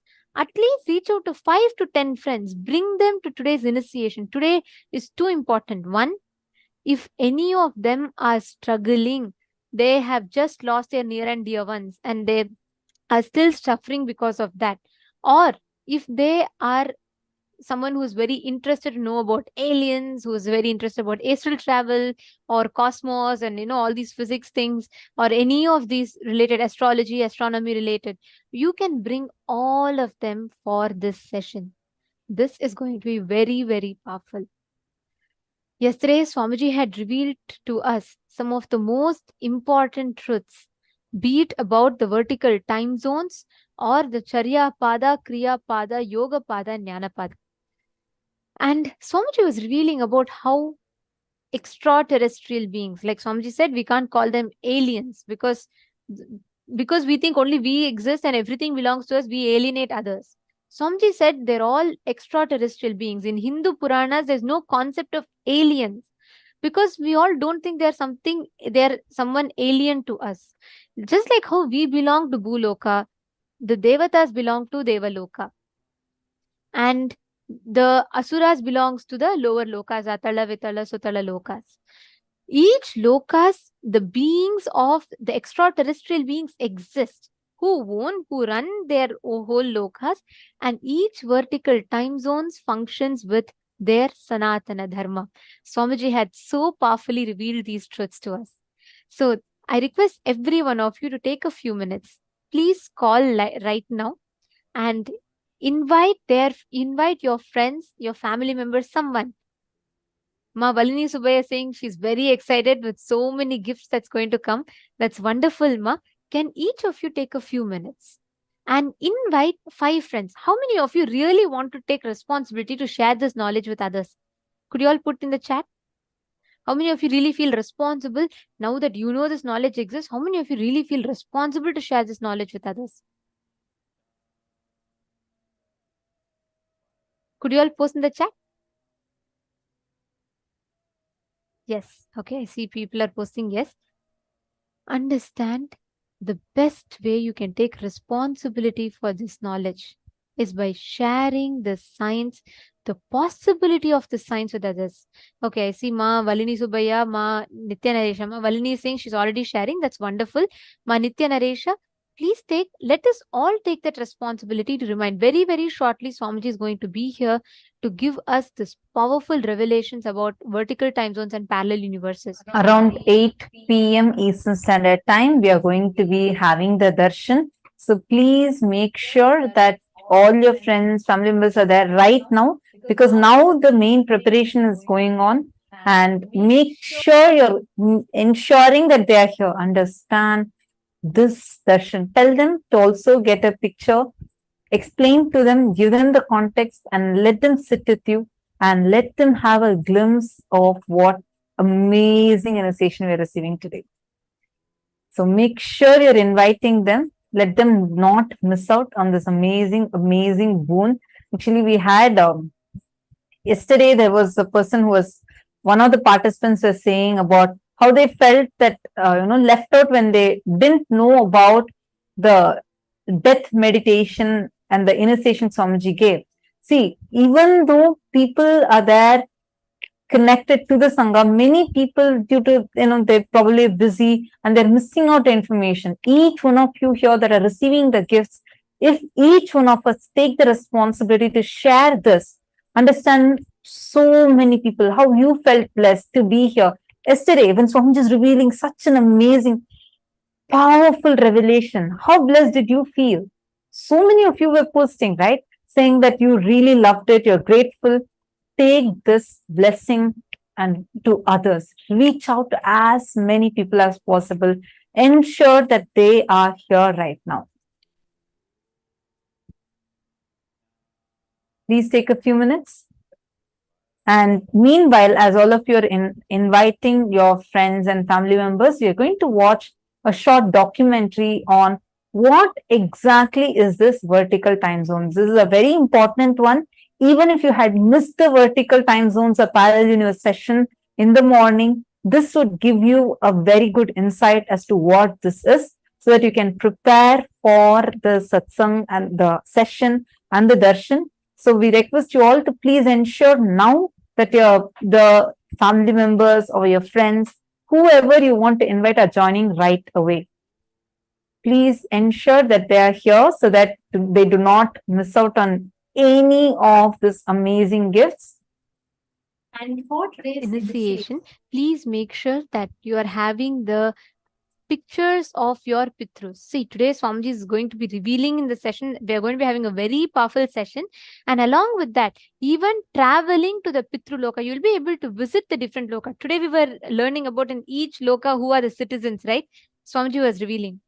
And also Swamiji was telling about the Charya Pada, Kriya Pada, Yoga Pada, Jnana Pada. The Agamas, what Paramashiva has revealed, are called Agamas. Swamiji was telling yesterday about the Vedas and Agamas, right? Agamas means, the verse beautifully goes, Agatam Shiva Vaktrebhyo Gatam cha Girija Mukhe Matam hi Vasudevascha Tasmadagama Uchyate. Means, it comes from the Paramashiva's own mouth, goes into the ears of Girija, the Devi Parvati Parashakti, and it is applied to govern the whole universe by Parandhama Mahavishnu. And this is called Agamas. Understand, Agamas elaborately describe the different aspects in life through which you can reflect Paramadvaita with Paramashiva. Charya Pada is where through the lifestyle we can experience that Paramadvaita with Paramashiva.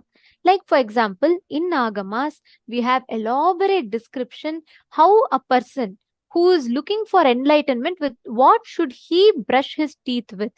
A grahastha, what stick should he use to brush his teeth with?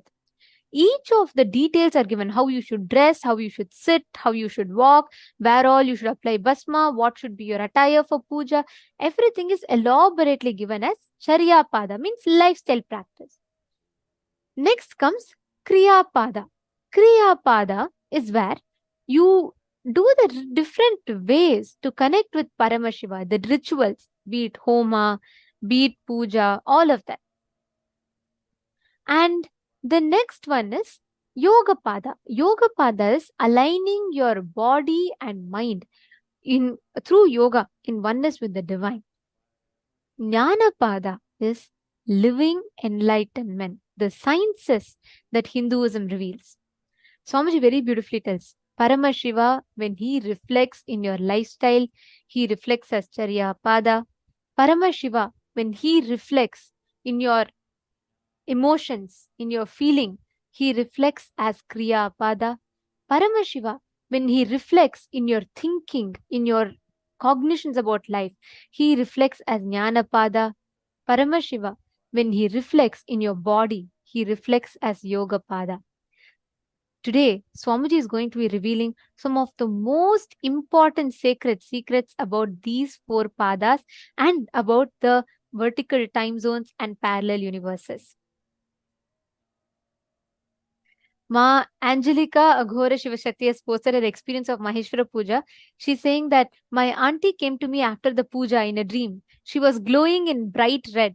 She told me how happy she was, and I'm so happy to know she's in Kailasa, happy after the puja. Wow. Actually, there are tons of experiences like this. Today, you will actually see the moment if you meet your ancestors whom you have offered the Maheshwara Puja for, they will all tell you how happy they are and how they are living in, at the lotus feet of Swamiji so blissfully.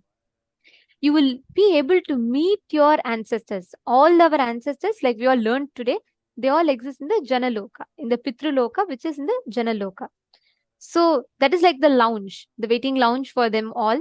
And Swamiji liberates them from all the baggage and all the this thing. Like they moved from normal waiting lounge to the VIP waiting lounge.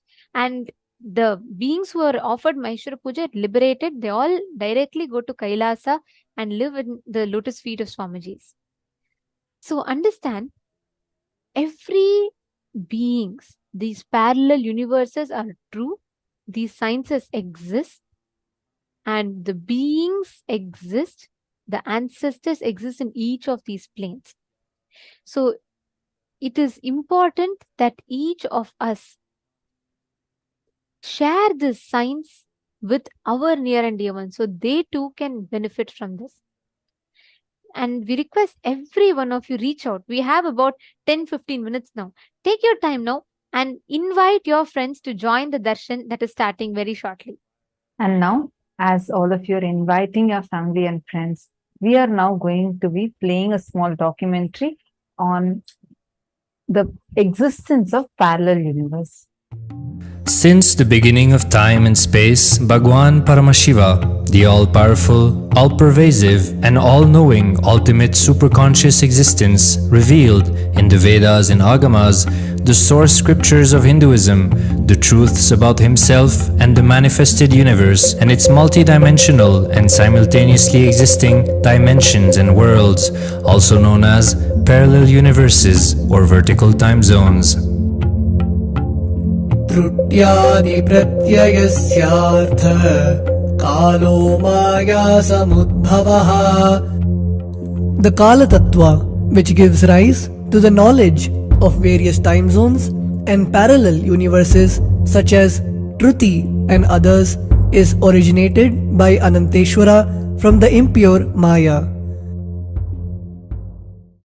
Bhagavān Paramashiva mentions that as we experience the various higher states of consciousness, we simultaneously experience the various time zones associated with them. We get transported to the parallel universes and experience the other dimensions of our own existence, of our own personality. Listen, Subarloka is all about stable bliss, absolute health and stable bliss. Maharloka is all about the highest peak possibilities. Jana Loka is the place where you can exist in multiple bodies at a time. You experience oneness as the super reality. Tapa Loka is that last struggle you go through. Sometimes you know you are Paramashiva, sometimes you just slip off, but again you say, I am Paramashiva. That space is the Tapoloka, an absolute surrender. Whether I am remembering, I am manifesting Paramashivatva, or I am deluded, I surrender both to Paramashiva. When you take that decision, you are lifted to Brahmaloka. You move to the Brahmaloka. The deep surrender lifts you to Brahmaloka. Then from there you move to Parandama, Vaikunta, and Kailasa, then Mahakailasa itself. The key to unlock these parallel universes is hidden in the spine of the human body. Human beings, only human beings on this planet Earth are empowered, hardwired, capable of migrating to parallel universe. Understand? Your spine is not only hardwired, capable of fuel, charged to lift you off to different parallel universes. सुकृतान् मानवो भूत्वा ज्ञानी चेन्मोक्षमाप्नुयात् चतुरशीतलक्षेषु शरीरेषु शरीरिणां न मानुष्यं विना यत्र तत्त्वहानन्तु लभ्यते. Of the 8.4 million bodily forms, the human body is the most important, for it is this form in which one gets knowledge of the essence. This knowledge of essence cannot be attained in any other form other than human. The possibility you have need to be told to you. Understand? Even though animals have spine, because the majority of the time they spend horizontally, the spine is not capable of getting fuel with a subtle fuel called ojas. The ojas need to be filled in your spine and the kundalini need to be ignited for you to reach parallel universe and different vertical time zone spaces. When our state of consciousness is raised, we start experiencing these higher lokas, allowing the various possibilities and powers available in these universes to start expressing in our own human body. Recently, scientists have discovered that the human body, particularly in the brain, naturally produces light in the form of biophotons, and that when our state of consciousness is lifted, the brain moves from producing a normal 20 photons of light per centimeter square per second to more than 100,000 photons of light per second. That shows us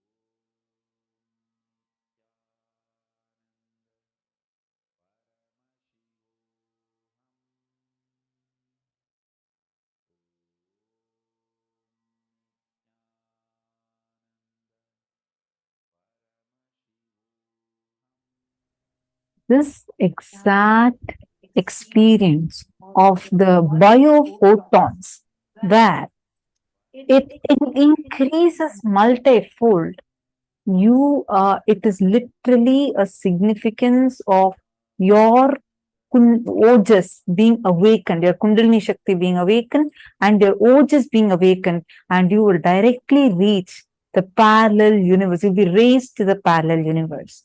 This is now scientifically also established with the quantifiable research on the increase of your biophotons. And you have the possibility where your brain can also access those higher dimensions. How many of you are understanding this? How many of you are getting, yes, I feel I'm getting it. How many of you are getting like that? Please take a moment and put it in the chat if you are able to understand and click with it. And actually, today what Swamiji is going to be revealing to us, right, about the vertical time zones, parallel universe. Today, so many of you had posted different questions. We all had a question and answer session, and each of you had shared your clicks, and at the same time, many of you had asked questions, even about the frequency universe, the number universe, what Swamiji had revealed, correct? Today, during the session, when Swamiji is revealing the truths, first thing, please, I request every one of you to make sure you take notes, like as Swamiji is revealing, just type out, take notes of what Swamiji is revealing. And second, please feel free to post your questions. not just prayers and boons. Of course, we all can post all our prayers and boons requests to Swamiji. But in addition to that, please feel free to post questions. Today, so many of you had such unique and amazing questions. You all can post it to Swamiji, and during the session, of course, Swamiji is going to be revealing something deeper today. Even what Swamiji is revealing, if you would like to request for revelations on particular aspect, or if you have some doubts and you would like to request Swamiji to reveal deeper into that, you all can post that questions, and Swamiji may answer these questions as well. So I request all the participants to, during the darshan, post all your understandings, clicks, and also post questions. So you all can maybe write the word question and just post a question. So along with your prayers and boons, you can all also post the questions, and Swamiji may choose to reveal deeper based on the questions as well. And I am very, very excited. We are as excited as each of you are to listen to what Swamiji has to tell. Even listening just one glimpse of what Swamiji told yesterday, the revelations was just phenomenal. Be it about the extraterrestrial beings, be it about traveling to the 14 lokas, and the reflection, the permutation combination, the charya, kriya, charya yoga, and charya jnana. Like that, Swamiji was revealing something very, very deep and very profound. So let us all get ready to receive the truths. Can I request each of you to post how many of you have invited? How many of your friends have you all invited today? So many of you are posting your experiences. It's very nice to see. How many of your friends have each of you invited today for the session? Okay, there's someone called Mahabhairavajnana. Okay, if you do not have the picture, no problem. If you can post your name, that is fine. Just post your name. Swamiji will connect you to them to meet them. Okay, Ma Angelica has posted how many she is invited. Ma Martha has posted. Ma Anna has posted. Come on, all the others. Ma Devika Rani. Okay, I see Ma Maha Sadashiva has posted. Come on, all the other participants. Ma Vimla is saying, I'm able to comprehend like in science book, Ma, but not sure about conscious level. Listen very carefully. What you learn about the world, what you learn about the astrophysics, everything is a brain candy level. Because what scientists have found is only very limited, because our understanding of the whole universe, what scientists know or understand as a known universe, the entire known universe and still yet to be known universe, that whole area is covered under one loka, Bhuloka, it's finished. These, whatever we are learning, whether how the planets are discovering new galaxies, and recently one more Big Bang was found, each of this is only limited to the known universe. Whatever you learn about them in your normal textbooks is a brain candy level. Understand, Ma, whatever Swamiji is revealing to us is not just, Swamiji is not just theoretically telling us. He's not saying, oh, these all exist, that's all it is. No. Swamiji directly maps it to us, gives us the benefit of accessing these lokas. So many of them are posting their experiences of meeting the ancestors. Imagine, like, otherwise normally we think once they are dead, okay, we'll carry that guilt lifelong. Each of these are not just words, they are initiations, which means even beyond your listening, your hearing ability, your consciousness imbibes it and experiences it. That is the only reason we manifest powers, because our consciousness becomes aware of its extra possibilities that exist. So, Ma Vimala, listen very carefully. When you sit in the session, even if you don't understand it, please be informed your consciousness experiences it and lives it. I just also wanted to answer NT has posted about how in one other enlightened master's book, he read about this description. See, understand, all these are real. The experience you posted about the light of thousands of suns, these are all given in the Agamas. The unique thing that Swamiji is doing as is one of the amazing contributions is whatever is given in the scriptures. See, there are some masters who have had it as their personal experience.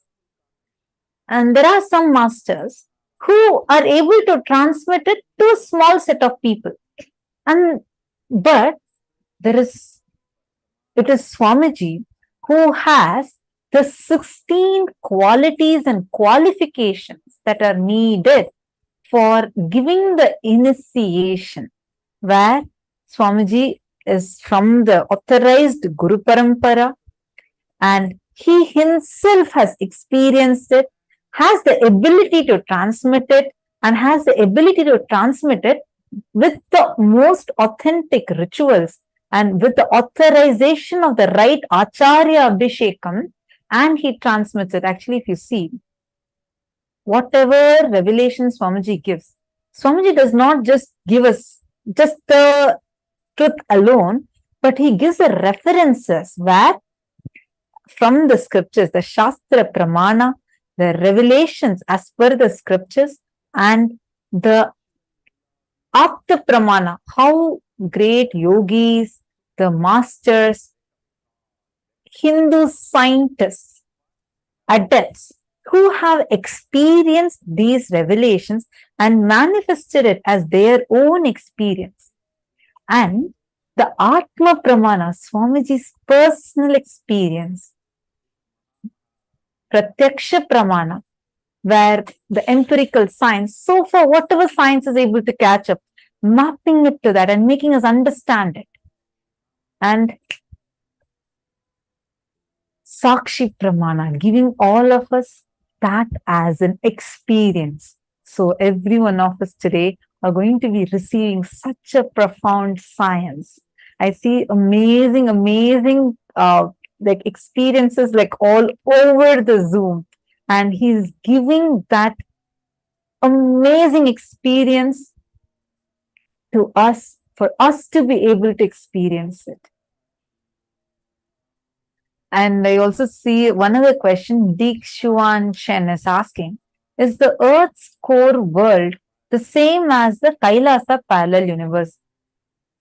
Swamiji has spoken about the existence of a civilization that exists in the core, which is under the earth, which human beings right now do not have. The modern day human beings do not have direct access to it, but there is a civilization that exists. Very recently, just 2 years before, the scientists have unearthed a profound reference for this, where they saw how earlier, till 2 years back, the whole world believed, scientists believed, that the core of Earth was solid. But just 2 years back, the experiments proved that it was not solid, and there seems to be something existing in the core of Earth, and it is molten, and they're having some studies done upon it. So science is still catching up. Swamiji has already revealed about this, but you're asking, is it the same as Kailasa parallel universe? Swamiji revealed Kailasa as a universe exists in the vertical time zone, planet Earth, and the core of planet Earth is only still part of the Bhuloka. The Bhuloka is what all the known universe is all together, whatever we know as a known universe, planet Earth, solar system, our Milky Way galaxy, Andromeda galaxy, and all the galaxies together, the known black hole, everything scientists are able to even imagine is all still under the Bhuloka. So Kailasa exists like this. There are 14 lokas, and Kailasa exists beyond these 14 lokas. And there's another question from Martha Amanda Watson. She's asking, each family member must do Maheshwara Puja, correct? Or if one person does, is it like karmas of each must be released? Is that right? Yes. Okay. Ma, the Maheshwara Puja, if you offer, when you offer, or you can offer up to 10 of your Pitrus, 10 of your ancestors that you want to liberate for. But if you want to liberate your independent karmas so far, You can offer Maheshwara Puja to yourself, but you cannot offer Maheshwara Puja to another person who is alive. If that person wants to get rid of karmas, as you have asked, their karmas, they can offer Maheshwara Puja to themselves, which will ensure a liberation in this birth for them. So you can offer Maheshwara Puja for any number of your ancestors who have passed away. You can offer, that's not a problem. But for someone who is in the body, you cannot offer Maheshwara Puja. Only a person who is not in the body, you can offer Maheshwara Puja for. If someone has passed away, you can offer. If someone is alive, only they can offer Maheshwara Puja for themselves. You're understanding, ma? There are a lot of questions on Maheshwara Puja. We'll just share with you all. Maheshwara Puja, for all of you that are eager to offer, Maheshwara Puja is a very powerful ritual, Hindu ritual, one of the oldest Hindu ritual, where when you offer the Pinda Prasada to the Guru eats and liberates all the ancestors. It's a very, very powerful ritual. And actually, I'd like to share with you all an incident because of Angelica had posted, right? She posted her experience. So that reminded me of a very powerful incident from one of the participants of Inner Awakenings. And I have to share this. All of you will enjoy this a lot. So there was one participant who had lost, he's from Tamil Nadu, Chennai in India, and he lost his wife. And his wife had left the body. He was very, very closely attached to his wife. Like he could literally not live without her. But due to unfortunate circumstances, he'd lost his wife. So he had come for attending Inner Awakening, and in Bidadi, Swamiji was conducting the physical program.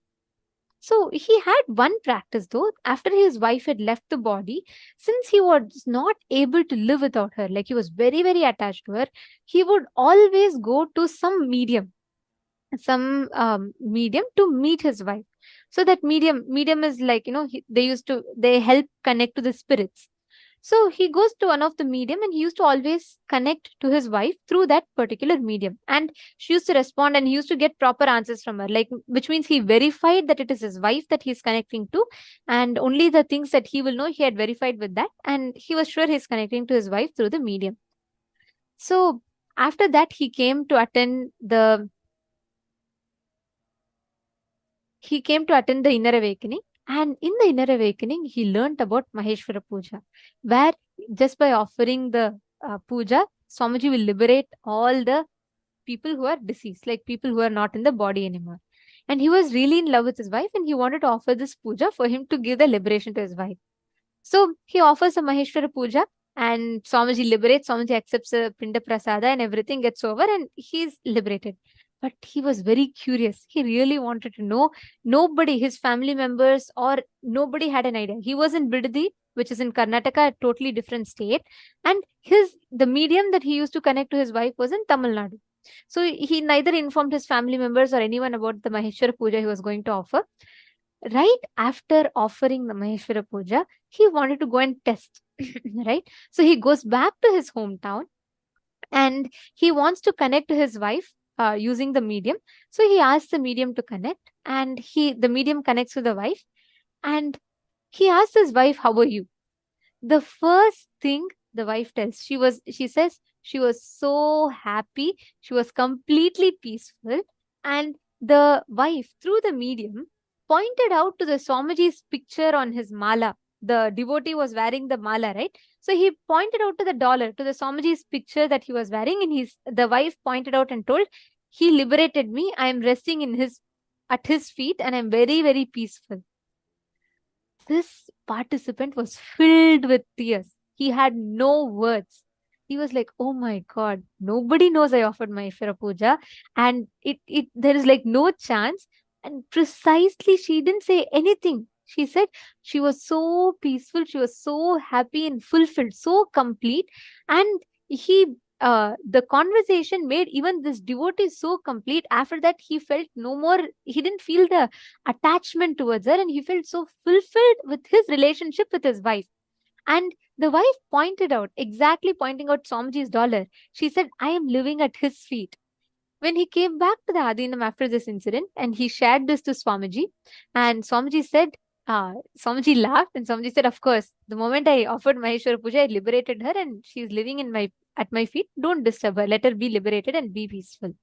Understand, with Maheshwara Puja, you can give this experience any unfulfilled relationship you have, people who have left the body, the attachment, anything that you're feeling. One Maheshwara Puja is enough for that ancestors to completely get liberated. See, today we are meeting the ancestors, which is true. Today we're all going to travel to the Pitru Loka and meet the ancestors. But liberation for the ancestors happens through Maheshwara Puja. Since so many of you are asking about Maheshwara Puja is the most powerful ritual that you can offer, through which you can liberate your ancestors. You will literally hear them. After you offer Maheshwara Puja, next season come back on this initiation and you can check with your ancestors how they are feeling. They'll come and tell you how liberated, how joyful they are. Ma Angelica had posted, right? And even Ma Agama Priya had shared her experience. So many of them have posted how they felt complete after their ancestors would come back in the dream and tell them that they are fulfilled and they're happy. Understand, it is not a joke. It is an actual experience. Each of you can experience this. For you to know how you can offer Maheshwara Puja, the link is there in the chat. The support desk team is actively posting and they're all available to you all. So please go ahead.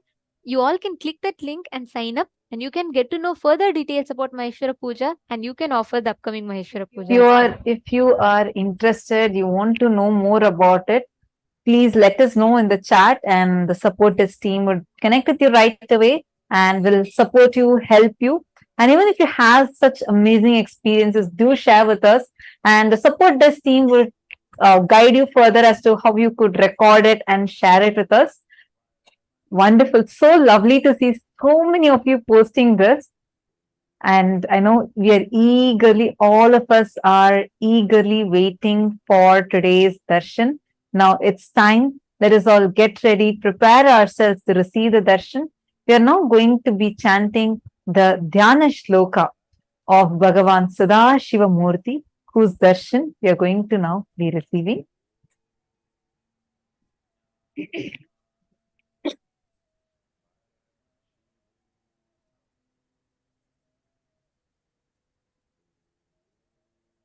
शाक्तेनानेन सकलो विज्ञेयो निष्कलः शिवः क्षित्यादिकुटिला प्रान्तः मन्त्रसिंहासनस्थितिम् शुद्धस्फटिकसङ्काङ्क्षं द्वात्रिंशल्लक्षणान्वितम् पद्मासनस्थं पञ्चास्यं प्रतिवक्त्रं त्रिलोचनम् दृक्पिक्षेया विशालाक्षं ज्ञानचन्द्रकलान्वितं धवलेशानवदनं पीतं तत्पुरुषाननं कृष्णाघोरमुखोपेतं रक्ताभोक्तवक्त्रकम्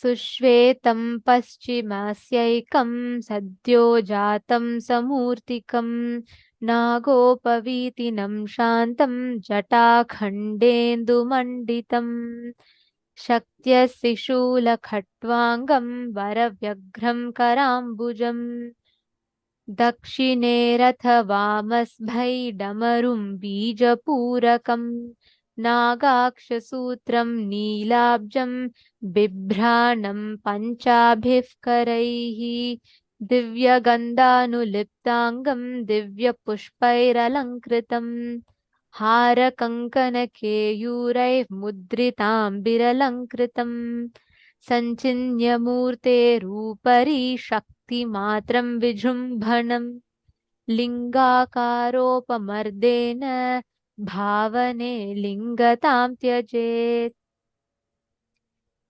The next is the Dhyana Shloka of Satyojata Murti. Satyojata is Sadashiva's aspect of creation. कुन्देन्दुशङ्कस्फटिकावभासो वेदाक्षमालावरधाभयङ्कः रक्षश्चतुर्वक्त्रौरुप्रभावः सद्योऽधिजातं वतु मां प्रतीच्याम्.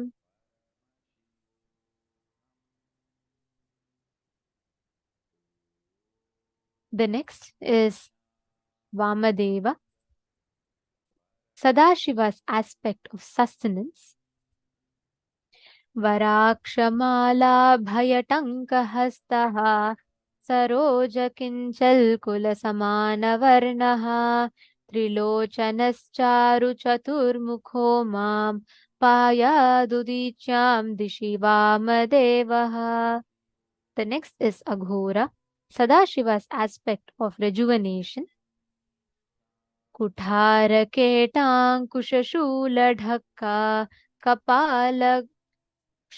कपालापाशाक्षगुणदधानः चतुर्मुखो नीलरुचिस्त्रिनेत्रः पायादघोरो दिशि दक्षिणस्याम्.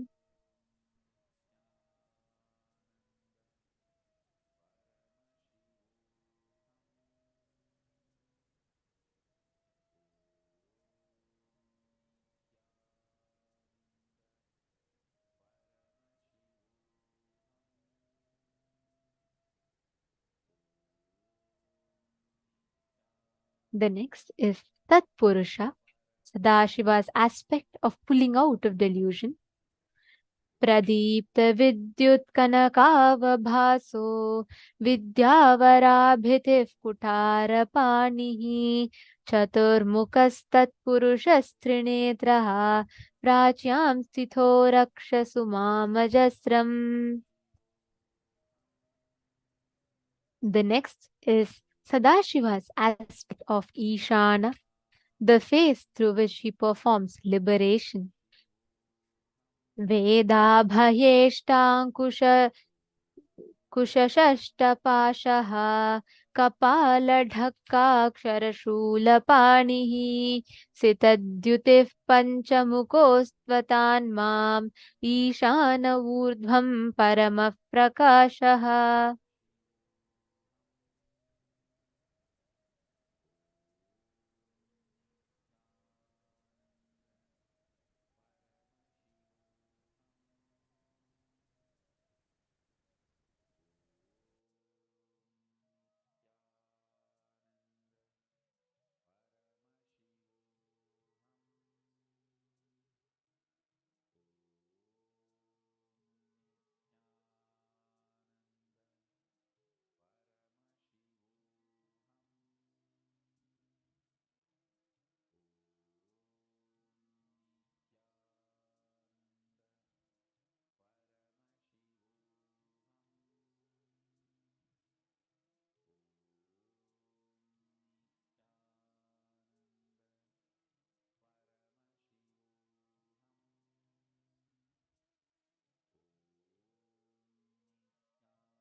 Now, let us all get ready to receive the darshan of Sadashiva Murti, and let us all get ready to receive the most powerful initiation today, where we're all going to be experiencing astral travel.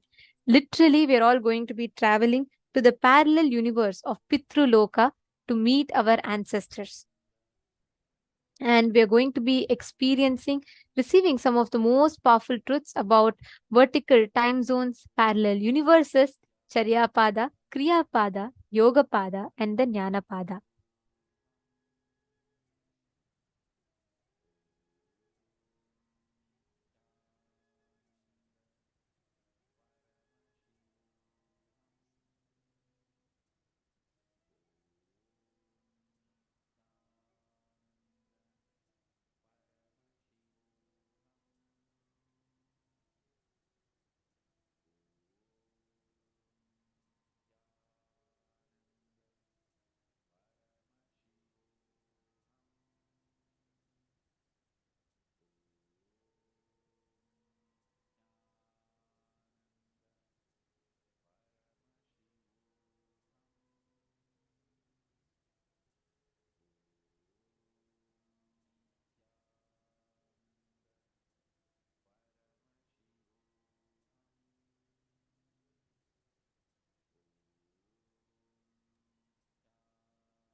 Hope now all of you are ready.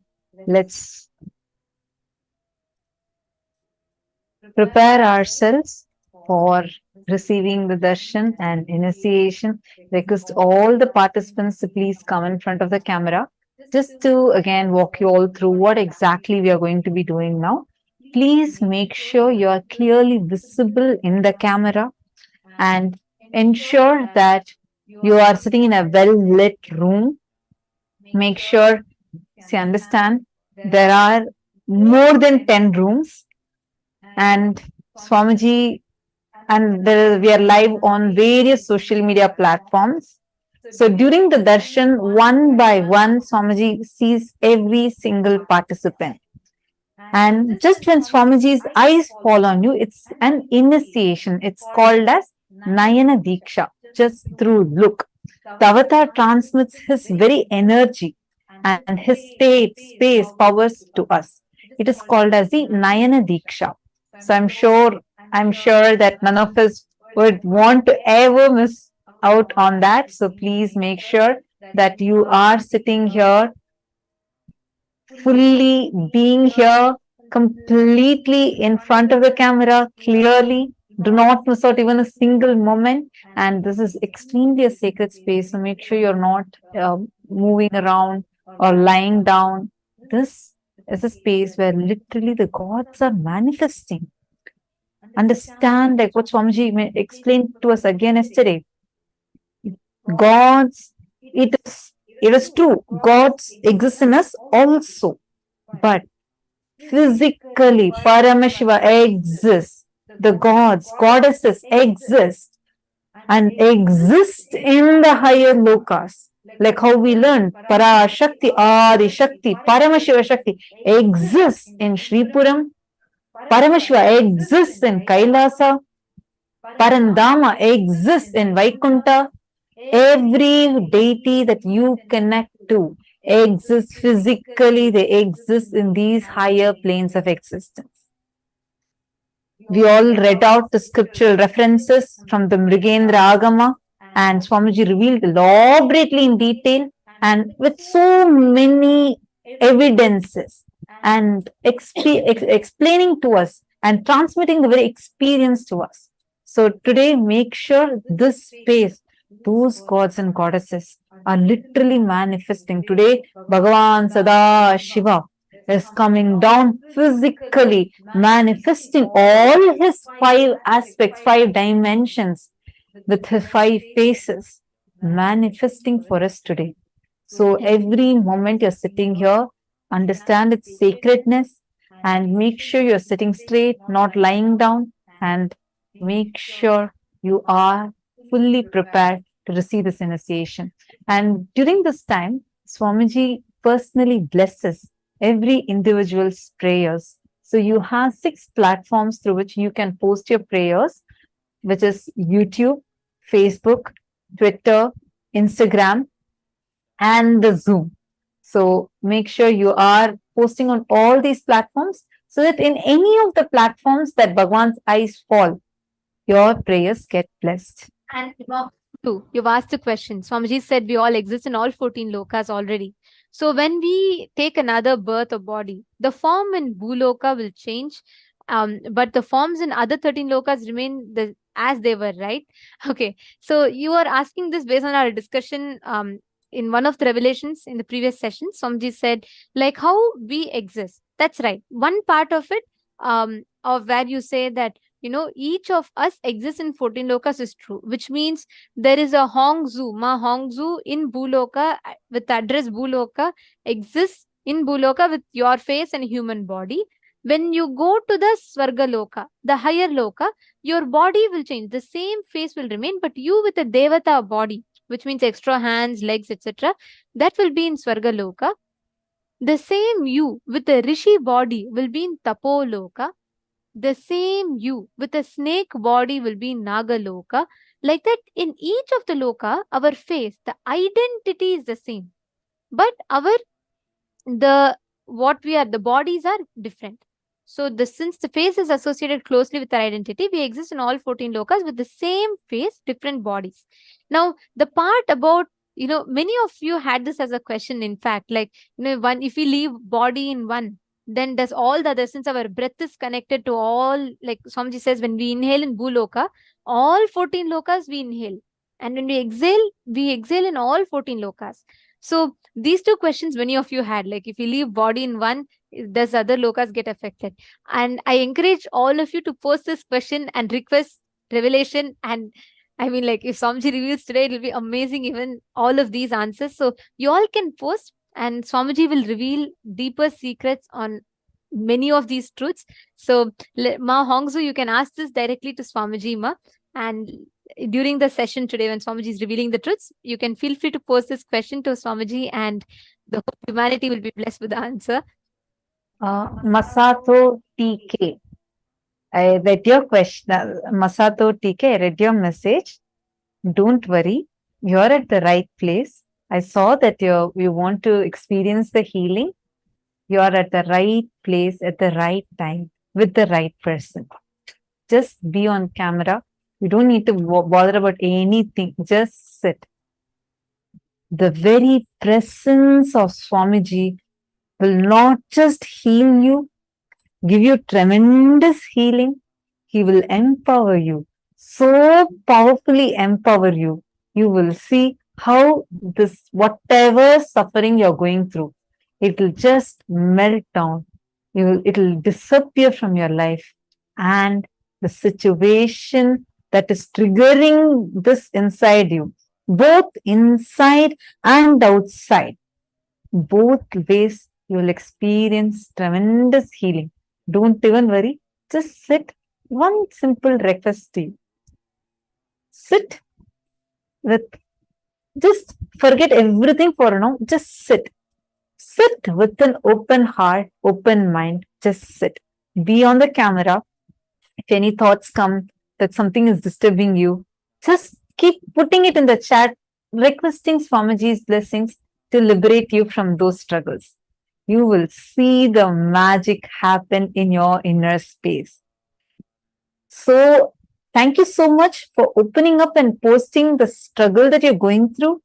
But don't worry, you are with the right person at the right time. And you will experience the experience that you are yearning for. You would have that as a gift from Swamiji. Just sit and don't get distracted into anything else. Be here completely.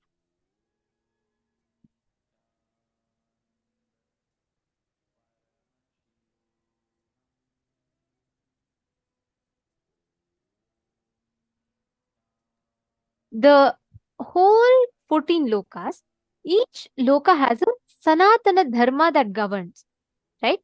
Like, for example, in Devaloka, you do not have freedom to do something wrong. All people who live in Swargaloka is like a universe. So in that there are multiple different lokas, like there is all the Swargaloka, the heaven, what we understand as heaven, the Swargaloka, and then the Ashtadik, Dashadik Palakas, all of them exist in Swargaloka. Like that, each of them, there are different lokas within the Swargaloka in which each of them exists, right? So in each of the universe, in each of these parallel universes, there is one Sanatana Dharma that governs each of them. Certain laws by which they function. What Paramashiva intended, he said that as Sanatana Dharma in each of these parallel universes. Like, for example, in the lower lokas,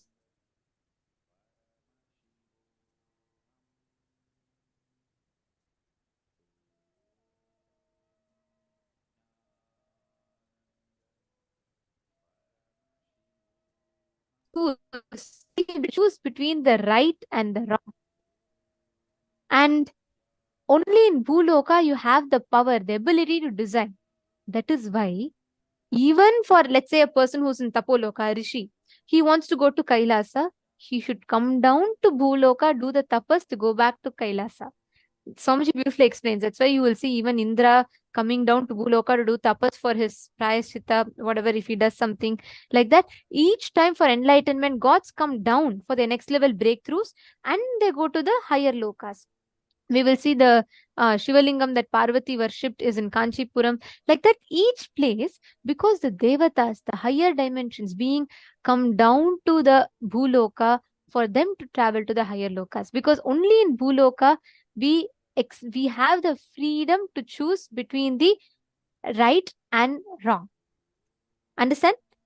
And also one more very interesting thing, something that I really, really love and I'm very curious to know more about is, she tells very beautifully about how in all the parallel universes, there are certain thought currents. Like for example, the space. Each parallel universe is programmed with a certain space. For example, if you think win-win strategy is the best strategy to apply in life, your existence, let's say Mahongzu, since you asked this question, I'm just going to give you an example. Let's say you are here and your existence, same identity of yours, same face, but Devata body that exists in Swargaloka. Okay. So if you believe that the best strategy for life is win-win strategy, that means you are empowering your existence in Swargaloka, because Swargaloka's thought current is that if you believe anything in life, tapas is the best strategy, then you empower your existence in Tapoloka. If you believe anything in life, just let me grab and live as much as I can, that means you empower your existence in the lower planes. But if you believe my integrity to Swamiji is all that matters, nothing else matters in life, you empower your existence in Kailasa. And when you experience that Paramadvaita Anubhuti, you empower your existence in Mahakailasa. So each of these universes are governed, each of them are programmed based on a certain frequency, a certain thought currents. Understanding? So now, all of you just sit. Make sure that the picture of your ancestors, any of your loved ones, near and dear ones, whom you want to meet with them, you want to experience them, you want to experience a completion with them, fulfillment of your relationship with them. Just get their photograph, keep it in front of you, make sure you are also clearly visible and the person whom you want to meet with is also clearly visible. And like how Swamiji explained to us about how the ojas inside of us is that fuel is increased and you are directly raised to those respective parallel universes. That exact process Swamiji is going to be conducting for us, and you are going to be raised in your frequency, and you will have the ability, power to be able to see the ancestors. And simultaneously, Swamiji will also, the picture that you are showing, Swamiji will directly connect that soul from the Pitraloka with you so that they can appear and give darshan. If you have offered Maheshwara Puja, they will come and give you a darshan and give you that completion space, because they'll be coming down from Kailasa and Mahakailasa space. So all of you are going to get to experience this. Today, during the initiation, and especially today during the session, we are going to be literally traveling, taken through each of these higher dimensions, each of these lokas. So get ready. The Swamiji will be taking us all through the conscious spaceship, I should say, to visit all of these higher planes. And like Swamiji was saying, right? Yesterday, Swamiji said, there are different temples, different energized place where enlightened masters have left their body on their Jiva Samadhi. The temples are built. Each of them act as a portal. Like Swamiji had referred that even banyan tree, under the banyan tree, Swamiji's previous incarnation's body is there. So under the banyan tree that is in Bidadi, that banyan tree which has been existing of like for thousands of years in Adi Kailasa Sarvignya Peetam, in that banyan tree is actually grown on the bodies where Swamiji, that is a Jiva Samadhi of Swamiji's past life. In his past life, Swamiji existed in different bodies, and that bodies are right. The Jiva Samadhi is under the banyan tree, which is why banyan tree is a portal to Kailasa. Even Mount Kailash, that so many thousands of people go and visit.